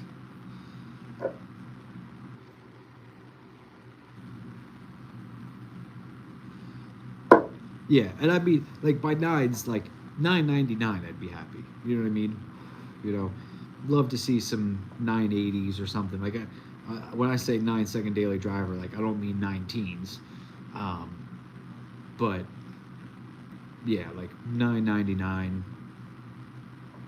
I mean, don't get me wrong, a 1050 car on the street would be a hoot.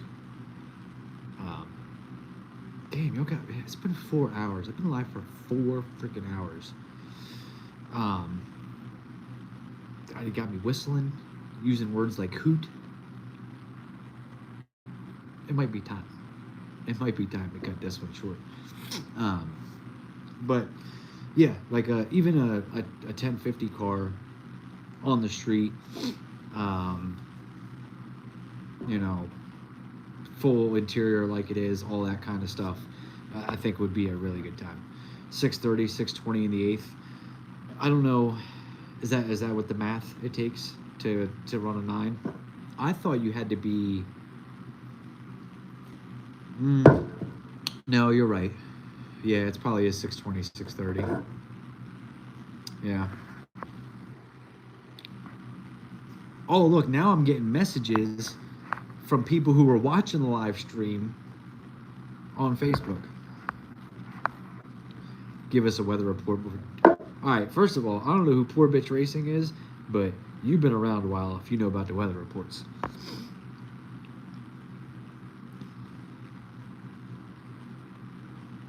I remember Vega big. Well, first of all, a Vega is the size of a freaking sardine can, okay? And I don't know if you saw it earlier when we were inside the car and the sexual chocolate we had going on. There's no sexual chocolate about a Vega, okay? There's not even chocolate about a Vega, let alone sexual chocolate, all right? So, calm down with the Vega. Pinto.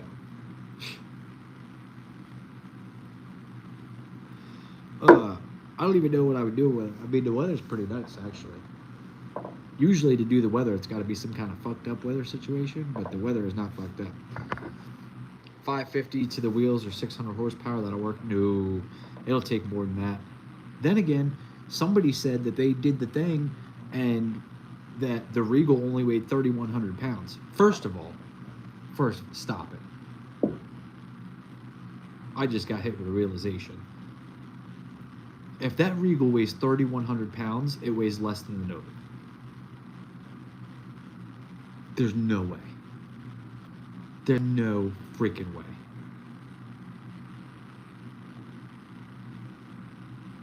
No way. If that Regal weighs less than the Nova, we're taking everything out of the Nova and putting it in the Regal. Because it makes this... Because the Nova's a 5-second car. And if the Regal weighs less than the Nova... I mean, we need suspension, we need a rear, we need some stuff, but there's no way. All right, somebody go, motherfucker. Check the door tag.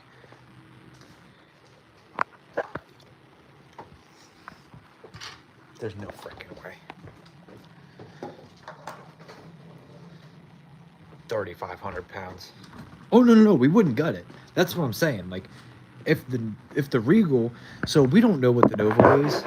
Like, I haven't scaled it or weighed it or anything, but our guesstimates based on Derek doing the tuning, and he knows how to estimate the horsepower by fuel consumption, and yada yada yada.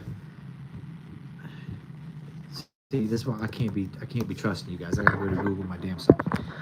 So our estimation is that the 1974 Nova weight 3,150.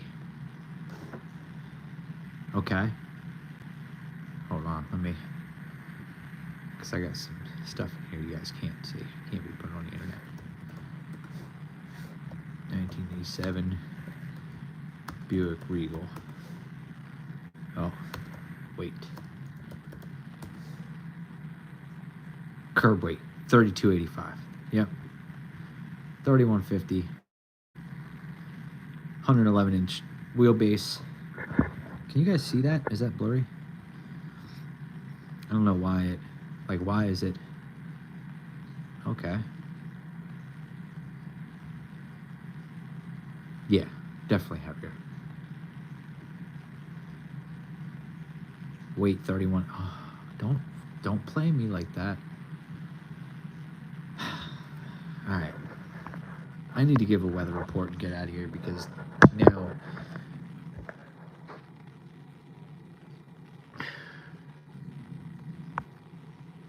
Daniel Hampton. Did you sell the white Camaro? I am interested.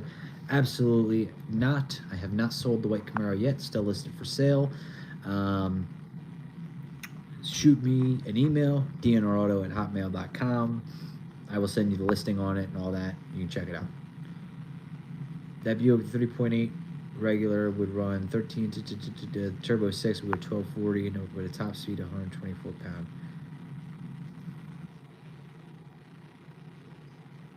My 6-cylinder Regal weighed 3,400. Yeah, something ain't right. If the thing can move and run and drive under its own power, that would be awesome, because the scrapyard is super close by. We could drive over there, drive it right onto the scale at the scrapyard, and weigh it. But yeah. All right, let's go outside. We're gonna. Because also my phone just yelled at me that we only have 10% of battery power left anyway. So 252 minutes later, I think it's gonna be time to go ahead and call this live stream over. So to the 113 of you guys that have stuck around, we've been getting orders have been hot for a minute here. Something's going on, because like in the last 20 minutes I've seen like 4 orders come through. So shout out to everybody that's gone to www.shitboxsupply.com. Please go over there. Please, if you guys are in the need for fuel lines, fittings, we've got brand new PTFE that is super dope. It is the black coated. I mean, it's not super high quality stuff, and you guys cannot believe the per foot pricing. If you don't believe me, look at it per foot, then go look up anybody else that has it, you know what I mean, and any of the major companies, any name brand company, and it's really cool shit. So plus that's where we've got our merch and all that. So if you're in for some Shitbox Supply merch, some Fool's Gold merch, whatever, that is where we've got it, www.shitboxsupply.com. I do a very terrible job of putting it in the videos and plugging myself and everything else, but you guys need to go check it out. So, whew.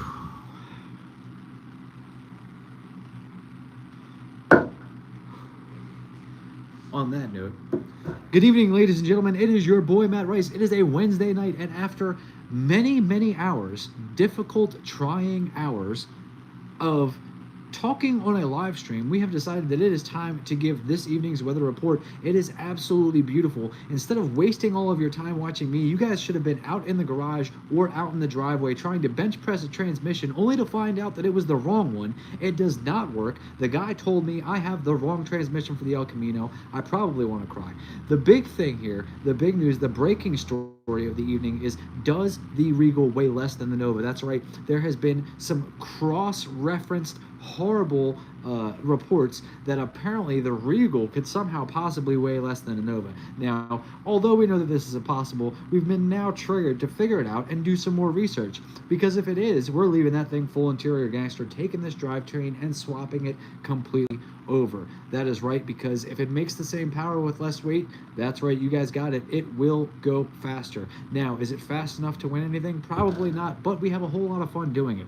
Stay tuned, as tomorrow we're looking at the weather report for tomorrow, where it's going to be absolutely sunshine and beautiful, and I will not go live on a stream for 5 hours straight, because you guys need to do something with your time. It is completely unhealthy to sit here and watch me for 4 or 5 hours straight, but you've chosen to do so, and we thank you anyway. So I will see you guys next time.